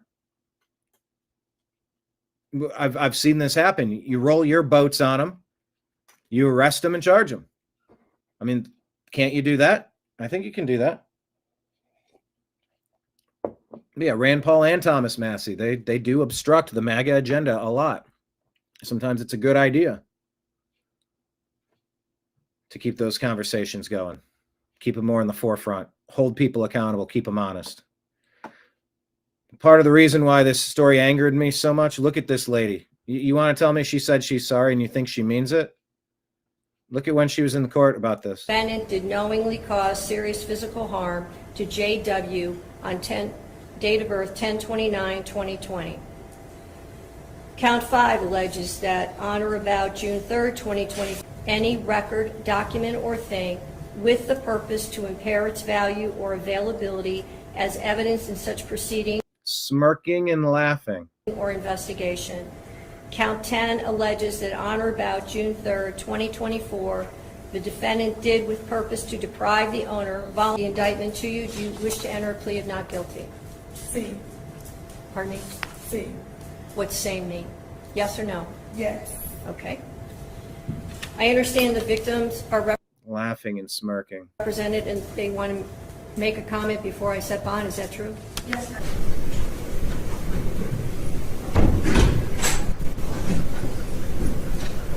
Oh, you're not so laughing now, are you? Wow, that's a big difference, isn't it? Going from this Serious physical harm. to this. Okay. Hamming it up for the hammer anymore?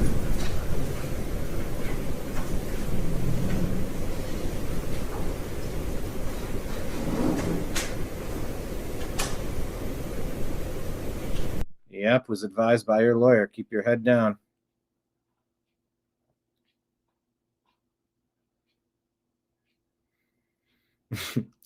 Deplorable Weirdo points out what I saw instantly when AOC raised her hand. It's like a Nazi rally out here. Is it not?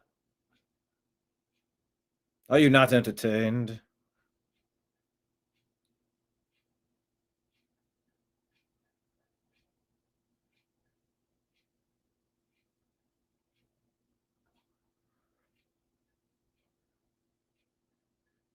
The war on drugs, knowing so many politicians are in on the narco game. I mean, yeah, our own deep state too.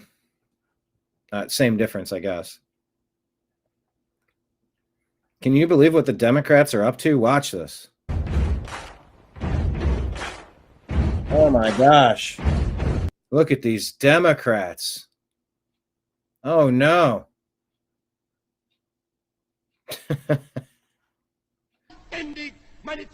This is probably AI, people. Not real video. But she sure does sound angry. No, that's not her voice either. And I don't know what's being said. I don't speak that language. Anyway. Reminder that Spygate: never has a president left office to collude with others to impede the next sitting president of the United States of America until Obama. Keep that in mind. Cory Booker agrees with the Democrats. Doing really questionable salutes there.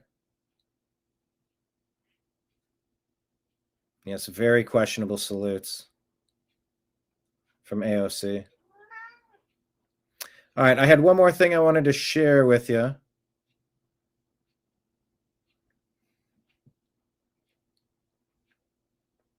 This is it. I don't know how, I think there is music in here because I think the music gets me every time.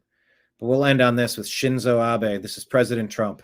It's a little bit old, that chart. That chart's a couple of months old. And if you want Donald. Donald, you must move your head. You must move your head. Shinzo. And I never got the chance to say goodbye. It's not so good if I can't just play it. So watch it on our X feed. There's one last thing that I must do. So Shinzo's been assassinated already, but while President Trump's giving his speech. I really see something that said. Shinzo comes in and knocks the bullet off course. Too much music. Fight, fight, fight. Shinzo's looking ready. Thank you, Shinzo. I'll guard the roads and I'll guard the skies. I don't know who made this, but this goes around my friend group all the time. And today's a good day to remember that, there's some good politicians out there. We need to stand against political violence from the left. You got to just put some decent people, some decent policies in, and put some decent safeguards to make sure we're not being looted completely. All right. That was what I wanted to share with you. David saying in the war on drugs, the way it was being run only seemed to allow the drugs to flow faster everywhere. Yeah. From the poppy fields of Afghanistan to the cocaine fields of Colombia, Peru, Nicaragua, right? This is not sustainable. This is not good. Absolutely not good. All right. Like I said before, please consider signing up to be a member on our Rumble or YouTube page, as well as Patreon. Once a month, we collect donations there. We also have PayPal, Venmo, and Cash App. My name, Brian Engelman, and Fuzz Installment at Yahoo for the PayPal. Super Chats and Rumble Rants. I actually got to call the bank to get it squared away so that it can, now that we've activated it on YouTube, got to figure out which account it's going into for the business account. Because every month we have many hundreds of dollars of business fees that need to be paid. So any and all tips are greatly appreciated. Also, like I said, we are only, how many hours? 215 hours short of bringing advertising revenue back onto our YouTube channel. So if you could, please let our videos play. Please watch some extra videos on the New American Media YouTube channel, because it all definitely helps. Thank you all for being here. Let's go ahead and pull up the show from yesterday. Where'd it go? I'll try it from scratch here. TNAM Daily Show. Is that today? Oh, here we go. And we will play you yesterday's program. Let's see. Pull this one up. Share this tab instead. This is yesterday's program. Broadcasting to you live from the Orion spiral arm of the Milky Way galaxy, the solar system planet. Thank you all so much for being here. Appreciate you. I love you, and we'll talk to you again soon. Planet Earth, North America, the United States of America, somewhere.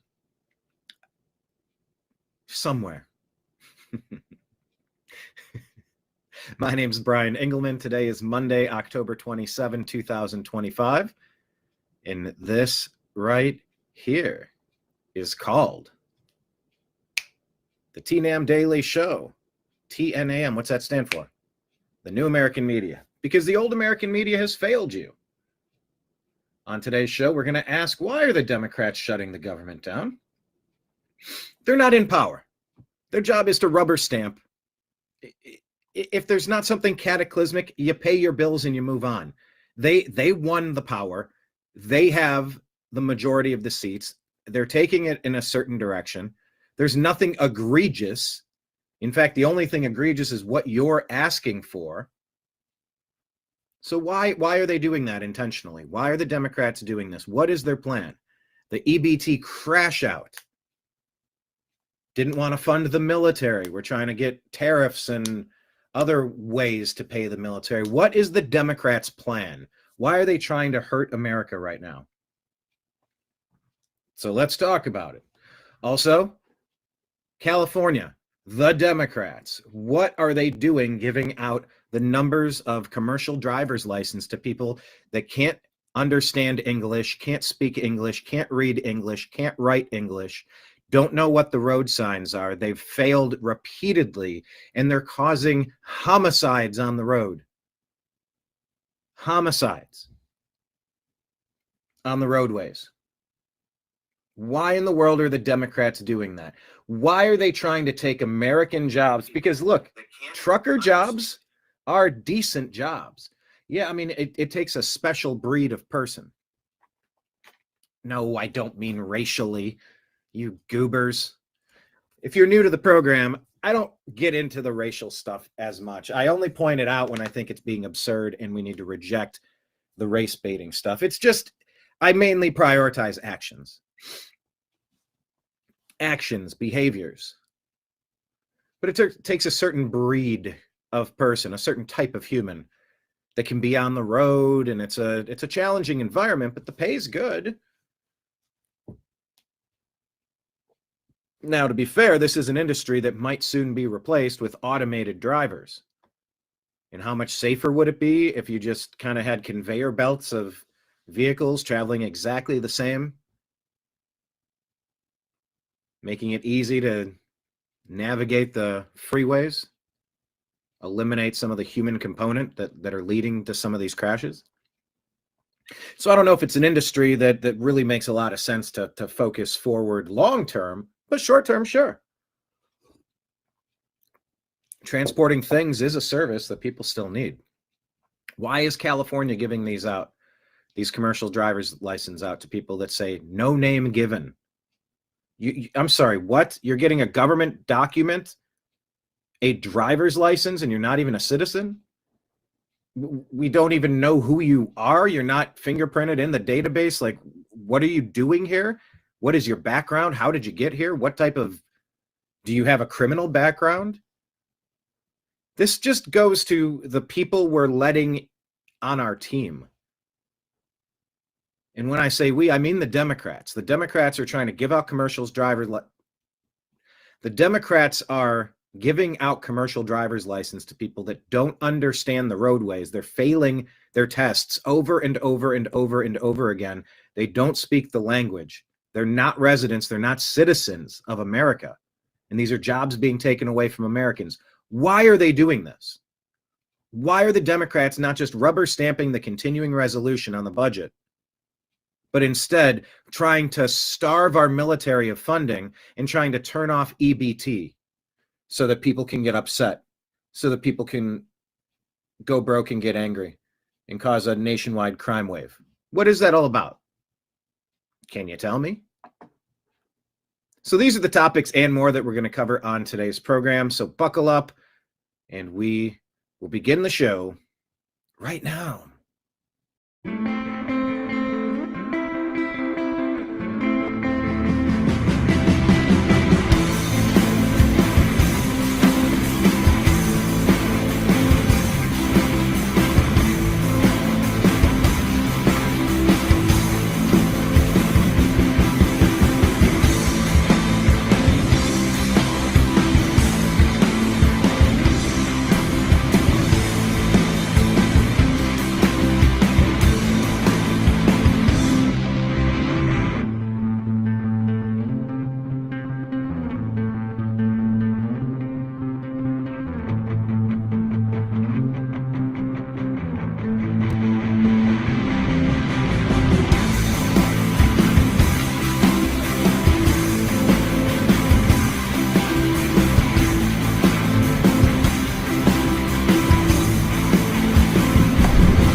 Guide to the Truth, the new AmericanMedia.com.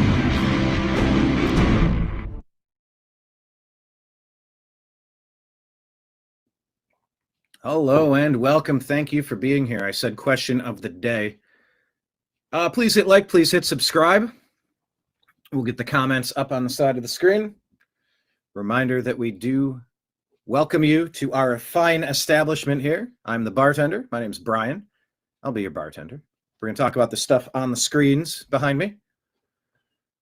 And we do have a tip jar out. Let me tell you, we are on Patreon. It's the end of the month, so if you would consider subscribing to our Patreon page, we are crowdfunded. So we appreciate your tips. We're also on YouTube. We have subscriptions there. Memberships, I think they call them, and super chats. So you can do a super chat.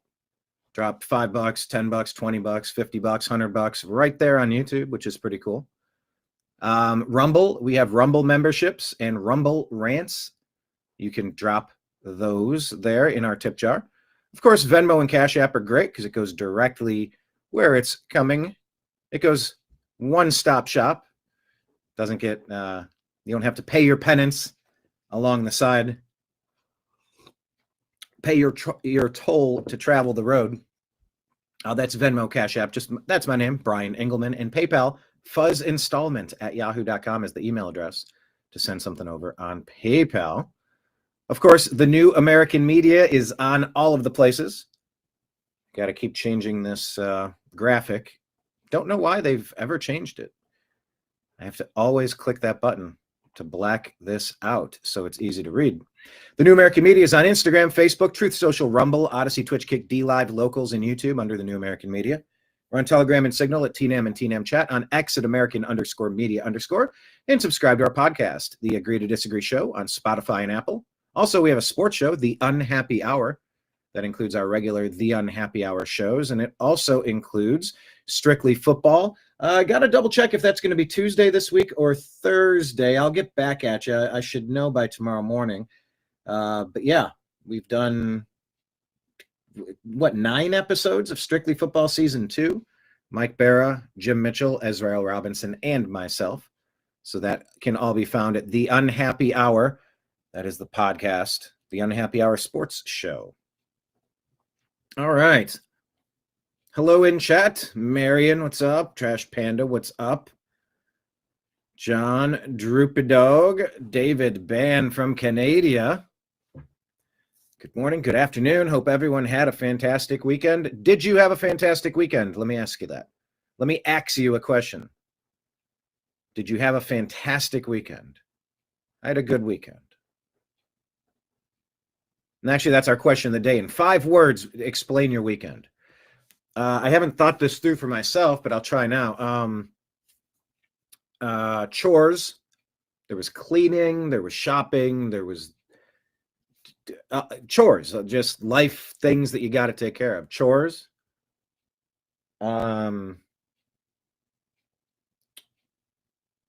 Football. Buckeyes were off. The Browns are terrible, so that wasn't really a good thing per se. Chores, football. Recharge. I think there was recharge. Cooking. What else? I don't know. There's something else. I'll save that, but curious to hear what yours were. Marion went to a cousin's family reunion. Nice. Family reunions are good. Haven't been to one of those in a while. All right.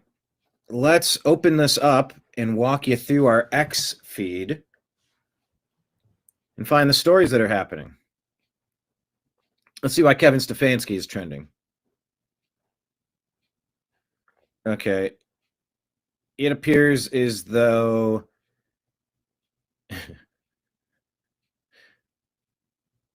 Kevin Stefanski is still the coach of the Cleveland Browns. I was wondering if something might have changed there. Okay. All right, so GameStop has a thing happening right now. And it's turning into another thing. You got to love meme culture. I don't know if you're gamers or not, but there's a statement from GameStop. GameStop declares the console wars to be over. And they've brought in President Trump. And the White House is putting this out, power to the players, like a member of the Halo gaming community. I mean, President Trump has attempted to negotiate peace deals everywhere that there's conflict on Earth. And so GameStop had something going on. They say this. This is pretty funny. I do find this entertaining. Whereas for the past 2 decades, the global gaming community has been engaged in an ongoing and increasingly petty conflict known as the console wars. Whereas said conflict originated in the early 2000s with the release of Halo, Combat Evolved as an Xbox exclusive title. Whereas Halo Campaign Evolved is officially coming on PlayStation in 2026 with cross-platform play. Therefore, GameStop, acting under its authority as a neutral entity in the world's retail gaming and trade-in destination, hereby declares the official cessation of the console wars. All claims to exclusivity are hereby dissolved. Console loyalists are instructed to cease hostilities, disband militias, and enjoy this new era of gaming. GameStop will continue to operate as a demilitarized zone, offering hardware, accessories, and trade-ins to combatants on all sides. Power to the players. I mean, this is a clever way to get to get a press release in front of way more people than you would normally get a press release in front of. So trying to follow this logic here. Let me ask Grok. Let me start a new conversation on Grok on this page. Explain timeline of how White House got involved in the GameStop press release. Because there've been so many of these now, they're going back and forth, and I'm trying to figure out the origin of this.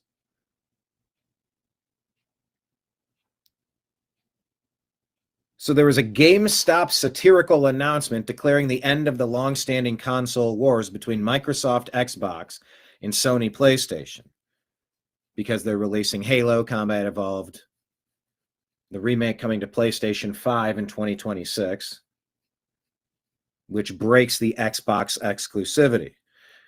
GameStop framed it as a peace treaty tying into gaming culture in their powers to the player slogan. The White House's official accounts amplified it with memes featuring President Donald Trump, leading to a temporary stock surge for GameStop. Whoa. The White House linking President Trump to GameStop leads to its stock surge. Look at that. This contrasts with the 2021 meme stock saga, where the White House under Biden only monitored market volatility without direct engagement. So they declare an end. Then the White House rapid response account quote tweets the GameStop post, and it says number 9. Because I guess he's brokered ceasefires in 8 different places. So I think they're like jokingly claiming that they ended this war as well. I mean, it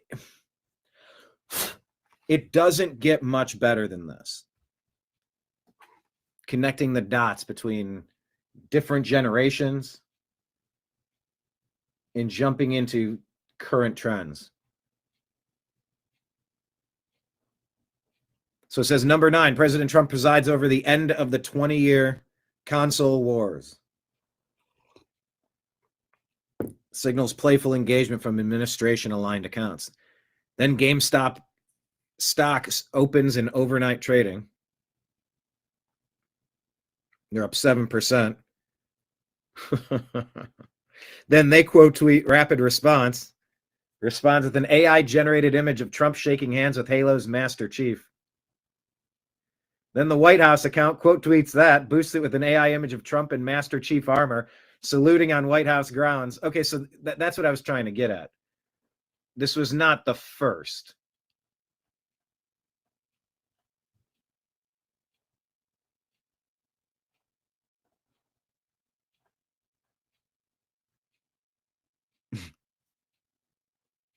Who needs the beast when you have a warthog? Yeah, I don't know. This is... Look at this meme. Look at this meme. This is President Trump presiding over Microsoft and PlayStation, brokering a peace deal. Oh, come on. Oh, it doesn't get much better than that. Look, that yeah, thank you, President Trump. All right. And then GameStop put this out.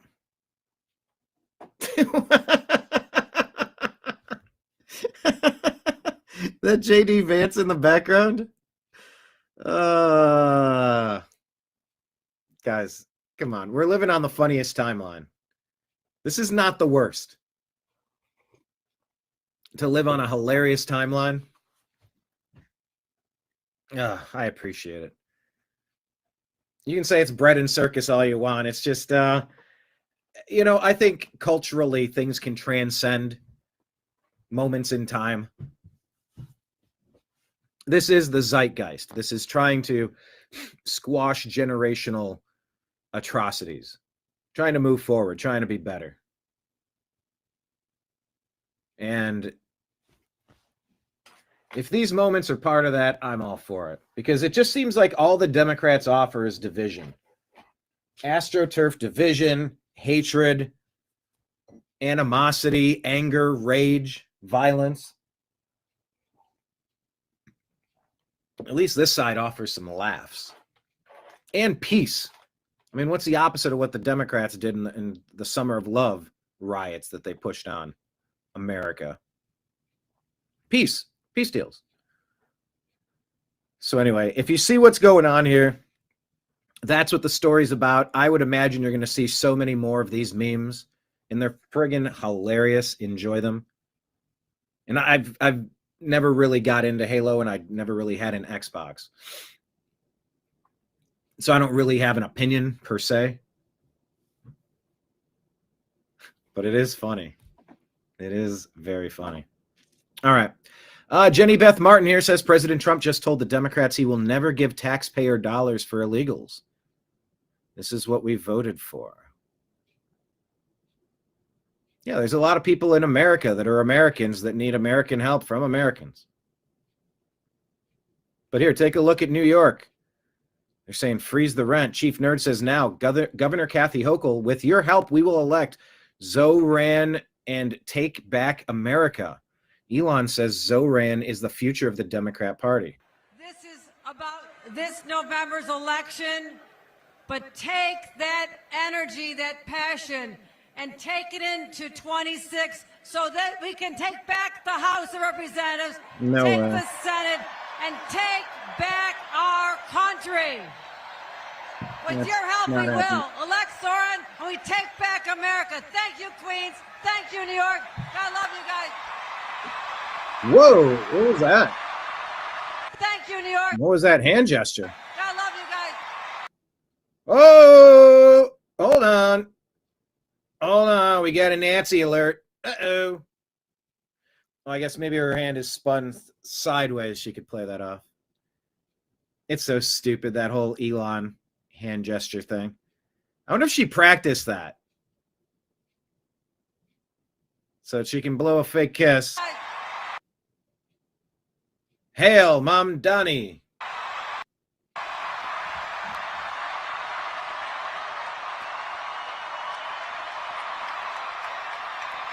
No, this is not going to be good for New York if they go to this path.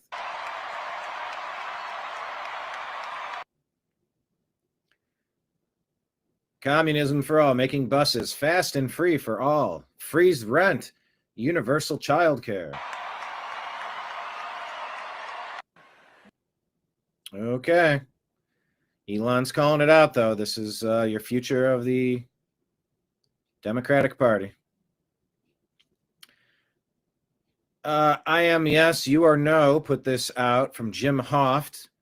You can see my interview with Jim Hoft. Did you know I interviewed Jim Hoft?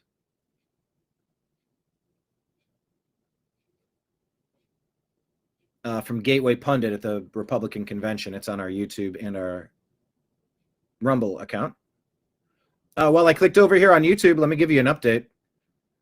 We are just a few hours away from being able to add the monetization back to our account, so that advertisements can play on our videos again.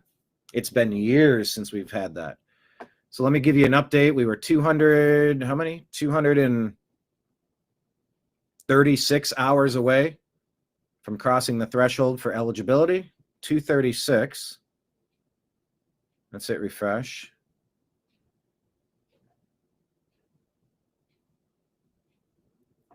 So we are 215. We are 215 hours away. Each penny in the wishing well is like an hour of content watched. Hello, Kenneth from the Hoth planet. What's up, Kenneth? Good to have you. Yeah. So here's what I'm going to do. When I am done with this episode, I'm going to replay the previous episode from the day before. I'm going to get in the habit of doing that. So if you're already watching, let it keep watching. And if you would be so kind as to watch some extra hours of content, we have 1,900 videos over 14 years, millions of views on our YouTube, Rumble pages, just all the platforms. But on this one, go to our YouTube channel for the New American Media, hit subscribe, hit the notification bell, and please watch some extra hours. We're 215 hours away from unlocking the advertisements on our page again. Millions of views, thousands of dollars taken from us. This would be a massive potential game changer to unlock that tip jar for us again, to unlock that revenue stream for us again, because it was a major part of our business model. You've watched Alex Jones get bankrupted because he had stuff to say about Sandy Hook and the frickin' frogs.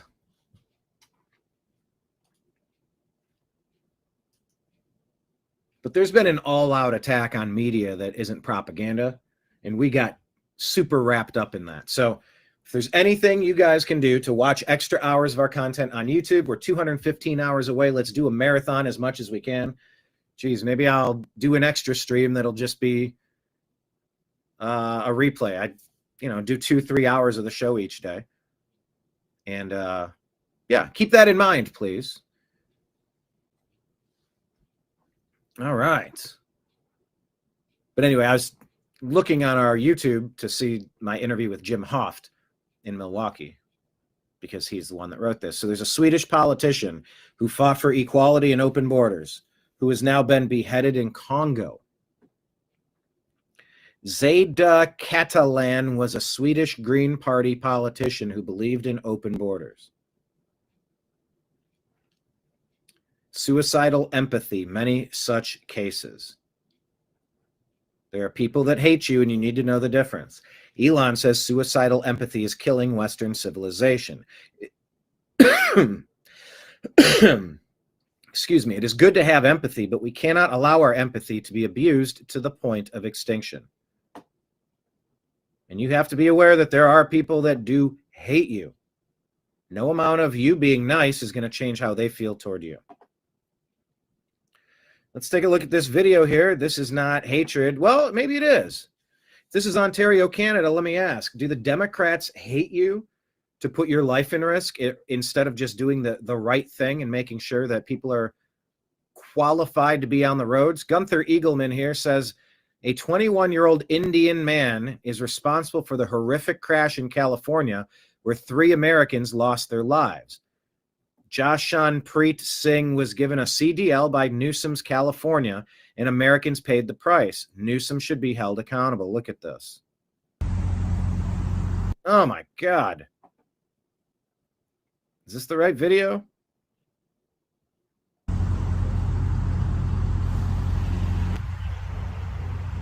Oh, man. Oh, this was the one that rear-end. Okay. I thought it was the one that drove. There's so many, I'm having a hard time keeping them separated. But you know what Offspring said, right? You gotta keep them separated.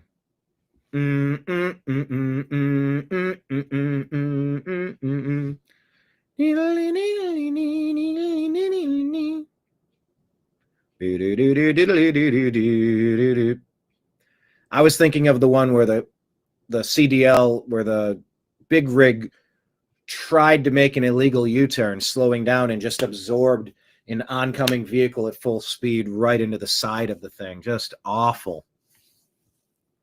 This is the one where I think the one where they plowed directly into 6 or 7 vehicles straight ahead of them, full speed, no brakes.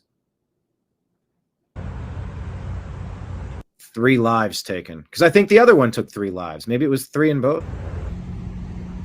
The fact that I'm having a hard time keeping them separated is an indictment on California.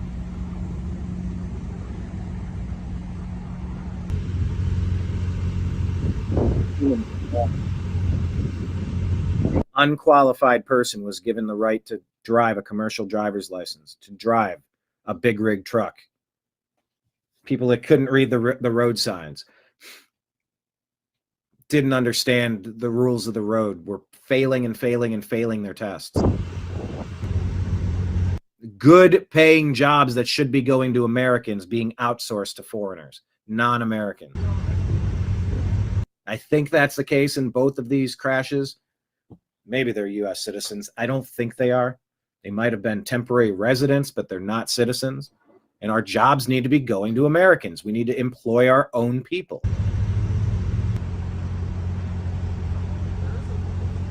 And if you can't get by without using slave wages, then adjust the wages. Figure it out.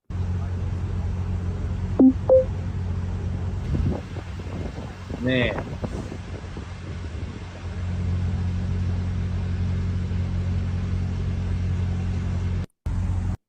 Yeah, these are Democrats that don't care about you. They're not being held accountable for their dereliction of duty. Why does Gavin run free? I don't know.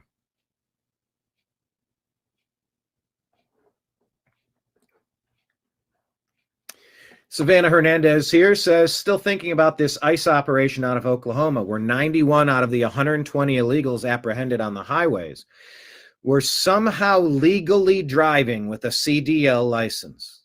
91 of 120. What? A majority of them were either Indian or Chinese, and the majority got their CDLs from California, New York, Pennsylvania, or Illinois. What is going on? How are illegal aliens getting CDLs when having a social security number or work visa is required to obtain one? And why are we allowing sanctuary states to keep giving them out? ICE here says their partnership with Oklahoma Highway Patrol nets 120 illegal alien arrests, 91 driving with fraudulent CDL licenses in a 3-day operation. Conservatives, according to Eric Daughtry here, conservatives are demanding an immediate investigation into how Gavin Newsom's California gave this 21-year-old a commercial driver's license who caused a horrible wreck on the 10 freeway. His identity has suspiciously not been released. California ignores CDL standards. Take a watch, if you will. This is distressing video, but this is the video of the crash. Exclusive dash cam video, which is now the subject of several law enforcement investigations. It shows the moment a red semi-truck plowed into a number of vehicles on the westbound 10 freeway in Ontario. And I think they said when it crashed into the right-hand side, there was someone working on a tire and they got killed. So maybe they were under the vehicle and they just got... Just after 1 p.m. yesterday. This is the awful. CHP told the LA Times the I can't tell if there's somebody driver of the over here, but I think they said this was a repair truck trying to help this guy get... big rig. I mean, they could have been right on the side and just blasted into this. I don't know. Is a 21-year-old man who is now under arrest on suspicion of driving under the influence of drugs. A total of 4 semis were involved and also 4 passenger vehicles, one of them exploding in flames. 3 people were killed and 4 others were taken to local hospitals. This horrific crash happened just east of the 15 freeway and shut down all westbound lanes for more than 12 hours. Thousands of drivers were trapped in the gridlock just as the evening commute was getting underway. It's also near... Man, that's hellish too. Just a horrible situation. We got to get to the bottom of it. How much corruption is going on with tens of thousands of illegal aliens being given a CDL? Federal audit of CDLs issued in California exposed that. Multiple instances of illegal aliens who also had real ID, which is outrageous. Newsom needs to be prosecuted, says Gunther Eagleman. Here's this report from Fox. California had issued 62,000 CDLs to drivers who entered illegally, John, or do not have a permanent legal status as required by the feds. California sanctuary laws prohibit asking applicants their immigration status. Hold on. You're prohibited from asking their immigration status? Look, people need to be fired and jailed for this. We have basic safeguards to keep creeps away from our ladies and our children and to keep competent people in positions of importance. There is everything right. Everything about that policy is right to keep creeps from ever coming into this country in the first damn place and making sure that the important jobs, such as traveling at high rates of speed with very heavy, very large cargo, are only given out, like you said, Kenneth. CDL should be very hard to get. It should be very, well, you know what I mean. It's very important. It's crucial. It's necessary. And anybody that thinks otherwise, they need to be removed from positions of power and or indicted for their criminal negligence. Yes, Governor. It's a dereliction of duty. It's criminal negligence if you're being favorable. Or they hate you. And the sentence should be even stronger. Newsom said there's not a problem. Back to you. Did I hear you right? Did you say 62,000? That's correct. Oh, my goodness. It's a federal audit. William Lajeunesse for us. William, thank you so much. Let's bring in the acting ICE director, Todd Lyons. I was really taken aback with what William just said, that California gave out 62,000 CDL licenses. What do you make of that? Well, John, what's even scarier than that is some of those were real IDs, right? So those individuals who aren't supposed to be in the country, anyways, can get on commercial aircraft, can travel. Now they have CDLs where they're transporting hazardous goods. And John, just think about this. That's just California. When you think about all these other sanctuary states that are doing the same thing, there are so many states that are giving these CDL drivers licenses to people that shouldn't be in the country anyways. This individual yesterday, he crossed the border in 2022. Unfortunately, under the last administration and the catch and release policies, Border Patrol had to let him go. And now look, we've had people lose their lives and more people are injured. It's really shocking that more people aren't up in arms about this, because this is totally wrong. These are all preventable accidents, but yet 63,000 illegal aliens have commercial driver's licenses, are on the road transporting God knows what, and can do more damage than anything just like that we saw in the video. These are called CDLs, to non-domiciled individuals. Here's what the Transportation Secretary, Sean Duffy, said about it back on September the 26th. What our team has discovered should disturb and anger every American. Yes. Licenses to operate massive 80,000-pound trucks are being issued to dangerous foreign drivers, oftentimes illegally. Unreal. This is a direct threat to the safety of every family on the road, and I won't stand for it. California must get its act together immediately, or I will not hesitate to pull millions in funding. So we had that incident in Florida earlier this year where 2 people were killed immediately. Another one went to the hospital. Yeah. Awful, awful, awful stuff. Yes, Marion, revoke all those CDLs now. Everybody needs to go through and everybody needs to take a look. You need a special card. You're going to get a purple card that's going to replace every previous version. Show me your purple card and let me know that you've been checked and double checked. Anything that's not purple is not valid. Do it that way. It's that easy. You don't make them green, but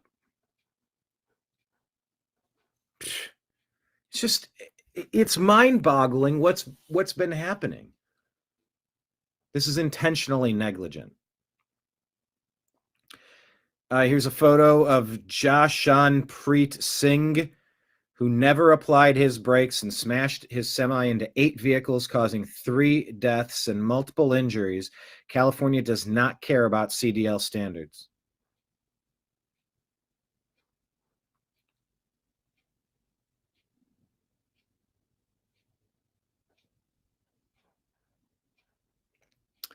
Bill Malugin. I think is it Malugin, like the genie, or Ginn, like Ted Ginn Jr.? Malugin?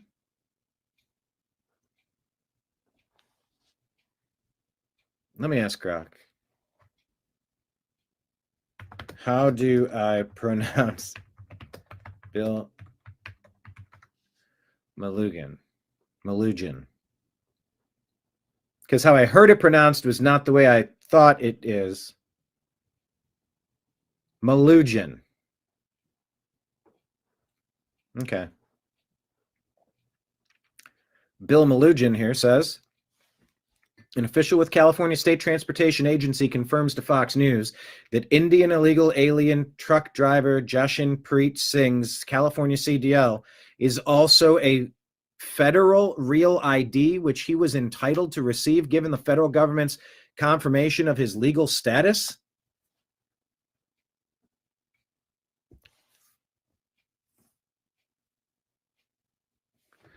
He followed up and asked them to clarify what they mean by the Fed's confirmation of his legal status, as he's still in the U.S. illegally, even if granted federal work authorization while his asylum case plays out. He was told the federal government processes and authorizes employment authorization documents, EAD, for people with limited legal presence in the United States. Federal government, U.S. Citizenship and Immigration Services is the entity that processes these. For the purpose of the CDL, the applicant submits their EAD to prove that they have authorization to work in the U.S., which is dependent on having a legal presence. The EAD form I-765 has the documents an applicant would need to provide. So an illegal alien has legal status?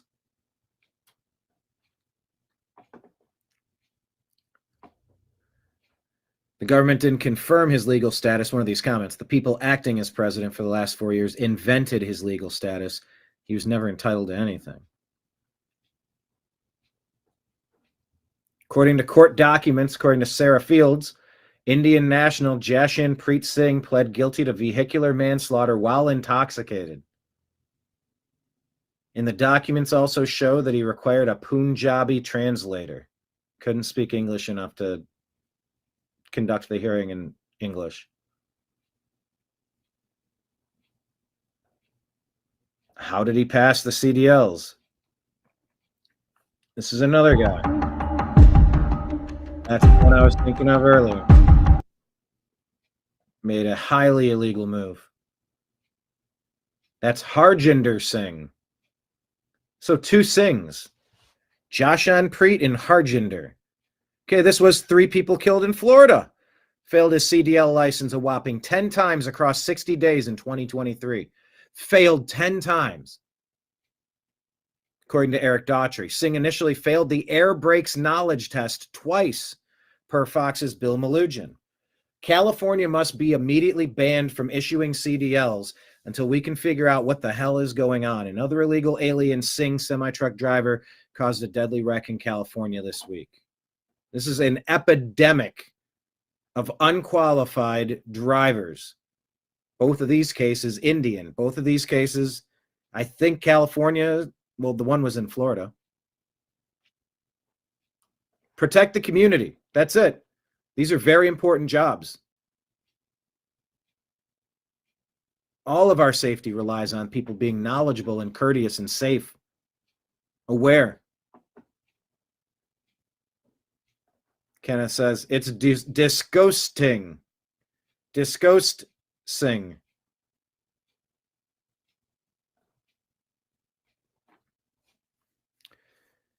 Oh, Trash Panda saying they had hidden phone camera on the body with the guy in the parking lot giving them answers through the earpiece. Kenneth says, yeah, and that guy doesn't seem to care. Neither of them seem to care too much.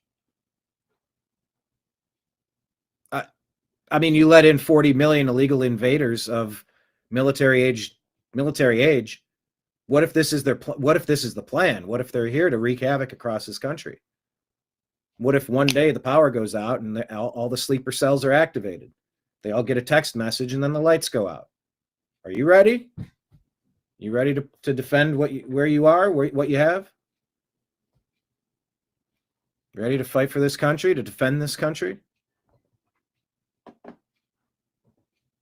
I mean, you fight legally as much as you can. You fight in public, in the media, in journalism. Like, we expose these cases. We put the pressure on. We got to call these states. We got to call our representatives to make sure these states aren't endangering us. These drivers get a license in one state. They can go anywhere. This is madness. And anybody that's going to try to divide you and say, oh, you're phobic, oh, or you're this, you're that. No. I am common sense. Hear me roar. I am woman, hear me roar. In numbers too big to ignore. All right, this is a big problem, and it's bugging me.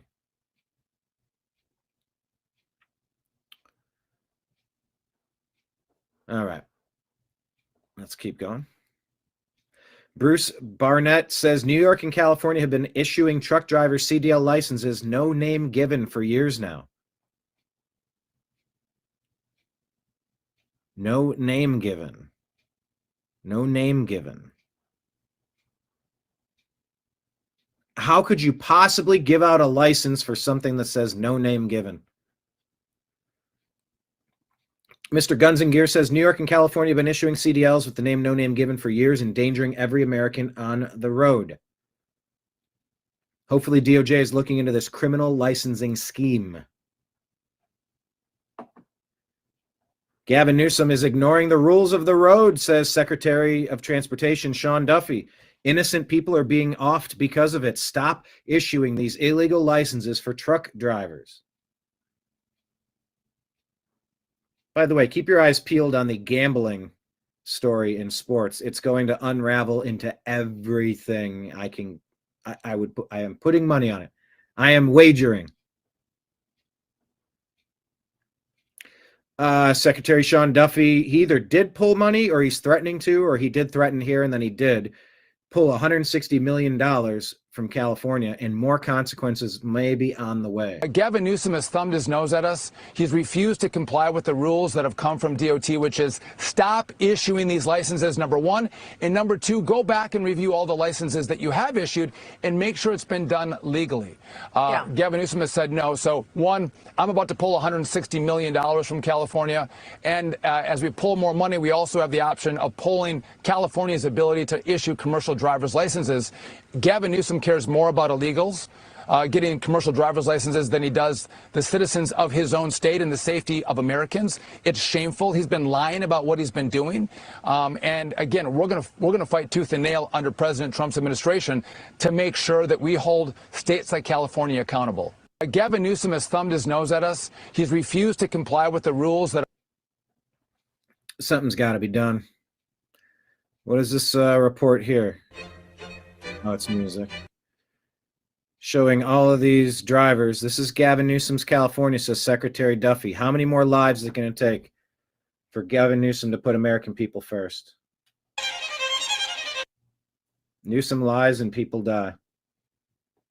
Drivers of very heavy. It's got music. I can't play it.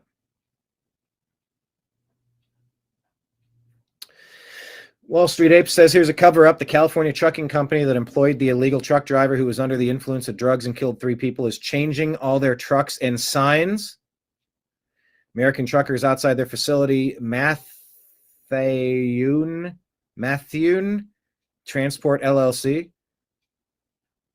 So things are changing. Take a listen. So the company that driver in Ontario worked for, Matthew in Sacramento, yo, what? I just passed their yard. They done took the sign off the wall. They're over there covering up all the names. Them mugs already got a new DOT on MC. Damn, that's crazy. They got all their trucks in there right now. They're covering up trailers right now, getting rid of the name. Man, some shady shit, y'all. So the company.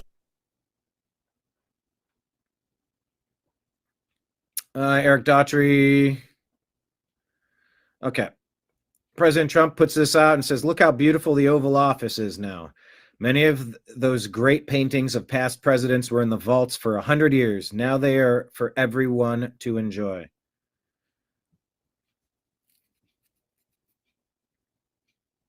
So it's a new display to get these out. Yeah, he likes his gold, doesn't he? Eric Daughtry says, look how beautiful. How can you not love this? A president who cares so deeply about honoring our country's history. And it's a good post, especially when they're like, oh, he's destroying the White House. It's like, no, you have a builder in office. You have a builder and he's building a ballroom that's going to save us a ton of money. And he found financing. We don't even have to pay for it. Ask Barack Obama about his basketball court, and what was it, Nixon's bowling alley and JFK's a swimming pool. Like, yeah, that's what you do in the people's house. You improve it, you upgrade it, and to make a big facility. I guess this has been a problem for many years, and something is finally being done about it. And all they want to do is complain about, oh, well, the facade and some stuff is coming down, and they have to take this down to connect to it. How dare they? Yeah, they're builders. Let them build. Take the gift. Move along.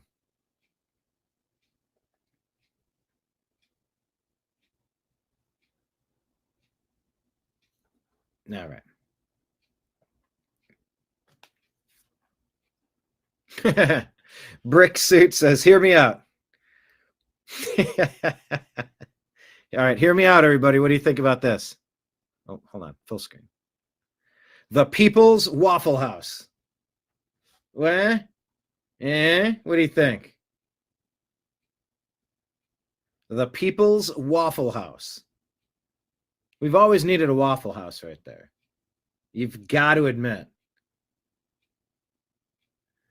And by the way, people like Gavin Newsom and the Democrats,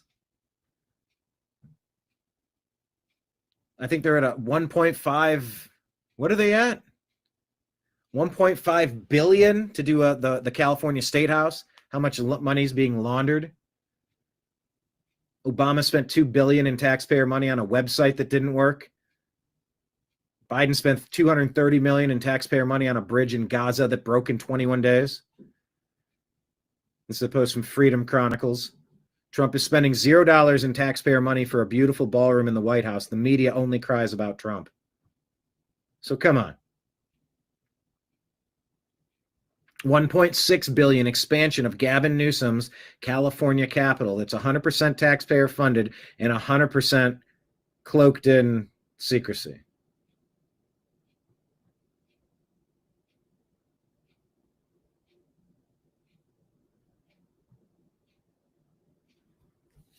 I just love the People's Waffle House. Under Biden, it was the Awful House.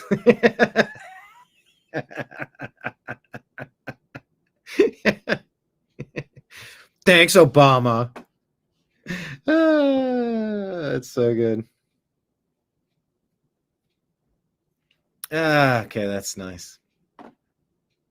The People's Waffle House. All right, here's a palate cleanser. I don't know. Here's before and after the dog park, allegedly. They're on a bus taking them to the dog park. I should have warned you. Let me ask, how many people in the group chat? By the way, hit like, hit subscribe. Reminder, there's super chats and Rumble rants available and memberships on Patreon, YouTube, and Rumble if anyone wants to throw something in the tip jar. How many of you have dogs? Type it in the comments, please. How many of you have dogs? Because I'm going to play this, and these are barking dogs on their way to the park. Because I'm imagining if I just started playing this, your dogs might hear this, and your dogs might start barking too. I don't have dogs, so I don't think of such things. But I sort of eventually get around to it. Sometimes. Look at that. After the dog park, they're all worn out. Yeah. They should close these windows a little bit. Geez, that dog's leaning out there.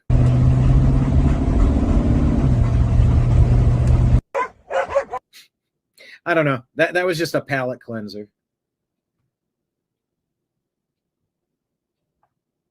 Just a palate cleanser.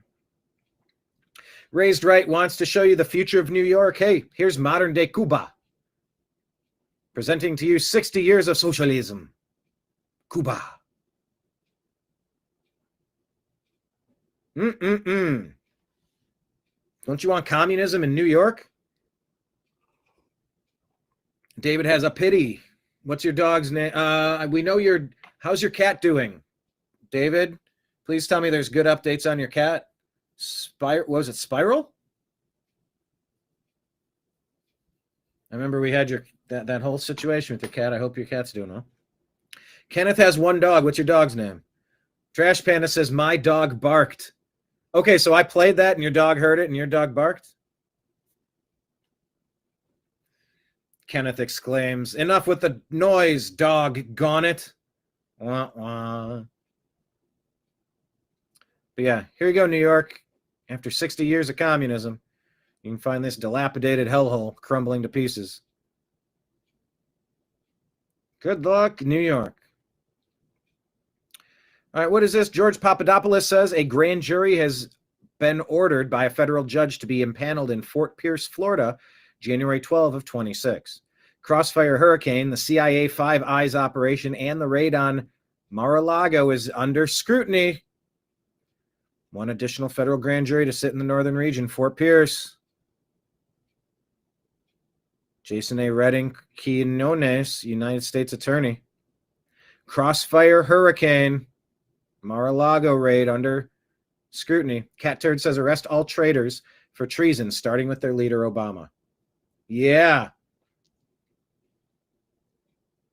Yeah, please. Can we kind of get on with this, please? Oh, this episode of Jeopardy is wild. Sarah Rose shared this. It's Trump. Hey, that's not a real $20 bill. And where's this AI is getting. And yes, St. Floyd or George Floyd both work here. Alex, next category, please. Let's go with It's a Man Baby for 1,000. This is one of the wildest things. Daily double. Alex, what would... I'm not going to play too much of it, but check it out. All right, Jim Garrity reporting. And just from that, within 2 months, there are people running to the ramparts to defend this guy.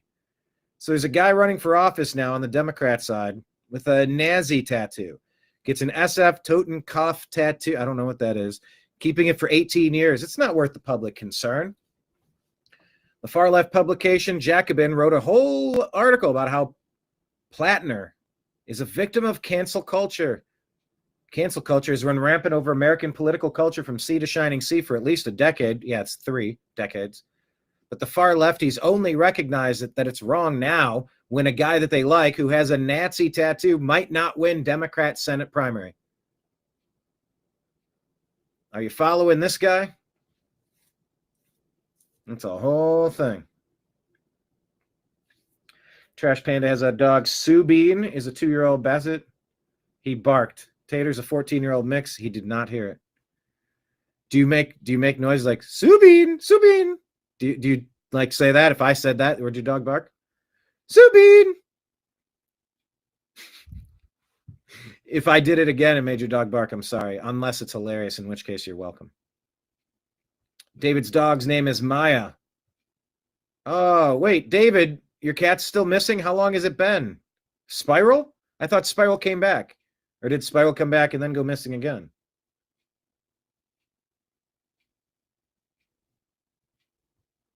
All right. Yeah, David's saying Cuba is definitely a hurting place. Yeah, so this guy with his tattoos is weird. Crimes. Portland police. Antifa's weird. Take a look at this. The first known video of the inside of the Antifa safe house located feet from ICE Portland, catching leftist militants unmasked. This is the safe house where VOA and Antifa terrorists flee after they commit crimes. Portland police allow them to harbor criminals there and do nothing about it.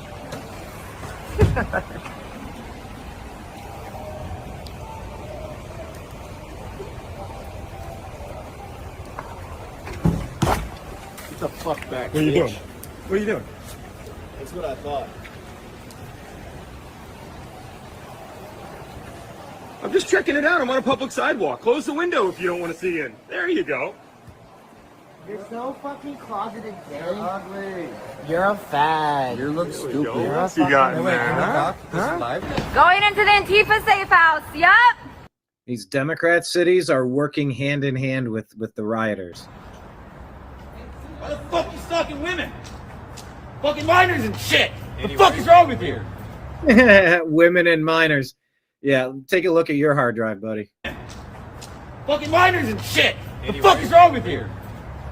Why are you stalking this person? She assaulted me. She's assaulted It's a woman who's documenting where the attacker went. you. Do you approve of that? Yeah, my black eye. You're a black guy. You didn't just. You don't like, have a black eye. I don't see it. By your boyfriend or something. All right. The assault suspect is in the safe house. Assault suspect. You want to stop now? Are you able to designate somebody? The assault suspect is in the safe house. Get away from me. So the game has changed. All right, you said he did come back and then he went missing again. You're pretty sure someone purposely grabbed him. Do you have a bunch of neighbors? You mean like maybe it's the cat's staying with a neighbor?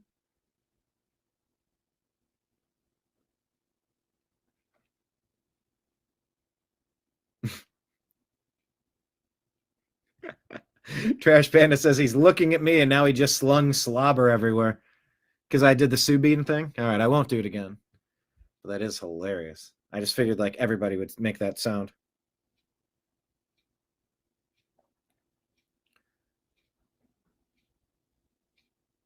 This Haney Gurgis here put this out. It says, we're not lazy, Mr. Trump, President Trump. We're not entitled. We're exhausted. We did everything we were told to do, studied hard, took on debt, chased opportunity, only to find the ladder pulled up just as we reached it. We're watching rents break records, salaries stagnate, and headlines celebrate job growth while our inbox is filled with rejection emails. We're not asking for sympathy. We're asking for honesty about what's working, what isn't, and who it's really working for. We want a future that rewards effort, not just inheritance. We want to build, not beg. The question is not whether Gen Z cares about the future. It's whether anyone in power still does.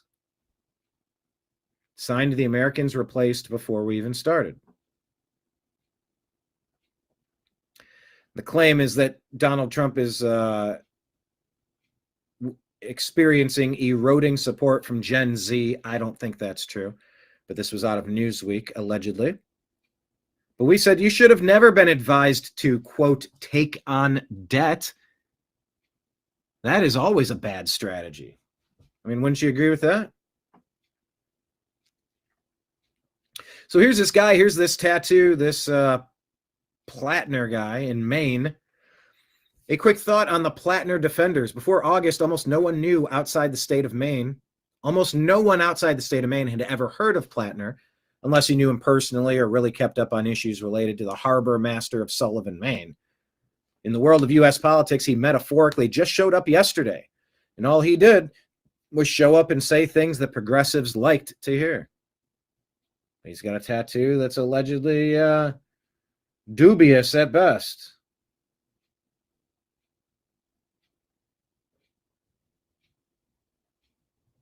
Dubious at best. All right, so here Libs of TikTok says, meet Keith Davenport running for school board in Gardner Edgerton.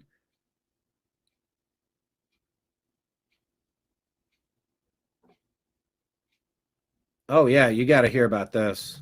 And the second political challenge to this whole idea of drug use for gender-affirming care being wrong is actually a misnomer as well.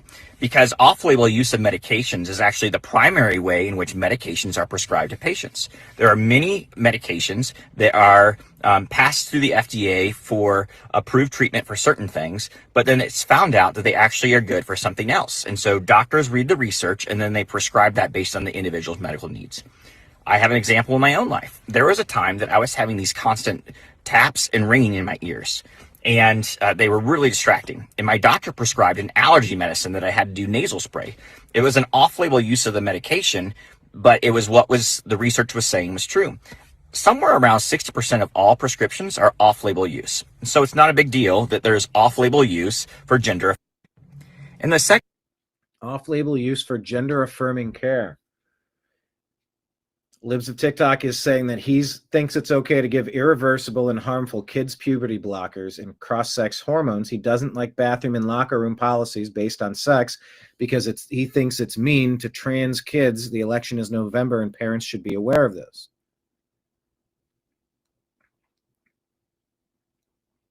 This Keith Davenport says whenever someone suggests transgender students need to be separated in order to keep students safe, the underlying message is that transgender students are dangerous. Well, you keep guys in the guys' locker room. That's it.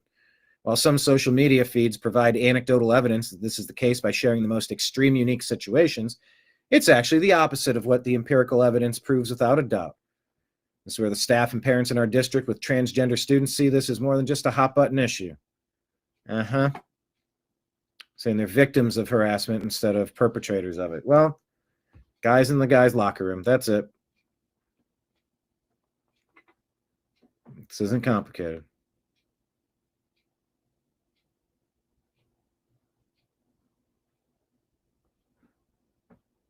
David, how long has your cat been gone? And have you been able to knock on any doors and ask them to look around? Maybe see, I wonder about one of my cats that stopped coming around. What if somebody brought him into their house and kept him in their house because he's such a nice cat? I don't know. I went walking around the whole neighborhood looking. I didn't see him trapped under anything or injured somewhere. Ugh. Yeah, I walked that neighborhood a lot. Anyway. Prayers to you and Spiral, of course. This is an article on The Blaze about the Islamic takeover, the Trojan horse radicalizing our values. Check that one out on The Blaze. TV News Now says, here's Scott Bessent schooling NBC's Kristen Welker for putting a burden on President Trump to end the shutdown. Like, they have a CR. Just vote for it. Pay your bills. They're doing this intentionally to cause pain. This is the Democrats. Just vote for the CR. You have a responsibility to do the bare minimum. You're a derelict of duty.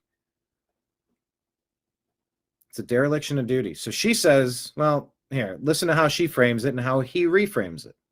We're now in the second longest shutdown in U.S. history. When will President Trump meet with Democrats to try to bring this shutdown to a close and get federal workers their paychecks back again, Mr. Secretary? I love her, her acting with her thumb on her finger. I like that you didn't take her framing here because the framing is very disingenuous. Bring this shutdown to a close and get federal workers. She just throws a thumbs up there. Their paychecks back again, Mr. Secretary. Hang on, let me rewind it to get the whole vibe of this again. It is telling how they try to frame it. We're now in the second longest shutdown in U.S. history. When will President Trump meet with Democrats to try to bring this shutdown to a close and get federal workers their paychecks back again, Mr. Secretary? Well, Chris, I'm going to have to reject the premise of your question. Why does President Trump have to meet with Democrats? Democrats just need to go into the Senate and vote to end the shutdown. Let's look at the numbers. President Trump has said in the past, it's up listen, to the ladies, president. He's shut the up president. and listen to he the said answer. that- I hate NBC so much. But President Trump has said in the past, it's up to the president. Democrats just need to go into the Senate and vote to end the shutdown. Let's look at the President numbers. Trump has said in the past, it's up to the president. 52. He's the president. No. He said that in the past. He said you have to be a leader. The president has to lead. You have to get people into a room. You have to. Good grief, lady. Stop with your stupid reframe. Has to lead. You have to get people into a room. You have to get a deal. When's he going to do that? Well, he is leading, and there's no deal to do with Chuck Schumer. Chuck Schumer is trading off his polls. What's different than when he passed the clean CR in the spring? It's his polls. You know, the whole country's being held captive to AOC's polls. Well, let's look at the numbers. It's 52-3. 52 Republicans have voted, I believe it's 11 times, to reopen the government. 3 Democrats have. And right here, right now, I would urge moderate Democratic senators to come across the aisle, reopen the government, because I'll tell you, we're starting to eat into muscle here. This is starting to affect travel. It's starting to affect the economy. And, you know, this is quixotic. I don't know what the purpose is. I'm not sure they do. Yeah, just go vote for the CR.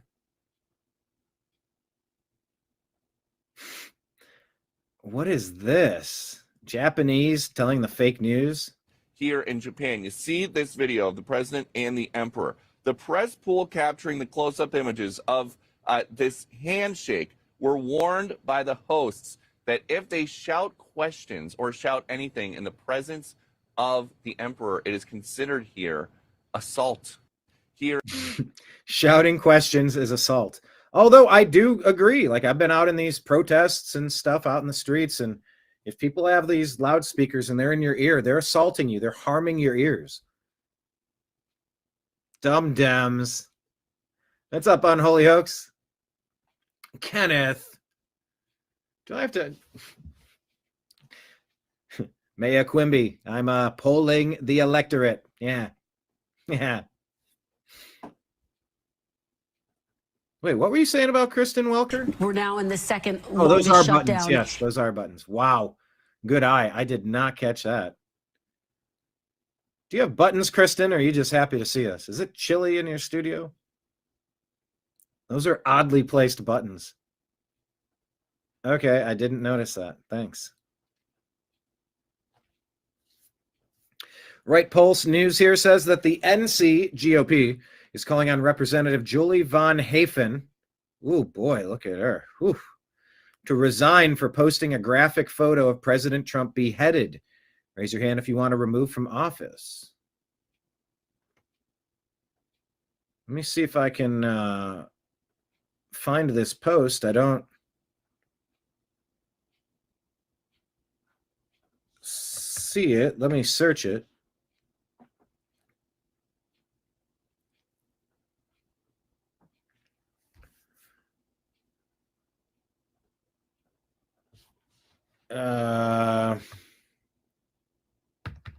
Democrats continue to be the party of political, geez, what am I spelling? Political violence.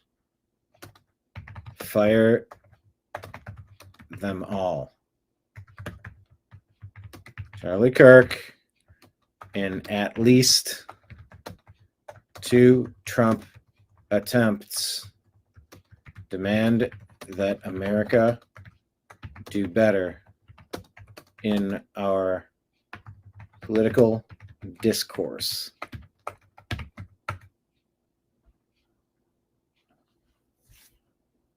So there it is. I don't know who's on the left, but on the right, that's a beheaded Trump. In these difficult times, some cuts may be necessary. It's a guillotine. She's walking around with the severed heads, promoting that. That's who the Democrats are. Julie Von Hafen. Ooh, boy. Okay. Oh, boy. Okay, we don't need to keep looking at this. All right. Coming out for Christmas this year, Lego is putting out a White House East Wing Lego set, if you want to take a look there.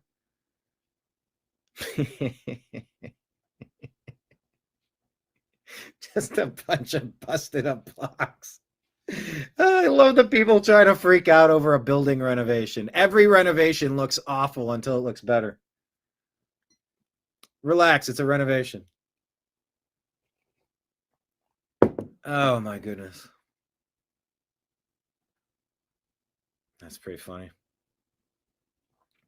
Eric Daughtry saying that Florida might now crack down on taxpayer funds going to Islamic Sharia schools. Eric Daughtry says it's massively overdue. Florida school choice vouchers reportedly being used to build Sharia institutions, which is unacceptable. The use of taxpayer-funded school vouchers to promote Sharia law likely contravenes Florida law and undermines our national security. So Sharia law seeks to destroy and supplant the pillars of our Republican form of government and is incompatible with the Western tradition, A.G. Utmeyer says. All right, keep your eyes peeled on that.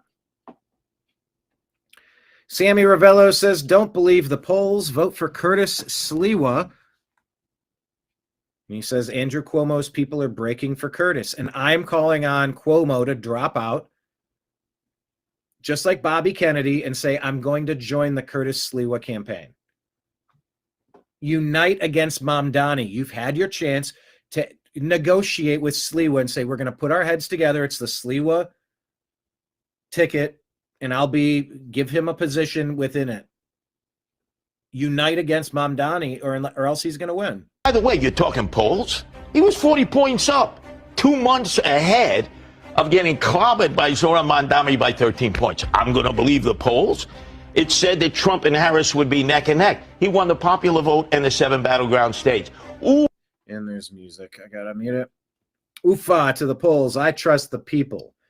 I'm out there. I have 7 headquarters that I've opened in all the boroughs. I don't see the other candidates opening up headquarters, and I've raised more money than the combination of Eric Adams and Cuomo in the last 2 cycles. I now have another TV commercial on Improve, Don't Move.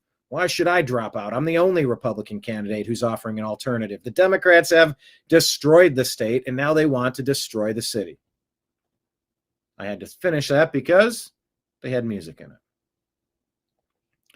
MSNBC is going to officially change its name on November 15th. So like 2.5 weeks. They're going to be MS Now.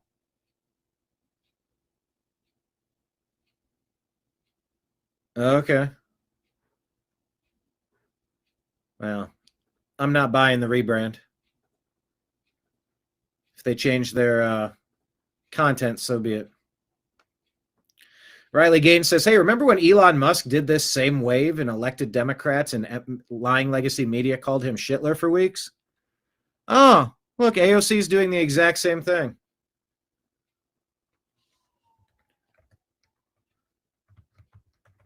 AOC, what she did here.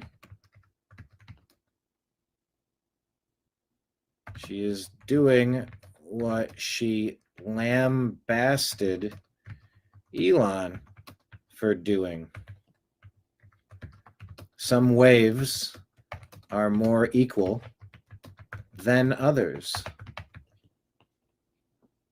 Yeah, just like out of Animal Farm, the story of why you don't mess around with communism.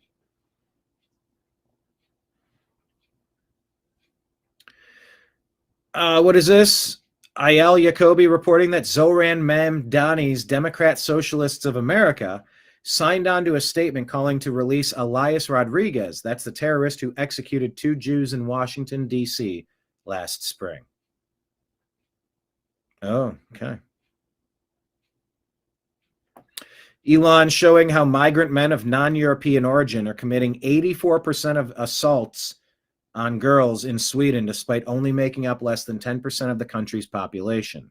An Algerian migrant is 122 times more likely to commit aggravated R than a Swede is. And an Afghan is 69 times more likely. Stunning. Stunning. And then here is yesterday's show, or our latest show. Sorry. Friday's show about rebuilding America and what that could look like. So I think what I'm going to do now is do the replay of Friday's show. Quick reminder that our tip jar is out at the bottom of the screen, Rumble Rants and Super Chats. Please consider subscribing, signing up to be a monthly sponsor on Patreon, and if you can watch some extra content on the YouTube channel, definitely appreciate it.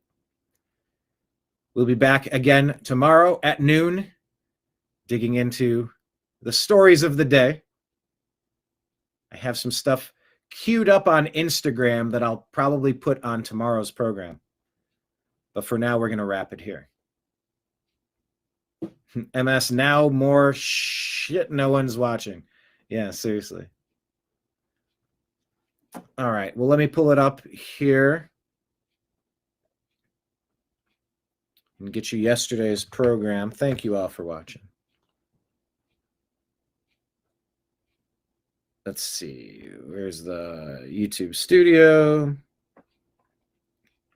Yeah, we did a live stream during the Browns game yesterday. It was brutal, painful. Didn't do so well. Didn't do so well.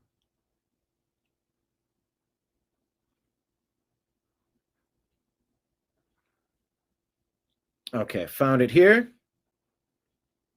Let's do the flip-flop, shall we?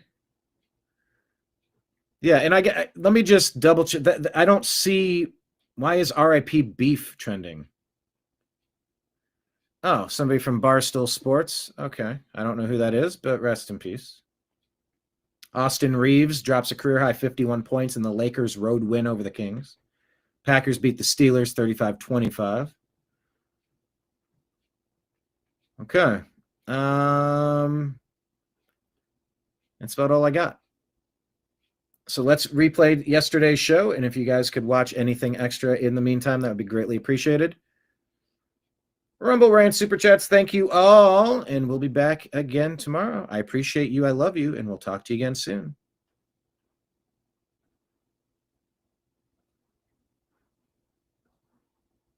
Volume, where's my volume?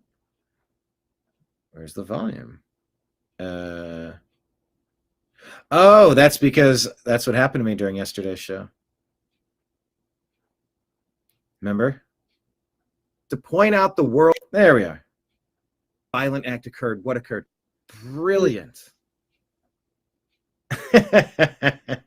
Yeah, I remember this happening. All right, thank you all. It's been on mute. Let's launch the show.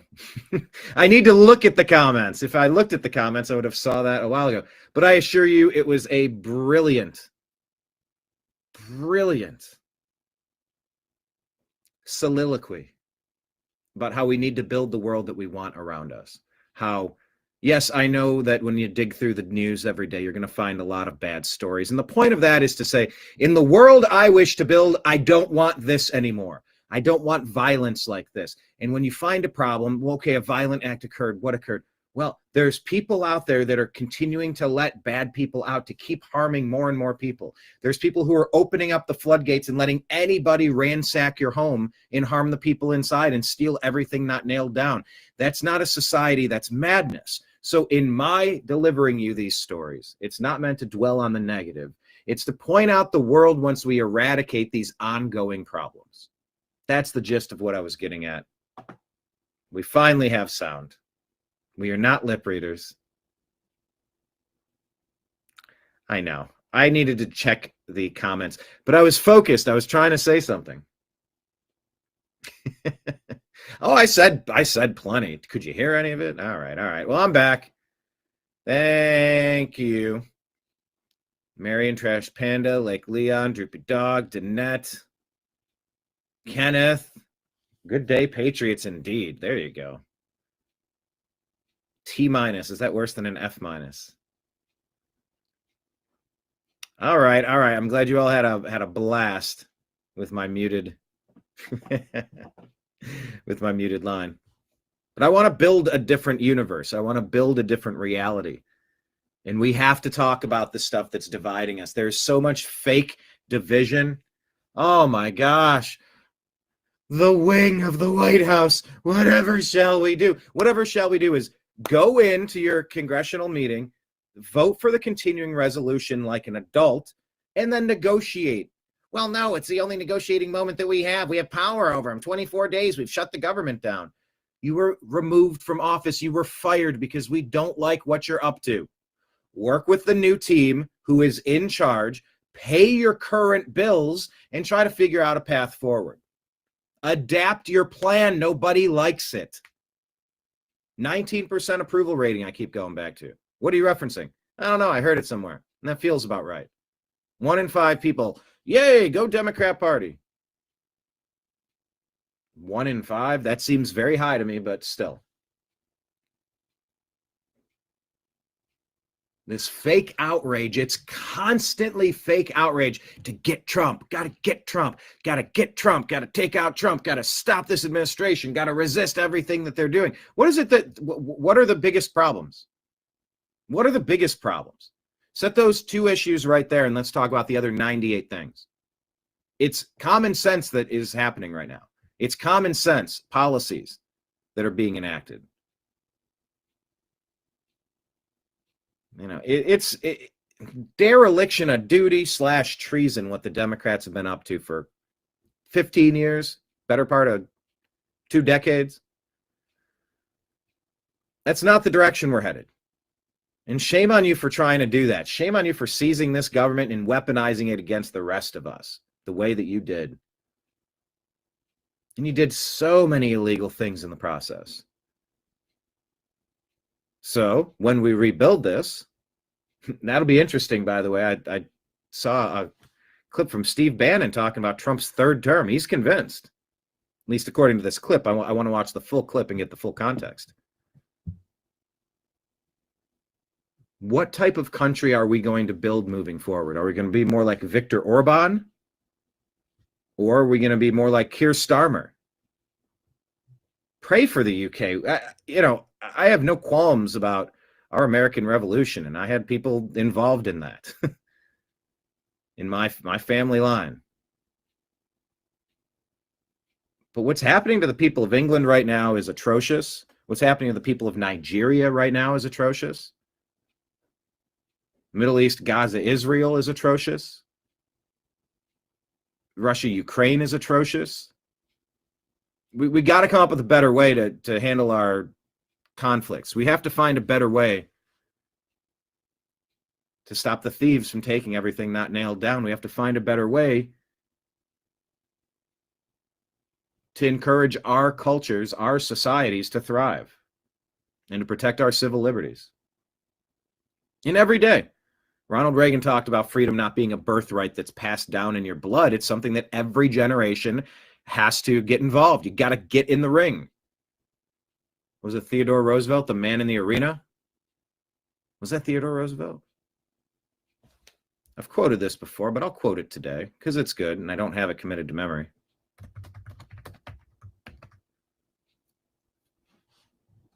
It is not the critic who counts, not the man who points out how the strong man stumbles, or where the doer of deeds could have done them better.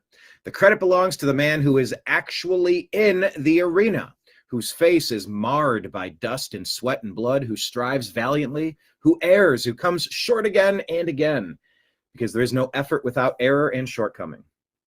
But who does actually strive to do the deeds, who knows great enthusiasms, the great devotions, who spends himself in a worthy cause, who at the best knows in the end the triumph of high achievement, and who at the worst, if he fails, at least fails while daring greatly, so that his place shall never be with those cold and timid souls, who neither know victory nor defeat. Theodore Roosevelt, excerpt from his speech, Citizenship in a Republic, delivered at the Sorbonne, Paris, April 23rd, 1910.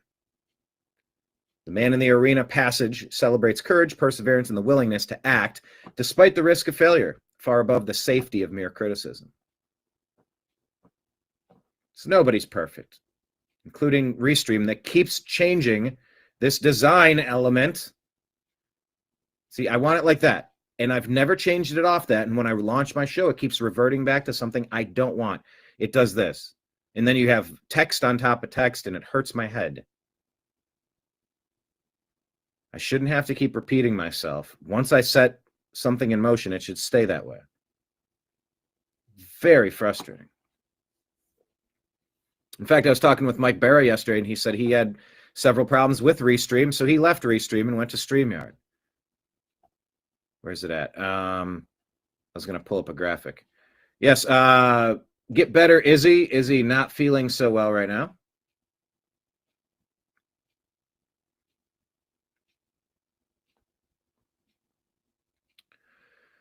So he was out yesterday, but we did our show, Strictly Football, Mike Bear, Jim Mitchell, and myself. Check it out. It's on our Rumble app. It's on all the things, all the places. YouTube and Rumble. Great places to find it. Yeah, I brought that up because Mike was saying he had problems with Restream and he switched over. Yeah, I was also thinking about inviting Mike on for an episode of the Agree to Disagree show. I've never really delved into his, he's out doing lectures. I think he'll be in Pahrump at an alien convention. He's in New York. He's in Texas. He's doing all these things all over the place. And I'm very curious to get some feedback on that air quote comet, the 3I. Sure it is. What's it called? Let me look it up. Latest on the approaching comet. But yeah, check out the show, Strictly Football. What's it called? Oh yeah, Comet 3I Atlas. The third confirmed interstellar object, discovered July 2025. Manhattan-sized, currently 42 million miles from the sun. Perihelion in late October. Inside Mars orbit, closest to Earth, December 19, too distant for easy viewing.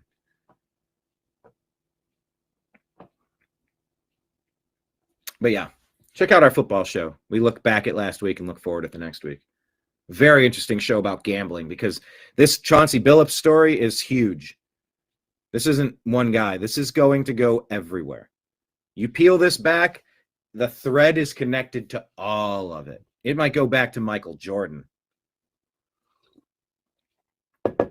I mean, if it can go back to Pete Rose and Shoeless Joe Jackson, surely it could go to Michael Jordan, who retired, air quote, in the 90s. Remember when he did that? There's theories on that. I don't know if you think he had an actual retirement or if he had a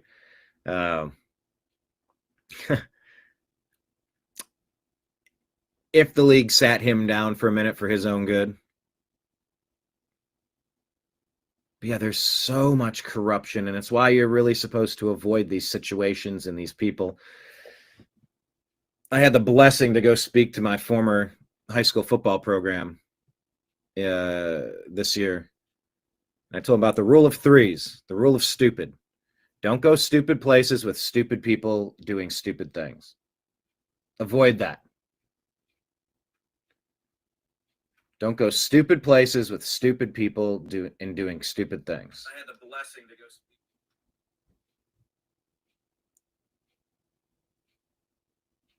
So much like how Big Pharma has been controlling the news and essentially limiting the news agency's abilities to report accurately on Big Pharma. Pinkies up, everybody. Cheers.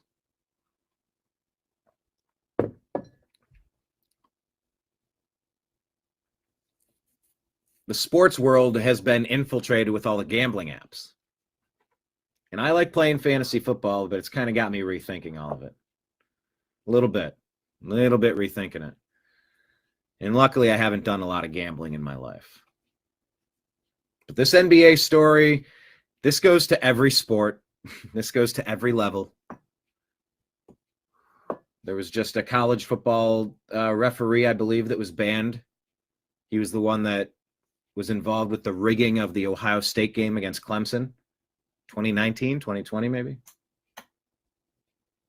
It's a story much bigger than sports. It's a story about deep-seated corruption, and it's about what happens when, you know, there's a phrase, if you hang out at the barbershop long enough, eventually you're going to get a haircut. It means a lot of things. That's meant different things to me in my life at different moments. Because literally, I did get a free $200 haircut in Chicago once. Because I walked in, inquired about the cost of a haircut. I said, oh, okay, no, that's fine. I'm here visiting. I don't have much money at all. Like, I would have $20. I was just looking for a haircut. I don't know. They're like, come in, we'll take care of you. I'm like, no, I don't have $200 for $300, whatever it was, for a haircut. They're like, I'm not doing anything else. I'll do this for you. Let's go. I'm like, all right. But it also means if you swim with the sharks, you're going to get bit. You don't want to be around these gamblers, these traffickers, these merchants of suffering. They bleed you like leeches. They get you on something. It's Epstein. They get you on camera. You did something people don't want you to know about. Yeah, $200, dang. But it was it was like on, what's that fancy street in Chicago called? Was it called the Miracle Mile? There's a name of the street.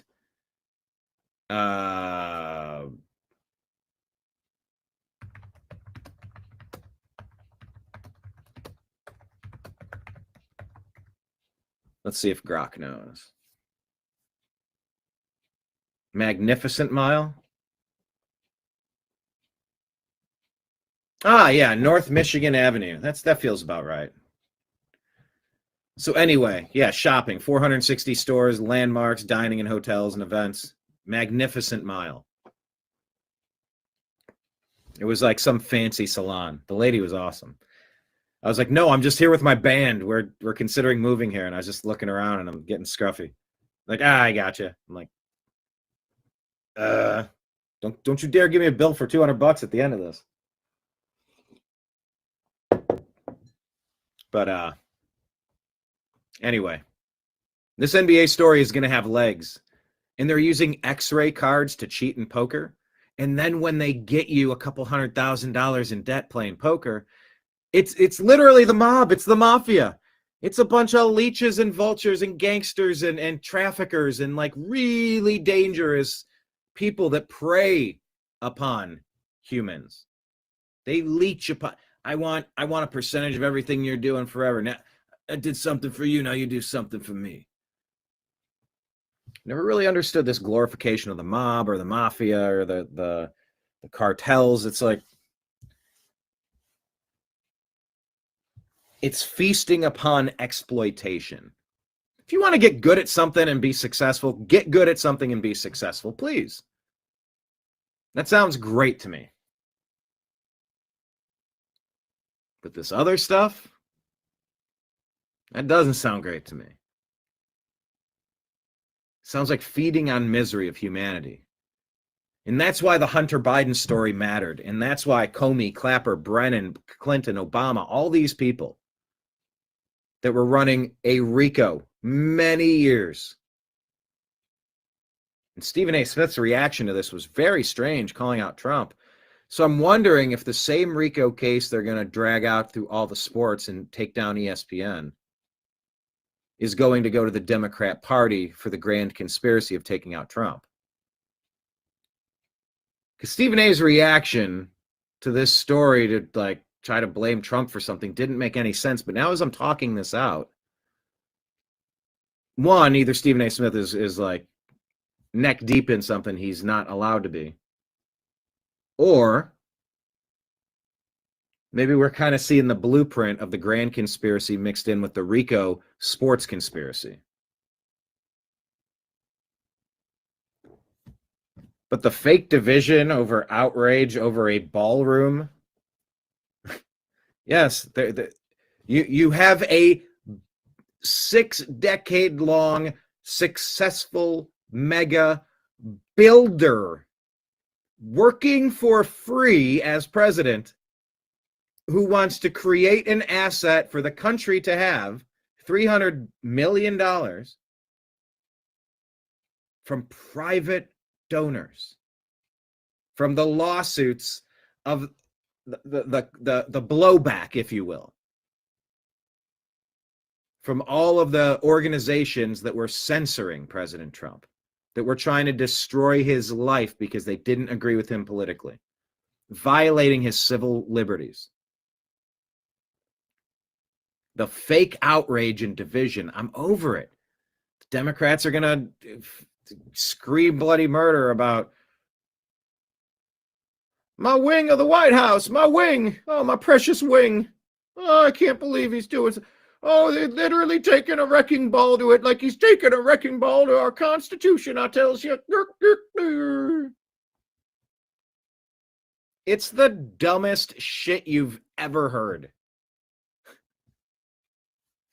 Have you ever tried renovating an old house where like you're limited by, you're boxed in?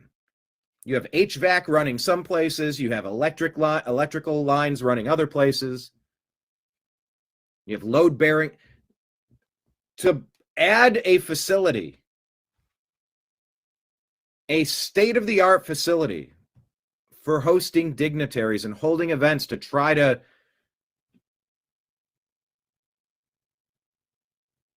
conduct international business. It's exactly what you would want. You know, part of the problem with America has been, for example, go to Boston. You can go to Los Angeles too, but there are roads that make no sense that just kind of go up right by the Green Dragon Tavern where they met to dump the tea into the Boston Harbor and say, you're not stealing money from us. Stop it.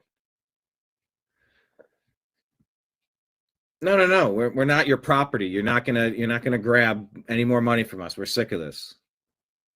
And they pushed back. They said, don't tread on me. But those cities, they kind of grew up where they were, and buildings were built, and then infrastructure was laid, and it just is what it is. And that's what you're doing when you're renovating an existing structure versus you're going to add a wing. You're going to add a big, beautiful ballroom. I love the triple alliterative. I love the triple alliterative scoring, by the way.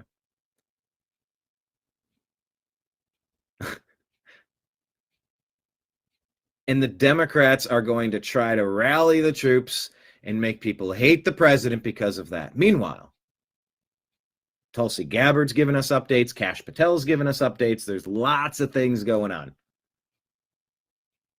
Good things going on. So if you want to take Epstein and training Qatari fighters on American soil and the cartel boats,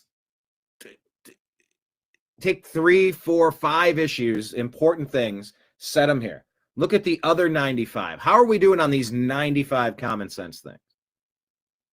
I'm sorry, building a big, beautiful ballroom doesn't crack the top 100 things that I should be caring about, that you should be caring about. It's manufactured outrage, and we've got to disconnect from the lying legacy media. We must find a way to get our elderly disconnected from this stuff. It's rotted their brains. They think it's real. It's not real. We need some sort of reclamation project. You look at all these protests. All right. We're going to get together and put a play together. Yeah. We're going to be Protest Incorporated. We do this every year now. Yep, it's just changed the color revolution. Just swap a new color on it. Swap a new brand, a new insignia, a new logo, a new slogan, a new cause. Well, it'll be Pink Hats this time. Oh, it'll be that guy that was trying to steal things using fake money, who had an overdose, but then the cop put his knee on his neck, shoulder, back area, as he was trained by the Minneapolis Police Department. Yeah, anyway, let's go burn everything down. Okay. Yeah, and we'll use it to hurt Trump. Okay. Okay.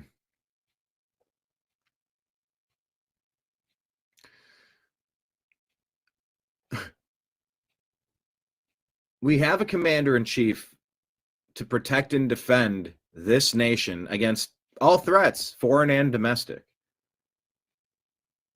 And you have lines in the sand being drawn.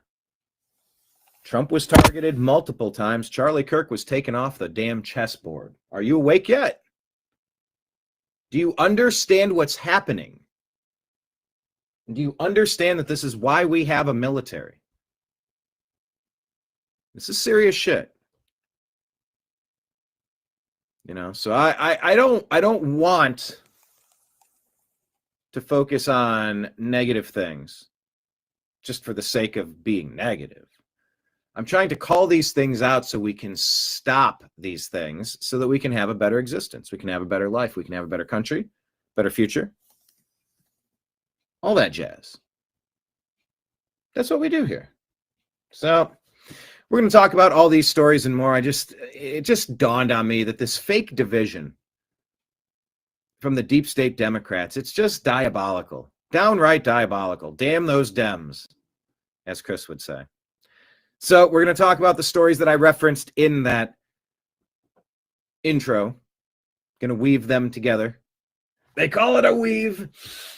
Joe, they said it's a wide weave. Sir, this is getting pretty wide. It's pretty wide weave. What are you even talking about now? Rogan and Trump. What a time we live in. All right.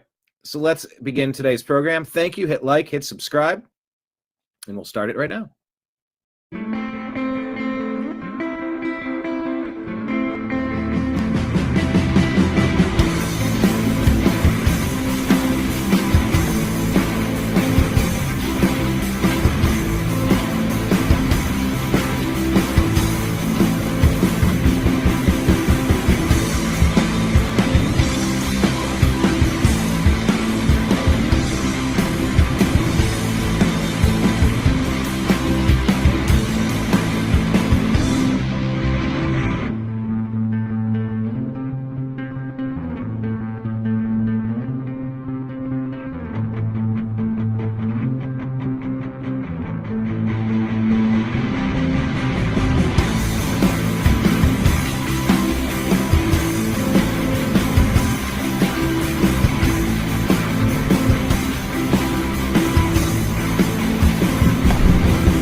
Your guide to the truth. TheNewAmericanMedia.com.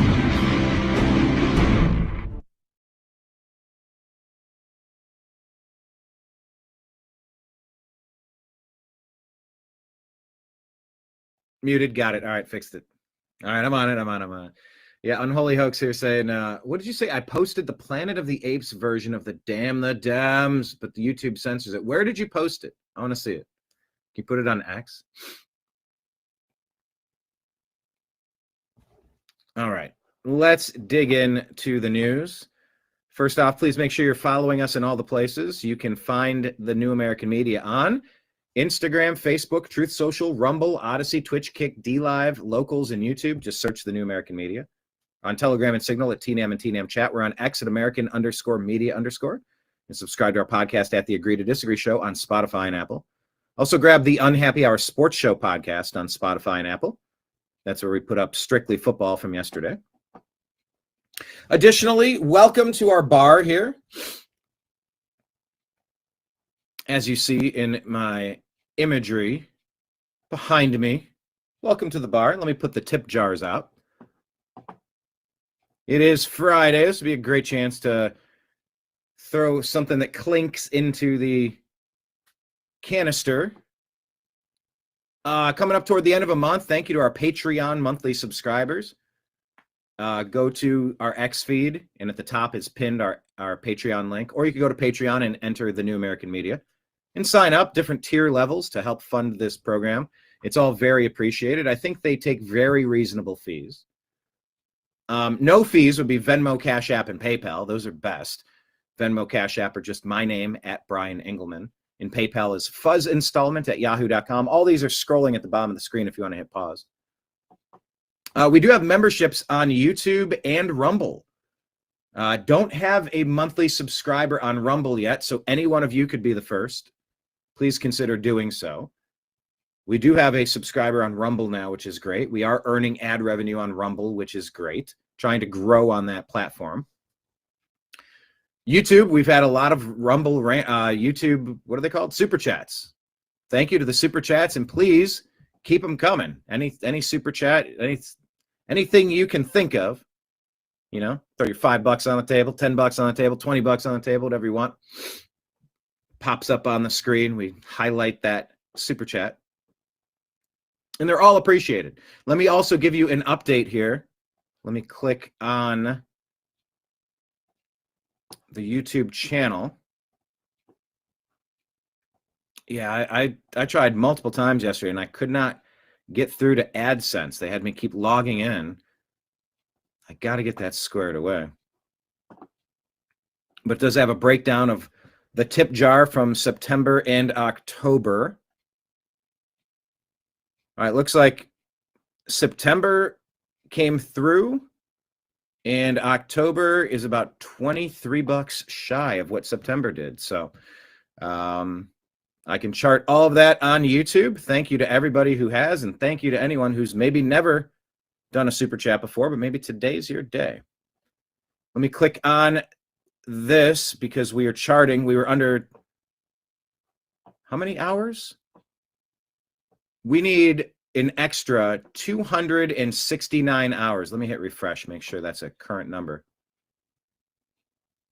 269 public watch hours on our YouTube channel. And once we get 269 extra hours watched on our YouTube channel, we can get our advertisements back. Looking at that, years and years ago, they stopped the advertisements on our channel, costing us thousands of dollars having to go pay for that all out of pocket instead of letting the content create the revenue to pay for that. So if you can find the time today, hell, during today's show, grab a second device and click on the YouTube link and boost those hours. And then maybe watch some extra videos today, tomorrow, over the weekend. We have 1,900 videos over 14 and a half years, millions of views. Pick anything and let it play. Hopefully there's something interesting there for you. Sports and music and politics, current events, interviews, convention footage, documentaries, all sorts of stuff. So, yes, good day, Patriots. And Kenneth is on it. That's appreciated. Yes, Trash Panda says he does monthly on Rumble. Much appreciated. That is super cool. And you unlock the Rumble rants too, which is super neat. Happy Friday indeed to everyone. All right, let's do this. Let's pull up our Instagram feed. And let's see what people are talking about today. Let's have the conversation, shall we?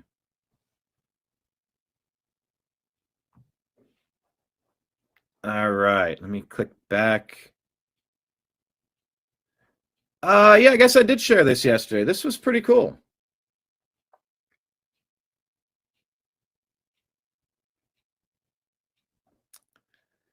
Have you ever watched this scene from Game of Thrones?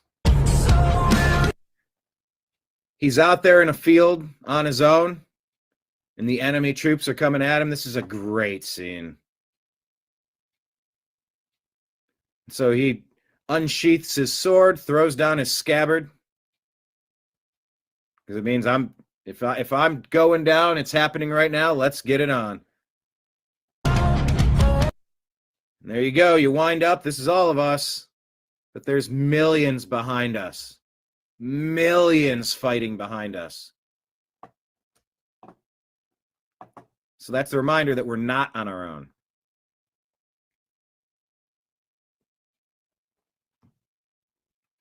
Oh, okay. I'm getting a message from Unholy Hoax saying, I put this on every show. No one responds, and it doesn't seem to post. I've never seen that comment. Try to Unholy Hoax, try to spell it differently. John Coffee, like the drink, only not spelt the same.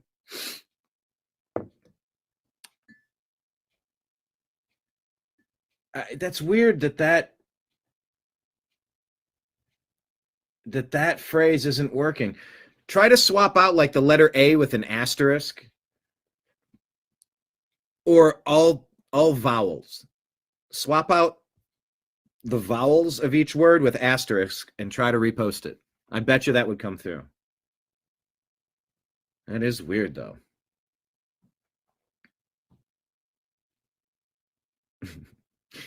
Yeah. I know. The intro to this show is why I'm envisioning a world with a production team,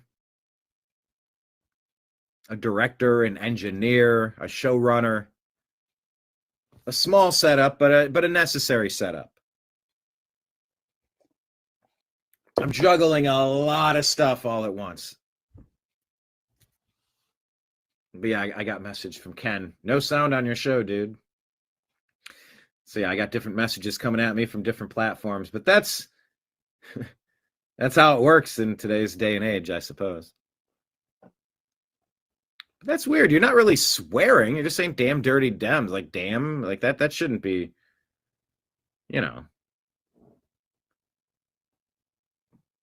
shouldn't be that bad, I don't think, right? I don't know that it's really something that should lead to blocking conversations.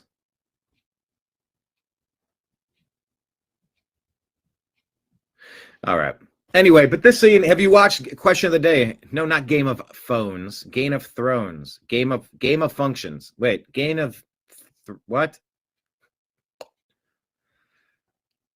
Game of Thrones.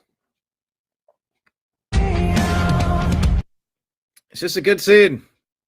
You take a deep breath and you're like, all right, well, it ends today. Here we go, people. Ready? It's a good song. Can't play it. Can't really play this clip either, except to say it's symbolic. It's an advertisement. Go watch Game of Thrones and listen to that music. Maybe it's Bad Omen. Bad Omens, just pretend. It's just me advertising.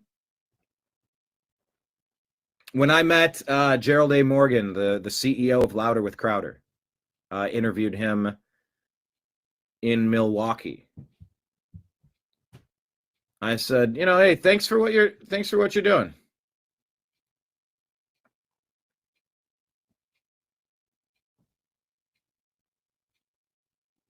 I said, you've been blazing a path, and you got millions of people following behind you. You don't even know. Because the same shit that we're battling on YouTube, I mean, come on. Crowder did it very publicly. He's got millions of people in Mug Club. They've been doing it at a high level for a long time. My throne is in the bathroom. Kind of.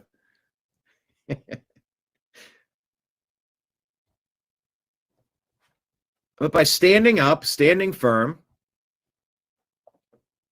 drawing your line in the sand, saying, I'm not going to go in the opposite direction. If this is where it stops, this is where it stops. There are millions of people behind us.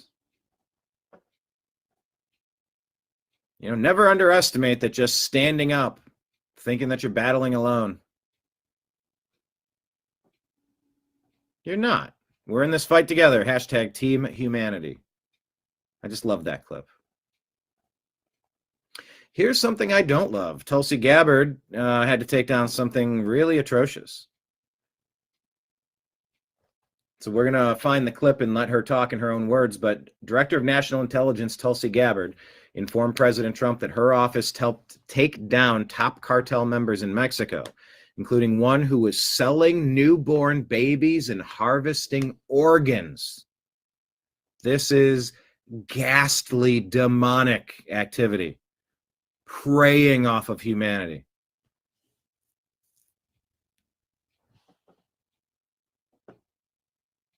So we'll get her talking in her own words. Secretary Hegseth has a warning to the cartels. You know, and imagine what a difference it makes. We were in a fake war on drugs for how many years under the Reagan administration, but it was really just to get money into the hands of the CIA, more power control, black budget ops, black budget funding.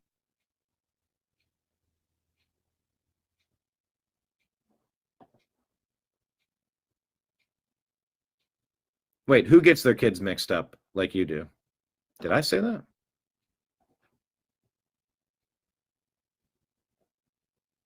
But the U.S. government hasn't been on a war on drugs. They've been in a war with the American people. And they've been running the drugs. Which, talk to people that came back from Afghanistan, how they were guarding the poppy fields. Heroin. All sorts of stuff. Opium.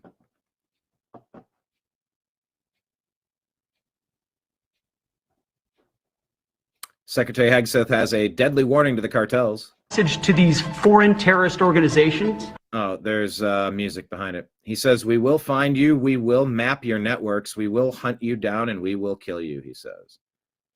I just don't want the music in the background. I want to hear it. Treated Al-Qaeda. We will find you, we will map your networks. I mean, this is a very different strategic message, it seems. We will hunt you down, and we will kill you. And Rand Paul and Thomas Massie are right to talk about, you know, declarations of war and what is this, what is that. We have a right to defend this nation from what's been happening. If you're flooding our country with fentanyl and stuff that's going to kill us, well, that's an act of war. This is the Secretary of War telling you, mess around and you're going to find out. And you've seen that evidence in the maritime domain, whether it's in the Caribbean or in the Pacific with the last two strikes. Caribbean and the Pacific were the last two strikes. We know exactly who these people are. It's becoming very dangerous to be a drug runner for the cartels now. We know what networks they work with, what foreign terrorist organizations they're a part of. Who's funding them? Where's they got them. Like, no, we've been tracking you fools for a long time. Now you actually have somebody in office that's willing to go after you and stop. We know where they're going, where they originated from, what they're carrying. And our message... All right. Finally defending America, it seems. Okay. That's Hegseth. But we got domestic terrorists in the United States. This is from Portland. Nick Sorter here talking with Laura Ingram. about how useless the Portland police are. Always bending over backwards to get to dot the I's and cross the T's for the agitators, but they sure will let this go on for a while. Yeah, Laura, we've heard 15 different stories from Portland police as to why they didn't arrest these people. And, you know, one of them being, oh, well, we didn't see what was going on. But I released that video showing that they saw everything that happened. So you have the fact that they knew where Katie's attacker was. You know, Katie is a conservative journalist. You know, we're under attack out here all the time. Going to that safe house, she called the police, let them know where they were, and she had to walk 6 blocks to meet a patrol car so that they would take a report for her. 6 blocks, because they will not come into this area. They are told that they are not allowed to drive police cars into this area no matter what. I mean, who is in charge? Yeah, who is in charge? You've ceded territory in the United States to these terrorist groups. Enough of this shit. Here, is it Antifa or is it the city? They're always bending over backwards to get It's so nutty. This has to stop. You got to fix these cities. It's insane that things have gotten this bad.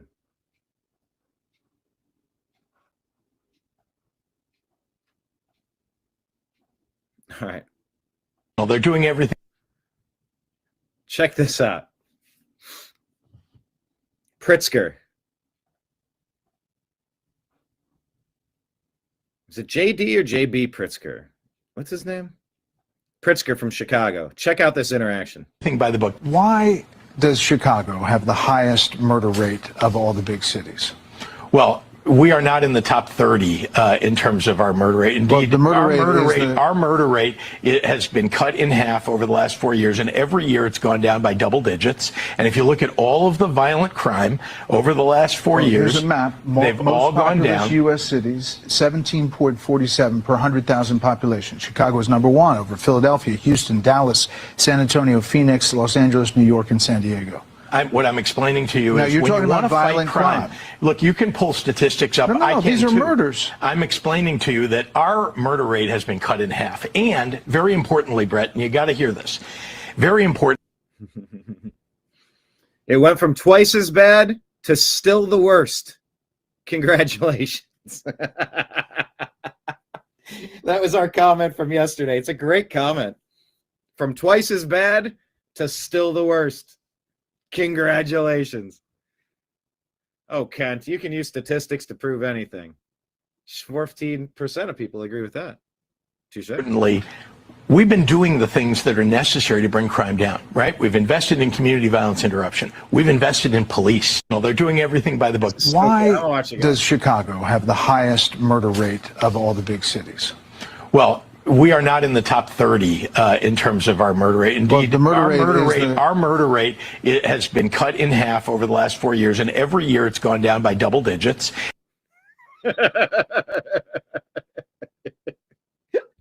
It's been cut in half. So it used to be a 34 per 100,000. Now you're down to 17 per 100,000. And you're still the worst? Okay. Congratulations. Well done. And if you look at all of the violent crime over the last 4 years, here's a map. They've all gone down. U.S. cities, 17.47 per 100,000 population. Chicago is number 1 over Philadelphia, Houston, Dallas, San Antonio, Phoenix, Los Angeles, New York, and San Diego. What I'm explaining to you now is you're when talking you want about to violent fight crime. Look, you can pull statistics up. No, these are murders. I'm explaining. No, these are murders. To you that our murder rate has been cut in half, and very importantly, Brett. Yeah, whatever. From twice as bad to still the worst. Congratulations. That is such a good comment. I only have 8 likes on there. That should be thousands. From twice as bad to still the worst. That might be my favorite comment ever. Okay, Danette's calling me out because I confused. I saw something. Well, yes, the jokes seem very John Boy-like. Very Kenneth-like. So yes, he made a Thrones joke, and I glanced at. I'm like I said, I'm juggling. I got 3 screens, 3 ring lights, 2 computer keyboards, 1 cup of coffee, and a pack of cigarettes. It's JB Pritzker. John Boy. Oh, yeah, there you go, like John Boy. Like the ghost of Mike Ditka just looking on with disgust. That's wacky and hilarious. Okay, so I got called out for confusing the kids. Yeah, my grandmother would run through 7 different names until she found mine. And then the person she started with, if they were in the room at like Thanksgiving or Christmas or Easter or something, if she started with one person, had to go through 7 to get to the right name. That person that she had off the top of her head would now be the 7th. She'd go through everybody else, and then that person would be last. Yeah, there's lies, damn lies, and statistics. Great comment, Marion. The Simpsons, Homer's Enemy, Season 8, Episode 23. Kent Brockman says, statistics can be used to prove anything. 40% of all people know that. All right, Kent Brockman says that. Wait, I thought it was the Homer that says that. Let me ask Grok. Doesn't Homer say that?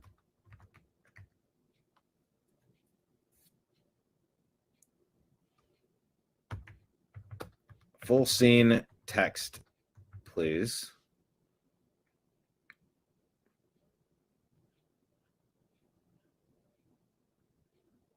What's about Frank Grimes? I guess I'm confusing it with the Kent Brockman about and heavy sack beatings are up a whopping 300%.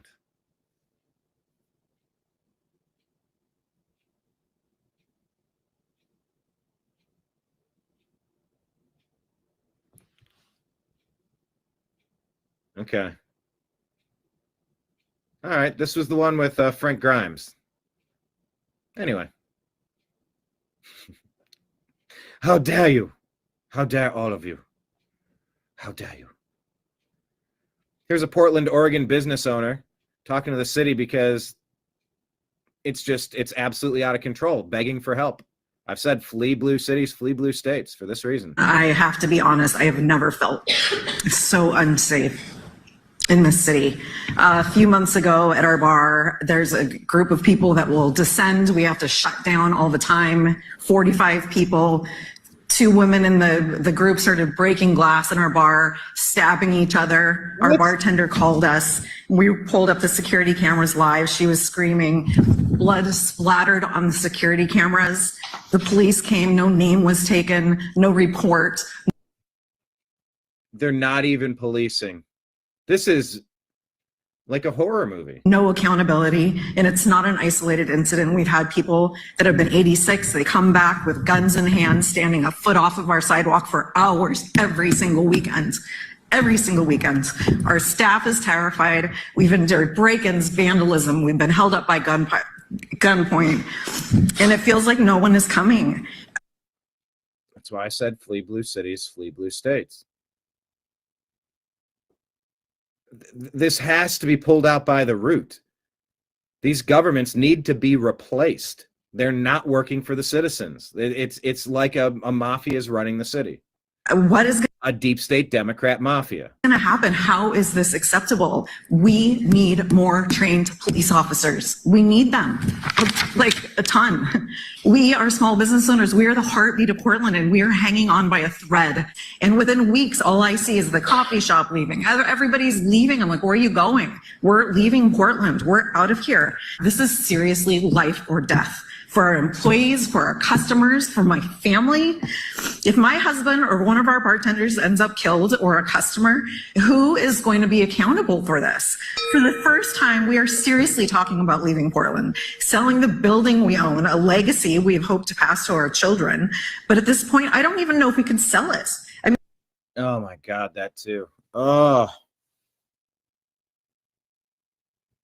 that part too. How do you even sell it? And some people say the reason that they're doing this is to run the good people out of the city so that you can lower the purchase power, lower the purchase price, and snatch up the real estate. You know, it's what they said in Maui, in the Palisades, in Western North Carolina for Hurricane Helene. Wipe out the whole mountain range because we got a mine over there. We got to strip mine it. There's some precious stuff. What did they say? Lithium and some other materials were in that mountainside, but can't have those pesky kids hanging out up there in their holler, in their homes, their shacks, their shanties. Well, let's just wipe it out. Let's just burn it all down in Maui. Let's burn it all down in Palisades. And let's destroy our cities to the point where people flee, then you can snatch it up. Yeah, good luck selling it for what it's worth. You know, there's big picture, little picture stuff. You take the useful idiots, the junkies, the degenerates, the addicted, the abused, the slaves. Because debt slaves are slaves, and that's their plan. They love feasting on the misery of humanity. Bunch of vampires. Vampires. Literal vampires. Just rethink what that means.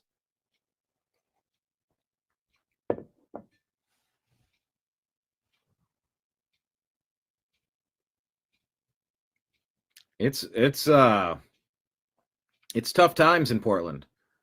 And the people making excuses for it and pretending that it's not a big deal, shame on them. I mean, nobody can sell commercial property right now. It's ridiculous. This is not politics. This is an emergency. We are out of time. We needed help yesterday. We need help or we are going to die.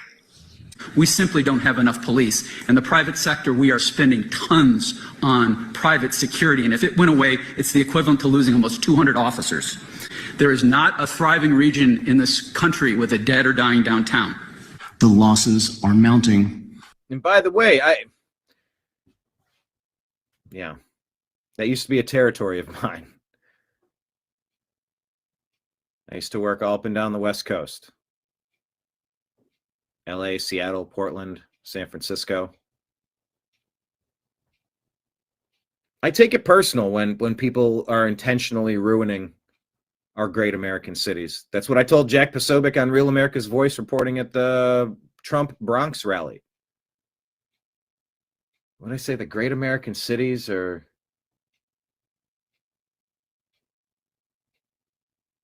I said, what did I say? I have that clip somewhere. I should upload that. Maybe I'll upload that today. But yeah, America's great American city. Our great American cities are under attack, and the people can feel it. And it's palpable. And the people are calling for a change. I said something along those lines. That's a pretty good soundbite, I think. David asking, is it not time? Oh, it's past time, yes. Marion saying, enforce the laws. I don't get it. They don't want to enforce the laws. They have their agendas. In Illinois, some spots they won't send Ubers and police won't patrol after dark. That is messed up, man. I do not like hearing that. Ugh. And have been ignored for way too long. We're now at a tipping point. People can go anywhere to find a chain restaurant or retail. Locally owned businesses used to be the main attraction for Portland, but these days they are a rarity. The climate to run a business in Portland has become increasingly difficult, especially during the past 5 years. And I have to be honest, I have never felt so unsafe. Yeah, the people are crying for help. MAGA's trying to help. Check out this attack ad. April Silverman, Cali MAGA Barbie shared this. Wow. Zohran Mamdani's opponents want you to believe he's an inexperienced radical whose policies will make New York City more dangerous. I want to play this, but there's music in the background. It's a trick they do so that they can get copyright claims. Oh, I want to watch this. But what do his actual supporters think? This is AI, right? Andrew Cuomo pulling out all the stops. Mamdani isn't crazy. He's just trying to even the playing field. You know, give everyone a fair shot. Yeah, that's what people... Yeah, that's what communism always says. Sounds great. Sure, he said multiple times we need to defund the police, but that was just a metaphor. And yes, he That was just a metaphor, says the pimp. did say crime is a social construct, but I love how she's driving through intersections having this conversation. that was also a metaphor. Yes, he did say crime is a social construct, but that's just a metaphor. Main backer, the Democratic Socialists' ideas are common sense. Yeah, says the street thug. Such as decriminalizing misdemeanors. Yeah. Well, why would you criminalize the destruction of your neighborhood? Like shoplifting. There you go. So put on your mask and put on your whatever they call the takia. What is that thing called? A burqa? No, it's called a sarong. No, it's called a balaclava. Whatever that thing is around his neck. Third-degree assault. Yeah, nothing wrong with third-degree assault, right? Resurfaced video shows Mamdani saying domestic violence wouldn't be a priority for the NYPD. Trespassing. Yeah, just breaking, entering, and trespass. Prostitution. Yeah, you know, let's prey off of desperate people. Oh my God. Modern day slaves. And drunk driving. With plans to I do like this commercial. decriminalize all drugs. Mamdani will be a job creator. There you go. If you decriminalize drugs, he'll create jobs for this guy. For drug dealers. Instead of helping us homeless get off the streets and into the mental health facilities we need. Uh-huh. I've watched time and time again, people are saying, well, I shared a video yesterday. They're not arresting people doing crack in public. It was an expose. I think I'll get to it. It's in the stack. And the guy's like, why aren't you arresting them? He's like, well, we don't want to arrest them. That's not going to get them the help they need. Yes, it is. Step 1, arrest them. Step 2, dry them out. Step 3, treatment facility. If they complete their treatment, they can reduce their sentence. But yes, you get them off the damn streets and get them the help that they need. They need mental help. They need chemical dependency help, a mixture or a combination. He wants to give us safe injection sites to do crack and let us sleep in subway carts. Yeah, that's gonna improve society. Steal from your stores so they shut down, then you'll complain about, we're in a food desert. Oh, are you? Did you loot the other ones out of business, you nincompoops? Well, they're just a big company. They don't notice if you're stealing. It's literally every day they check numbers, and if they can't make money there, they close up. Now you don't have a resource here. You morons. People that pee in their own swimming pools. Get out of the swimming pool. You don't pee in your own pool. Democrats love doing it, though, and then complaining about, oh, I can't believe things are so tough over here. Things are so bad. Yeah, you caused it. You don't let people steal your store empty. These are actual policies Mamdani and the DSA want to implement on day one. Democratic Socialists of America. A woman's being domestically abused. She finally won't have to deal with some pesky cop to arrest the abuser, but now a social worker to help, kumbaya the situation. Imagine needing help in a situation and they don't remove the threat.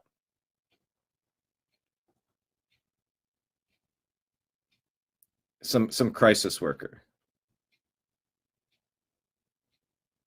And yeah, there's plenty of times where these incidents don't need to escalate past the point of separating two people and letting things calm down. But you don't have a social worker do that. You're supposed to have someone come in and go, all right. Are you mostly okay? Are you mostly okay? This is not okay. We got a phone call. This is not okay. We're taking down information. Like, we can't. You don't do that with a social worker.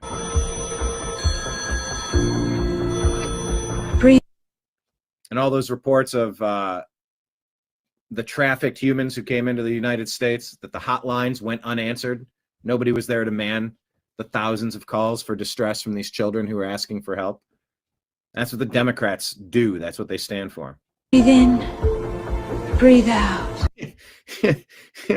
Bring in a breath work coach. Mamdani is finally lowering jail sentences. Guilty! But Mamdani says you're free to go. Why would any sane person let the bad people out? Who cares if legalizing prostitution statistically leads to an increase for sex trafficking of women and young girls by 70%? Yeah. Why would you want to build a society that... Yeah. Yeah, that whole sex trade business is bad news. Once again, the Hunter Biden story, I started telling this point earlier. I got sidetracked. Totally compromisable, blackmailable, bribable. That's why you don't want those types of shady connections compromising you. You can't have safety without equality. For unlawful abiding citizens like us, globalize the intifada. I'm a criminal. I'm a criminal. I'm a criminal. I'm a criminal. They're all criminals. Yep. I'm a criminal. For Zohran. Criminals for Zohran. For Zohran Mamdani. This is exactly what you need to see. Letting all the bad guys and girls back out. I didn't have a real job until I was 30, but sure, give me the keys to the city. What's the worst that can happen? Oh my gosh. Had no job until he was 30. A spoiled rich kid. A commie, Mamdani. Paid for by Cuomo for NYC. Yeah. Zohran Mamdani. People.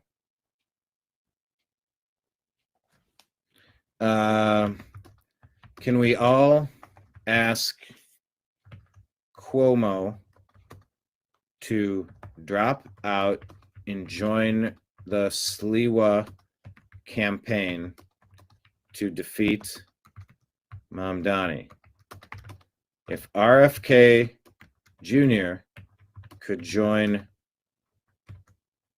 Trump in MAGA to push Maha, can't Cuomo do the same to save NYC? Question mark.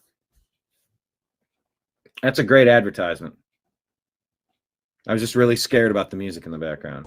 Not scared, it's just it shouldn't prohibit me from playing a clip, but it does. Anyway, I'm just playing under those rules. What is the channel?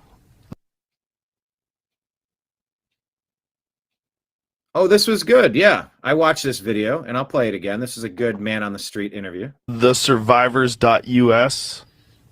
Well, anyway, this guy was he was interviewing people, and he was like, "Is this is about human rights?" And they're like, "Yeah." Like, are you guys like fully in supportive of human rights? See if you can find this guy. He's got a beard and long hair, and they're like, "Yes, absolutely." He goes, "What about for fetuses in the womb?" And everybody walks away. Everybody was like, "Yeah, that's unhuman," or that I don't. And he does it to everybody, and he looks like a hippie, you know. So he's like, "So you guys are for sure for human rights?" And like, "Oh yeah, human rights is why we're here. You believe in human rights for everyone?" Yes. What about unborn babies? And you see this look on the. It's almost like everybody's under a spell. Yeah. Like some evil. But they are under a spell. Yes, this is the guy. Yeah, this is him. This is him. Check this out. This is wonderful. I love when people do things like this. Can you refresh? Yeah. For everybody? Yes. How about the unborn? You support human rights? Yes, of course. For everybody? Yes, of course. Even people in the womb? Well, it all depends on if they're actually a baby or not. Science says they are. It's such tortured logic they have to use to try to claim life isn't life. It doesn't make a lick of sense. Well, it depends on what science you're talking about. 96% of all biologists, according to the NIH. Thoughts on human rights? I'm all for them. Yeah, me too. Especially now, right? Yeah. For everybody, right? Yeah. Yeah. Even the unborn? An unborn what? Unborn in the womb. Yeah, no rights for them. An unborn what? It's this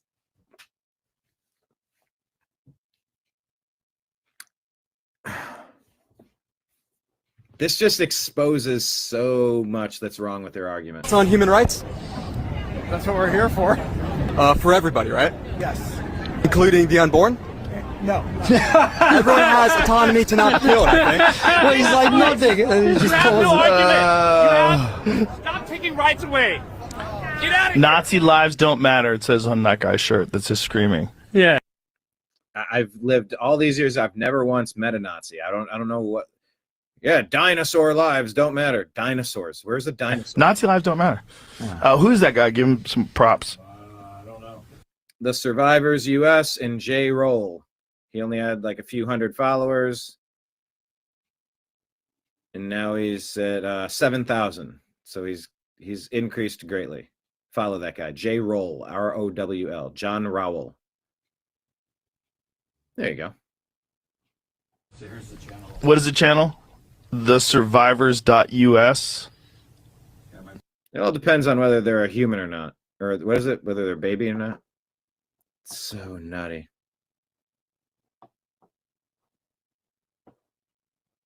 Ooh, I like this kind of news. David's hearing the U.S. military did a daring raid in what they called... Daring raid is what they called it, into the Panamanian jungles and rescued a lot of American missing children. No, yeah, David, I've on this program, we've talked about the patent 060606. I'm just showing you what Grok said about it. There's not a patent for Bitcoin, but there is a patent. WO2020060606. Microsoft patent application published March of 2020. Cryptocurrency system using body activity data. So it's not about the creation of Bitcoin. It's about using the human body activity with wearables like brain waves, body heat, motion, generating proof of work for mining cryptocurrency in a centralized setup. No, there's definitely creepy stuff in there, but it doesn't go back to the origination of Bitcoin. It's in 2020, 5 years ago, that was there. But yeah, I love all these. Absolutely, appreciate you mentioning it. I love this type of information. Panamanian jungles, a daring military raid rescuing a lot of American missing children.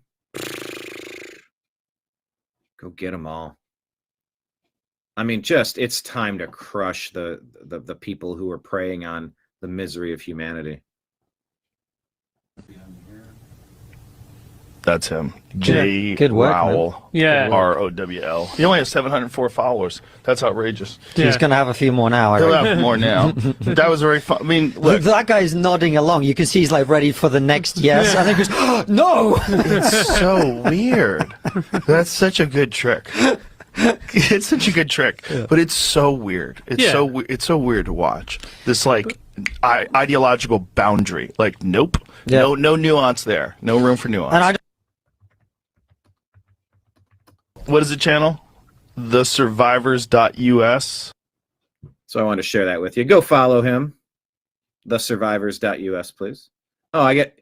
Was this the same? Yeah, I guess they did just watch it. I don't need to play it a second time. Nick Freitas thinks this is incredible. This is incredible, and I'm going to explain why. Just bear with me. I mean, shutdowns are terrible, and of course there will be, families that are going to suffer. We take that responsibility very seriously, but it is one of the few leveraged times we have. Okay, let me do the TLDR on why this is bizarre. First of all, she got right out there and she admitted that suffering is being caused as a result of the government shutdown. So why would she do that? In electoral politics, that would seem like suicide, unless you think it's your political opponents that will be blamed for it. And the vast majority of Americans right now are going to look at this and say, well, if Republicans control the House, the Senate, and the presidency, and they don't have a budget, well, then they're the ones that shut it down, right? Well, that could be right, except for a little thing called cloture, right? Which is a term that the vast majority of Americans don't even know exists. It's a rule in the United States Senate which says you need 60 votes in order to shut down a filibuster. Republicans don't have 60 votes to shut down a filibuster. And so Democrats are using that to shut down the government. Now, why are they shutting it down? Why are they using this suffering as leverage, as she so eloquently puts it? Well, it's because they want to add things back into the budget. What are the things they want to add? Well, they want money for electric vehicles. They want money for public media like PBS. They want money to go back into DEI programs in foreign countries. Oh, and here's a great one. They want to add billions back into the budget in order to fund medical care for undocumented immigrants. So that's who's causing the suffering, and that is the reason why they're causing it. The more you know. Yeah. The Democrat Party has gone from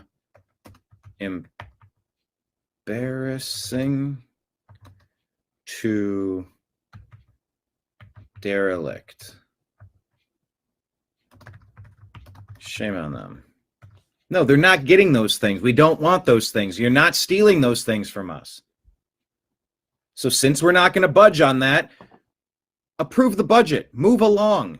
You're not in charge. You've been fired. You're hurting people on your side. Oh, trying to blame Trump. Yeah, you're always trying to blame Trump, and you're always full of it.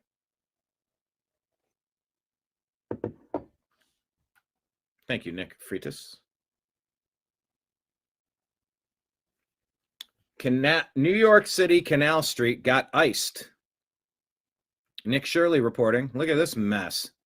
How much? Yo, what's up? We don't do no fucking care. Hey, fucking push. Back off. Back. I wish there wasn't music here. It says back off. This is our block. You BAN. Ass nigga. Yo, get the f. This is your block?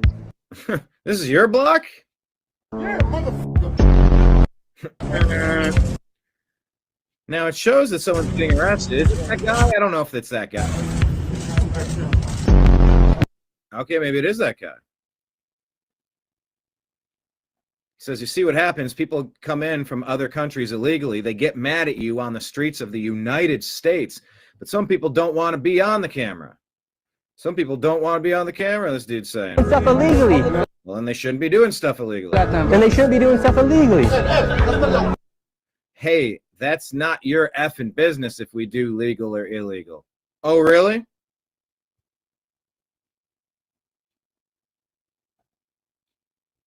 This guy tries stealing the camera from this dude. I will smash it. Smash this bitch. Hey. Swarmed by a mob of scammers. Who's this here? Senegal. Previously assaulted Mexican law enforcement entered the U.S. September 23 in a caravan of 140 criminals at the southwest border released by the Biden administration into our country. Cameraman's a savage. See what happens? That's the problem. That's the problem, is you can't just let this go on. People need to start standing on business. These people are selling illegally on the streets of New York City. But they're claiming this is our block. So those people all got arrested? Okay, that's him.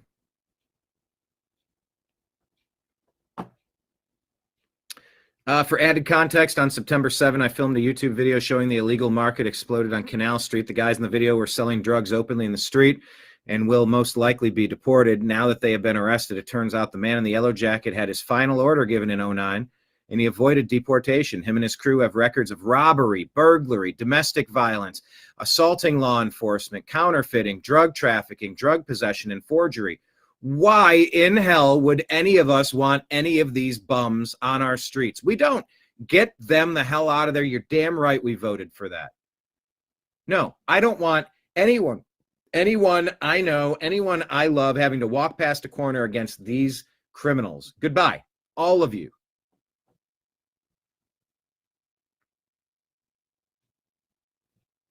David, what is that you said you heard the Chinese are melting their gold for silver? What does that mean? They're melting it down and then they're trading their gold so that they can collect silver?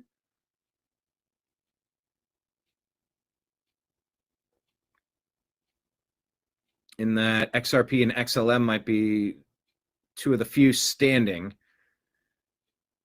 if some of the crypto goes down. I love rumors. I love rumors because it's like, all right, well then as I'm scrolling the internet, if I find stories discussing that, I want to dig in a little deeper.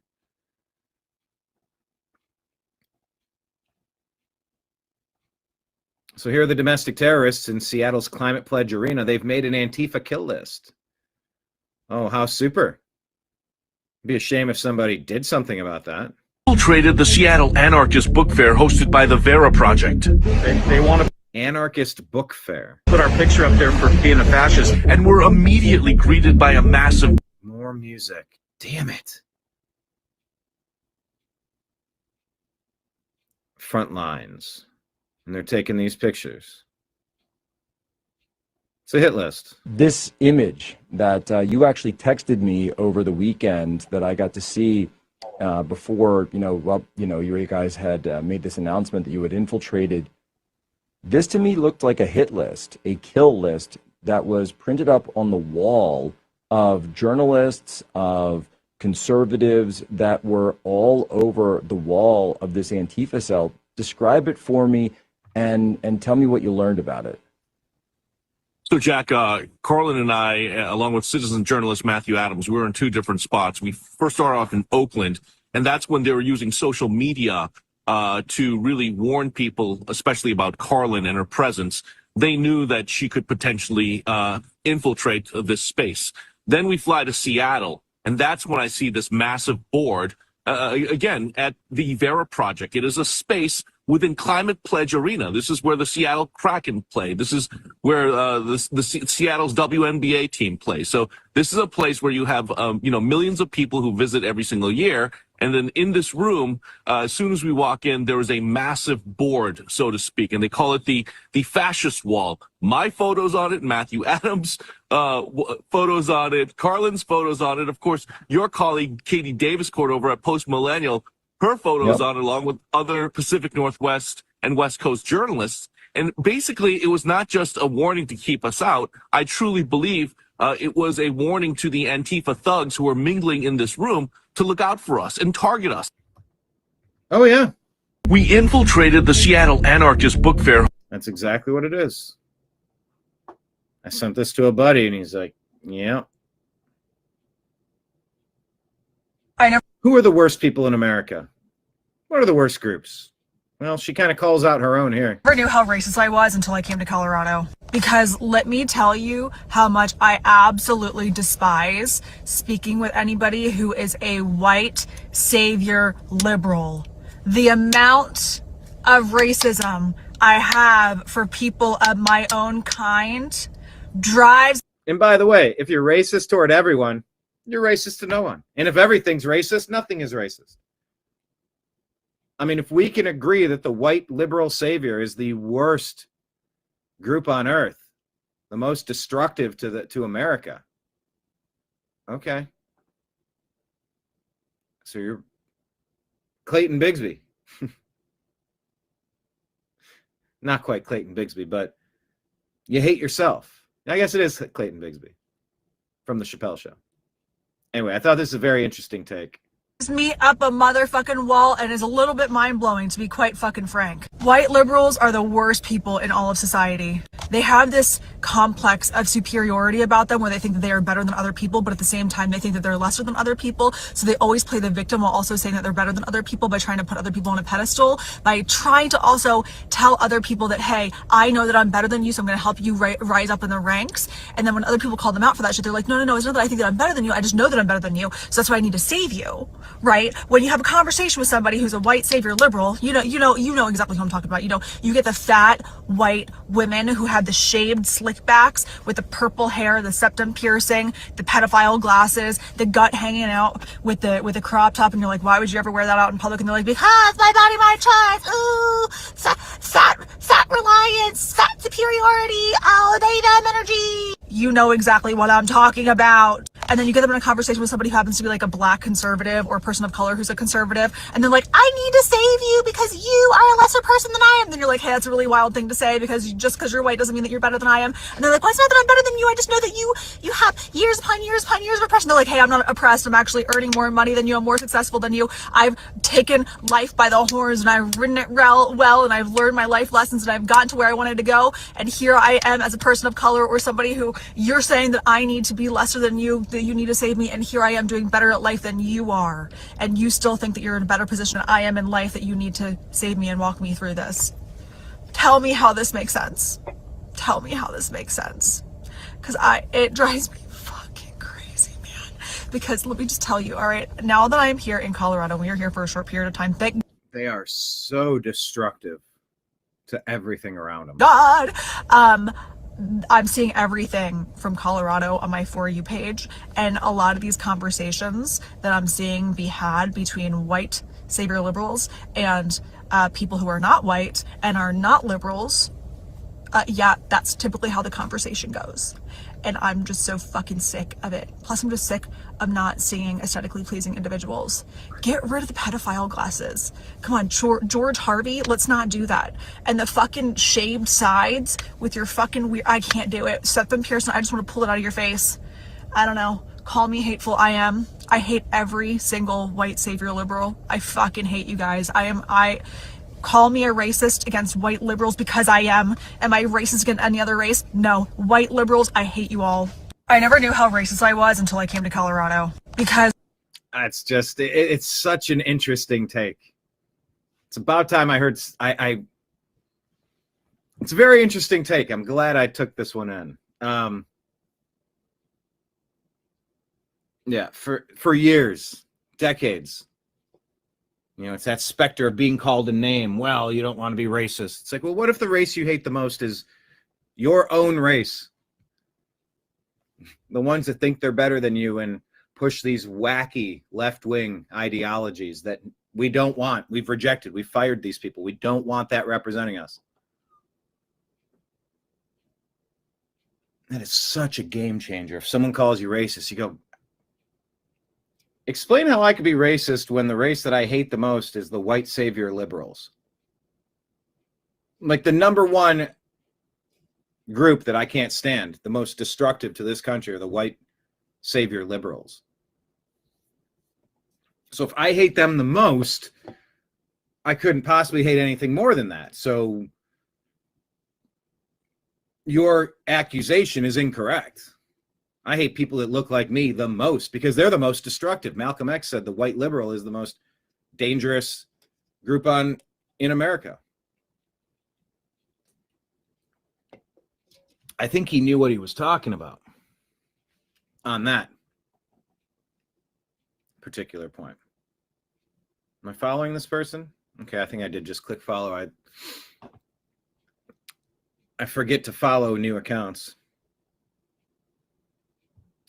I'm sure All right, the Warwick Report. What's her name?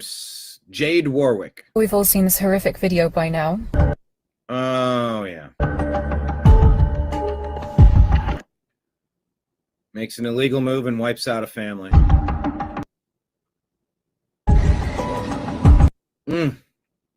That driver is illegal immigrant Harjinder Singh. Yep. April 12 of this year, Indian national, entered the U.S. illegally in 18. He made an illegal U-turn, his tractor-trailer blocked all lanes, and the minivan crashed, killing 3. After this deadly crash, the Federal Motor Carrier Safety Administration tested Singh's English and road sign knowledge. On his English proficiency test, he only scored 2 out of 12, and could only identify 1 out of 4 highway traffic signs. Both the Can you believe that? If that information's true, and it does match what I've been hearing. I think a politician from Illinois had to face charges, and I believe was convicted after giving out commercial driver's licenses to people who were unqualified. Couldn't the same happen to Gavin Newsom then, since this was California? California and Washington state DMVs had given him commercial driver's licenses, and these are both sanctuary states. Harjinder has been in the USA illegally since 2018, and Biden kept him in. Here's a groundbreaking idea. Don't give commercial driver's licenses, or any sort of driver's license, to anyone who can't read road signs. It's not logical to allow a person who can't read English to operate a large vehicle on a public road. In case you need to be reminded, 3 innocent lives lost. The driver, a passenger, and a passenger. 30, 37, and 54. We didn't get their names. Because Biden didn't deport this man. And whoever it was in the Washington and California DMV who gave this man a license, yeah, where's the accountability? Need to be held accountable too. This is totally unacceptable and could have easily been avoided. Send him back to India and never allow him to step foot on American soil again. Call me racist all you want. Yeah, we're like... Those slurs don't work anymore. We don't hear them. We don't hear the slurs, the slanders, the insults. We don't hear it. Not hearing that. You can either pass the proficiency, understand English, understand the road signs, understand what you're reading, or you don't get to do that thing. By the way, you weren't even in the country legally to begin with, which is why you vet the people coming in and you keep track of what they're up to. You don't let them take positions where they could put other people's lives in danger. That guy wiped out 3 people that day. All could have been avoided if he never snuck in here. The facts are he killed 3 innocent people, all because he's too lazy, incompetent, or perhaps arrogant to learn the language of the country he's illegally living in. Singh faces vehicular homicide charges and deportation. Good. Okay, thanks, bye. I'm sure... Yeah, it's, the people who issued these reckless CDL, put an extra E in reckless, issued these reckless CDLs should be charged as accomplices at the very least. Need to stop this from ever happening again. If he had gone to school for this type of thing, if he knew better than crossing, it was like a no U-turn area for trucks, and he made a U-turn and just blasted. Look at that. You can't do that for this very reason. A full speed vehicle just hit the side of you. I had to bury one of my best friends because he hit the side of a truck and got run over. Different story, but God, it's traumatic. Anyway, Scott Jennings on CNN is bringing us some highlights / lowlights of what their program is up to. Let's do the news. Last night on CNN, I watched 2 Democrats say things that made the hair on the back of my neck stand up.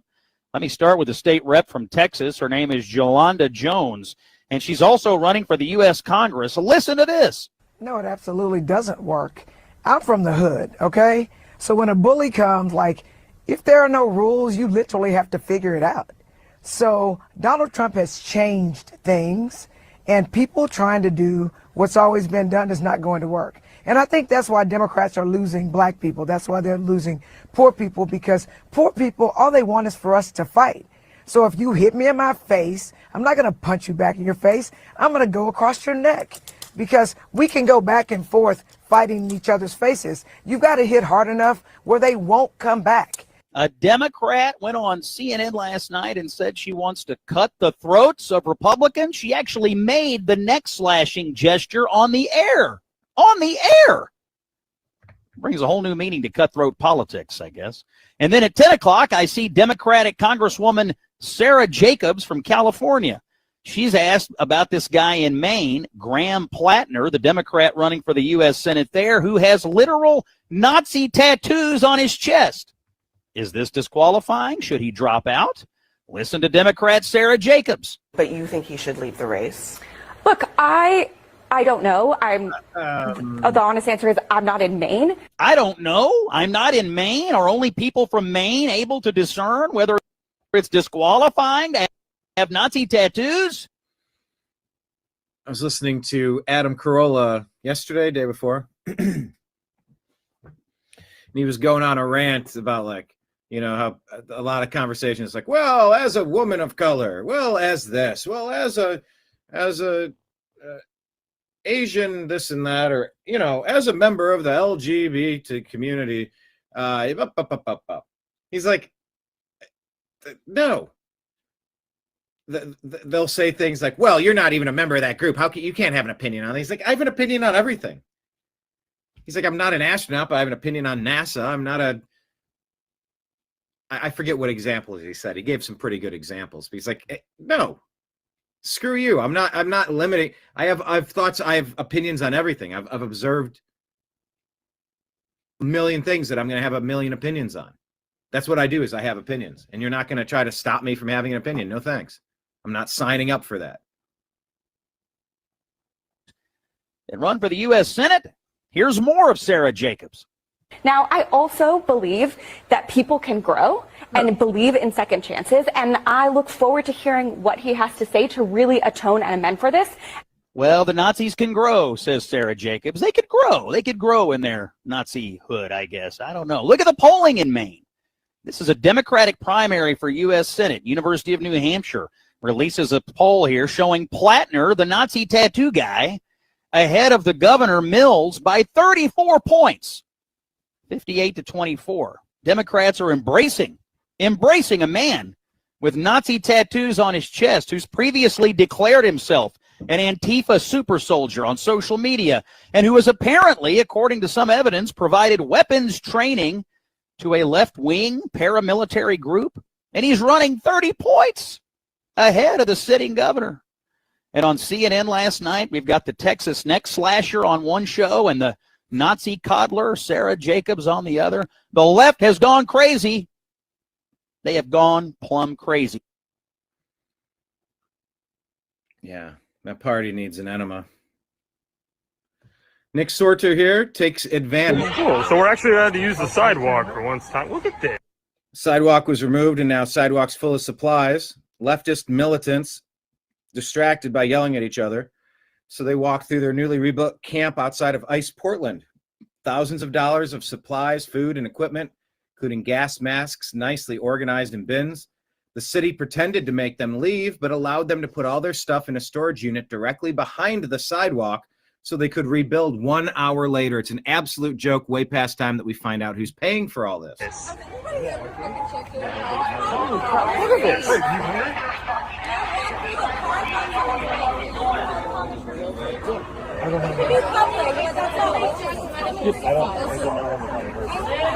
Just looking, I mean, there's a lot of it. It's awfully organized. It's pretty nice, pretty well done. It's community. I know, but don't get your grubby, ungloved hands on it. Your grubby, ungloved hands.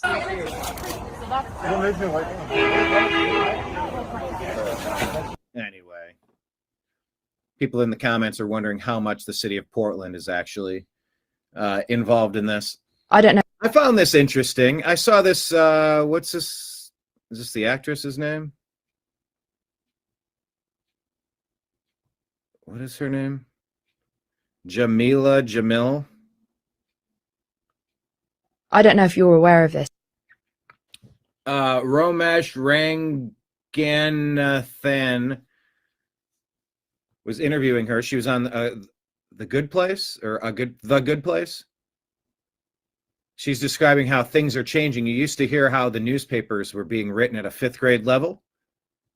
This is kind of interesting here with how television content's being made now. But there's something called second screen viewing, right? So it's a directive that's being handed out by big studios to filmmakers. Please, this sounds like what I'm really hoping it isn't. It is exactly what you probably think it is. This is something that stands up to... Which means that you have to acknowledge that people are on their phones the whole time they're watching telly. So you have to simplify the plot so that they'll be able to follow along while they're browsing on their phone. So that's why you'll notice now in random, like in TV shows, even with good actors, they're saying really obvious things about what's happening. They're laying out the entire plot line, and all of their emotions and motivations. Like the language has become really bait and on the nose.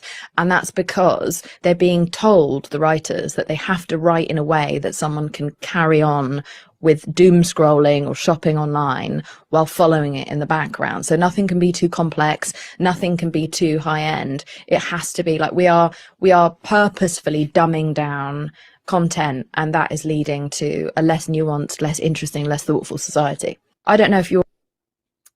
I found that interesting, and I think we should be aware of that.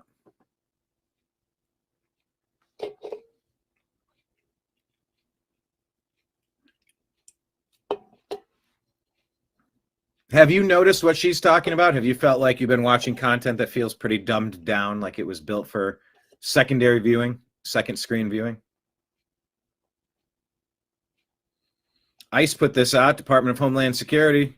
Defend the homeland. Join ICE now. Here's a picture of George Washington on his horse.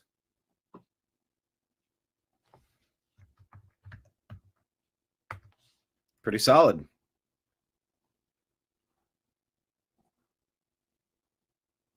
Good visuals. Here's a commercial. I don't know if I can play this because it's music. We are now in the process of defeating the radical left. We're now in the process of defeating the radical left. They have been declaring war on America for decades.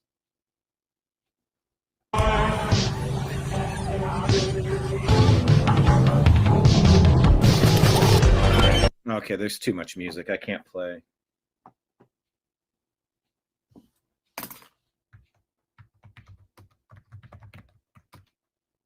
Do the Defend America button. But I do want to watch this. Some of these commercials go pretty hard in the paint. I don't know what the music is. But the music is what's going to keep me from playing it, so I got to move on. I've been seeing some stuff from DMX lately, and I just feel like sharing it. Some of his energy is maybe needed now. We make the moves that break the rules. A fool and his money are soon parted, so we take from fools. If and when you ever fall down, get back up. Drop some, stop fronting, pick that shit back up. Stand for something or fall for everything. Wait for the right pitch or miss with every swing. In the absence of the truth, bullshit prevails. So what they did, fucked around and threw truth in jail. The objective is to keep you blind. So along with the handcuffs on your arms, they got shackles on your mind. Seek and you shall find, accepting failure is the only crime. Fall down 8 times, get up 9, nigga. The dog! We make... I could do it without the casual dropping of a completely unnecessary, antiquated, allegedly worst word in the world at the end of that, but I do like that. Here I am discussing satellites, Bill Gates, and really the prison planet that's being created back before my voice was really causing as many problems as it is today. I'm just warning humanity in this clip here. They are putting in place all of these. Oh, there's more music in it. Sorry, I got to move on. He says they're putting in 5G to harvest our data and control our behavior. Digital currency that will allow them to punish us from a distance and cut off our food supply. It will make you a slave. Bill Gates and his satellites, they'll be able to look at every square inch of the planet 24 hours a day. This isn't innovation. It's enslavement. This is going to make you a slave.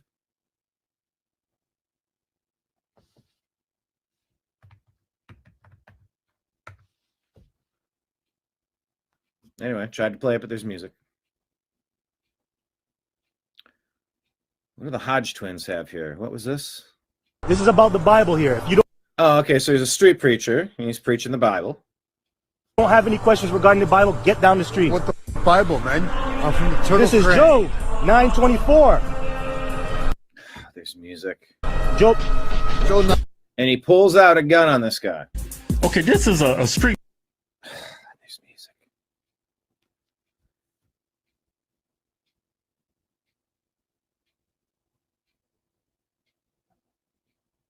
You're talking to? That's my turtle train. Okay. It's too much music. I gotta bounce.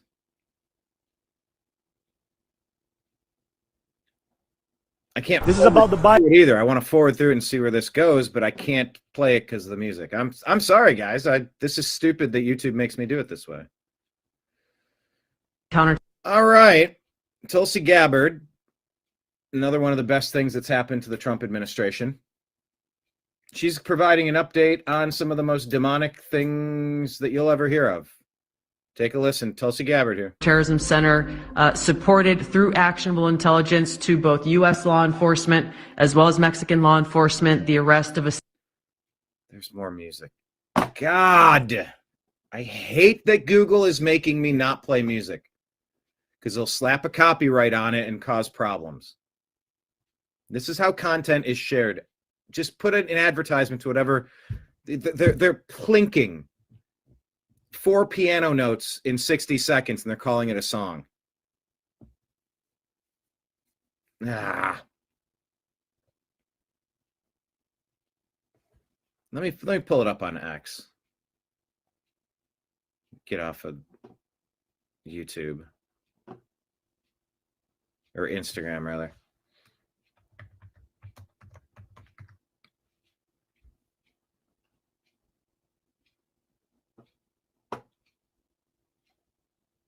All right, let's take a listen here.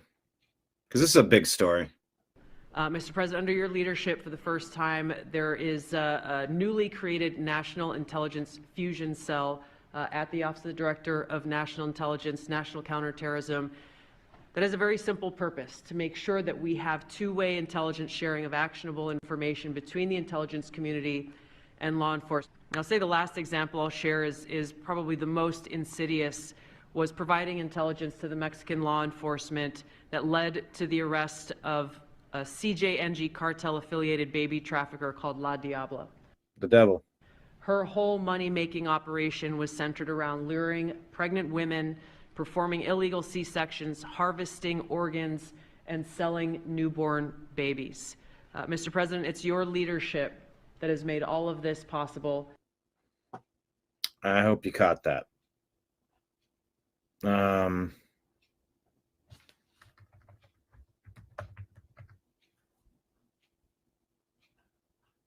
If there's, can I find the other clip? Maybe it's this one. Supported through actionable intelligence to both U.S. law enforcement as well as Mexican law enforcement, the arrest of a Sinaloa cartel boss, El Plato, in Juarez, Mexico, as well as his top 3 money launderers. In a separate and recent successful interagency operation, NCTC worked closely with the U.S. Marshal Service that led to the arrest of another dangerous Sinaloa cartel member responsible for tracking a huge amounts of cocaine and hundreds of thousands of dollars in this single incident with drug proceeds through his network. And I'll say the last example I'll share is probably the most insidious. Oh, I guess was providing intelligence to the Mexican law enforcement. All right, that's the same quote there. Anyway, thank you, Tulsi. I know we get frustrated, things aren't happening fast enough, but I'm glad. So yeah, while the left is focusing on the ballroom, you know, I'm glad we're focusing on this.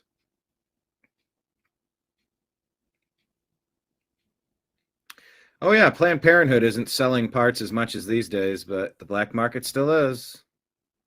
Oh, they certainly are. What is this? They shut down the baby making facilities in Ukraine. That's what Russia did, so that they're here. They have to start in the USA. Terrifying. I've heard so many stories about Ukraine. Adrenochrome, yes. Just when you thought the world couldn't get sicker. All right, I'm going to move off that story. I hope you're all right with that. Goodness.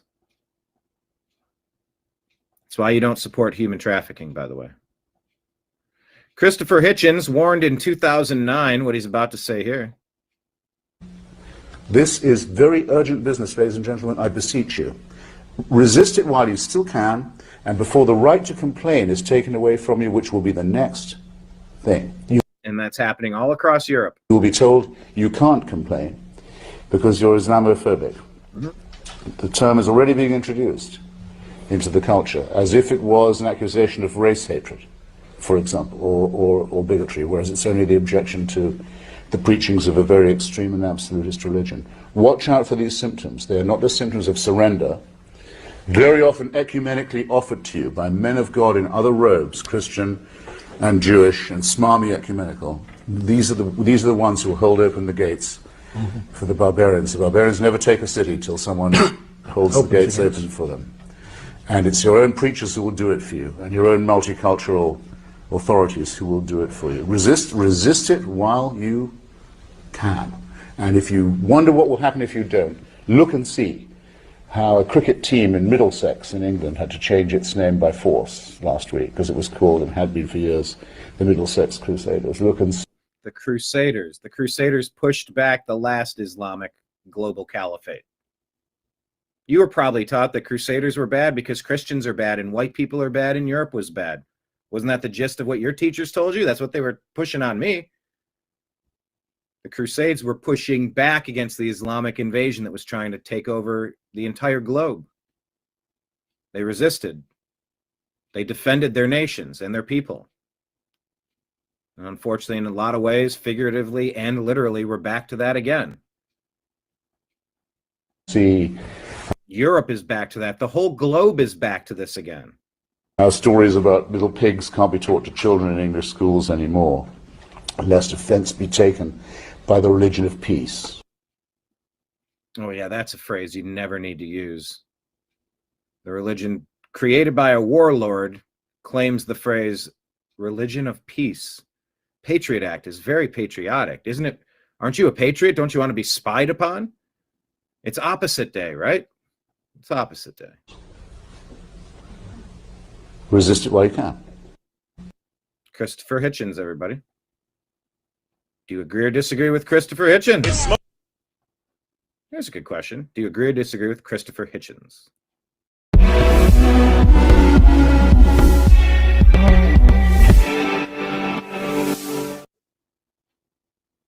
This is the clip I had earlier. This is Tyler Oliver official, not following. Oh, follow him, sure.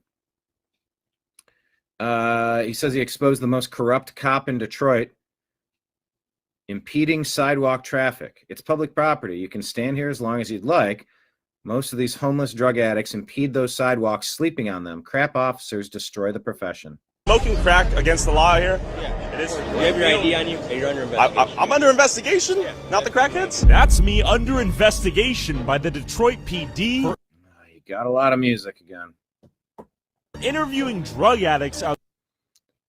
Drug addicts outside of a gas station getting interviewed. Smoking crack and heroin in broad daylight. Drug use, we got prostitution, we got murder. But me and my cameras were the problem. Is there any enforcement out here? Yes, there is. Yeah. I'd rather not arrest them. There you go. This is what I was telling you earlier. I'd rather not arrest the people smoking crack. I'd rather try to get him the help he needs. Yeah, I'd rather try to get him the help he needs. You forcibly arrest them and take them to a help facility. That's how you do that. You're not helping. He's obviously suffering from... No. He's obviously suffering because nobody wants to be the adult and actually step in to help. Be the adult. Take him to a facility. This is not rocket science. Substance abuse. Get the police, look. Oh, we got the cops out. All right, let's just... How you doing, officers? Is smoking crack against the law here? Yeah. Anyway, there's too much music. Benny Johnson reports that President Trump just announced all trade negotiations with Canada have been terminated. David, what are they saying about this up there in Canada? President Trump says the Ronald Reagan Foundation has just announced that Canada has fraudulently used an advertisement, which is fake, featuring Ronald Reagan speaking negatively about tariffs. The ad was $75 million. They only did this to interfere with the decision of the U.S. Supreme Court and other courts. Tariffs are very important to the national security and economy of the USA.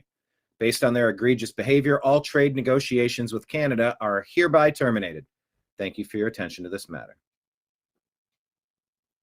The Ronald Reagan Presidential Foundation and Institute learned that the government of Ontario, Canada, created an ad campaign using selective audio and video of President Ronald Reagan delivering his radio address to the nation on free and fair trade dated April 25, 1987.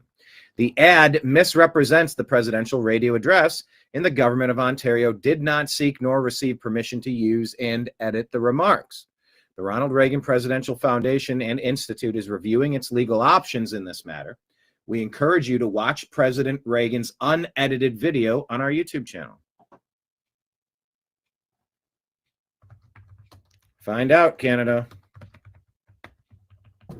Find out.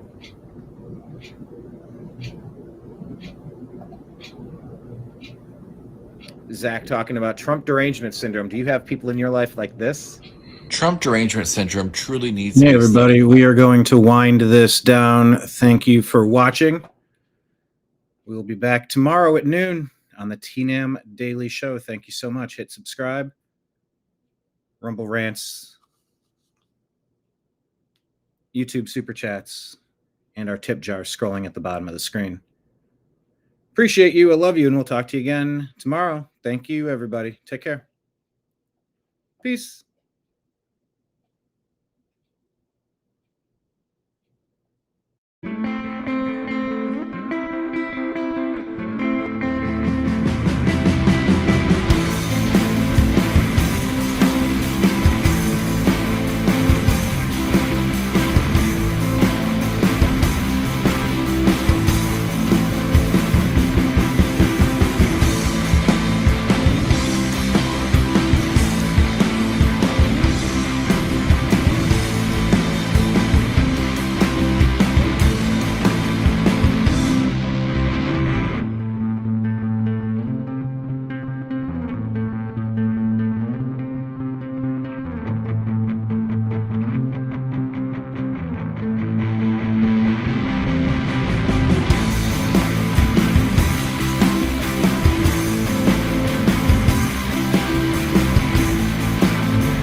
your guide to the truth. TheNewAmericanMedia.com.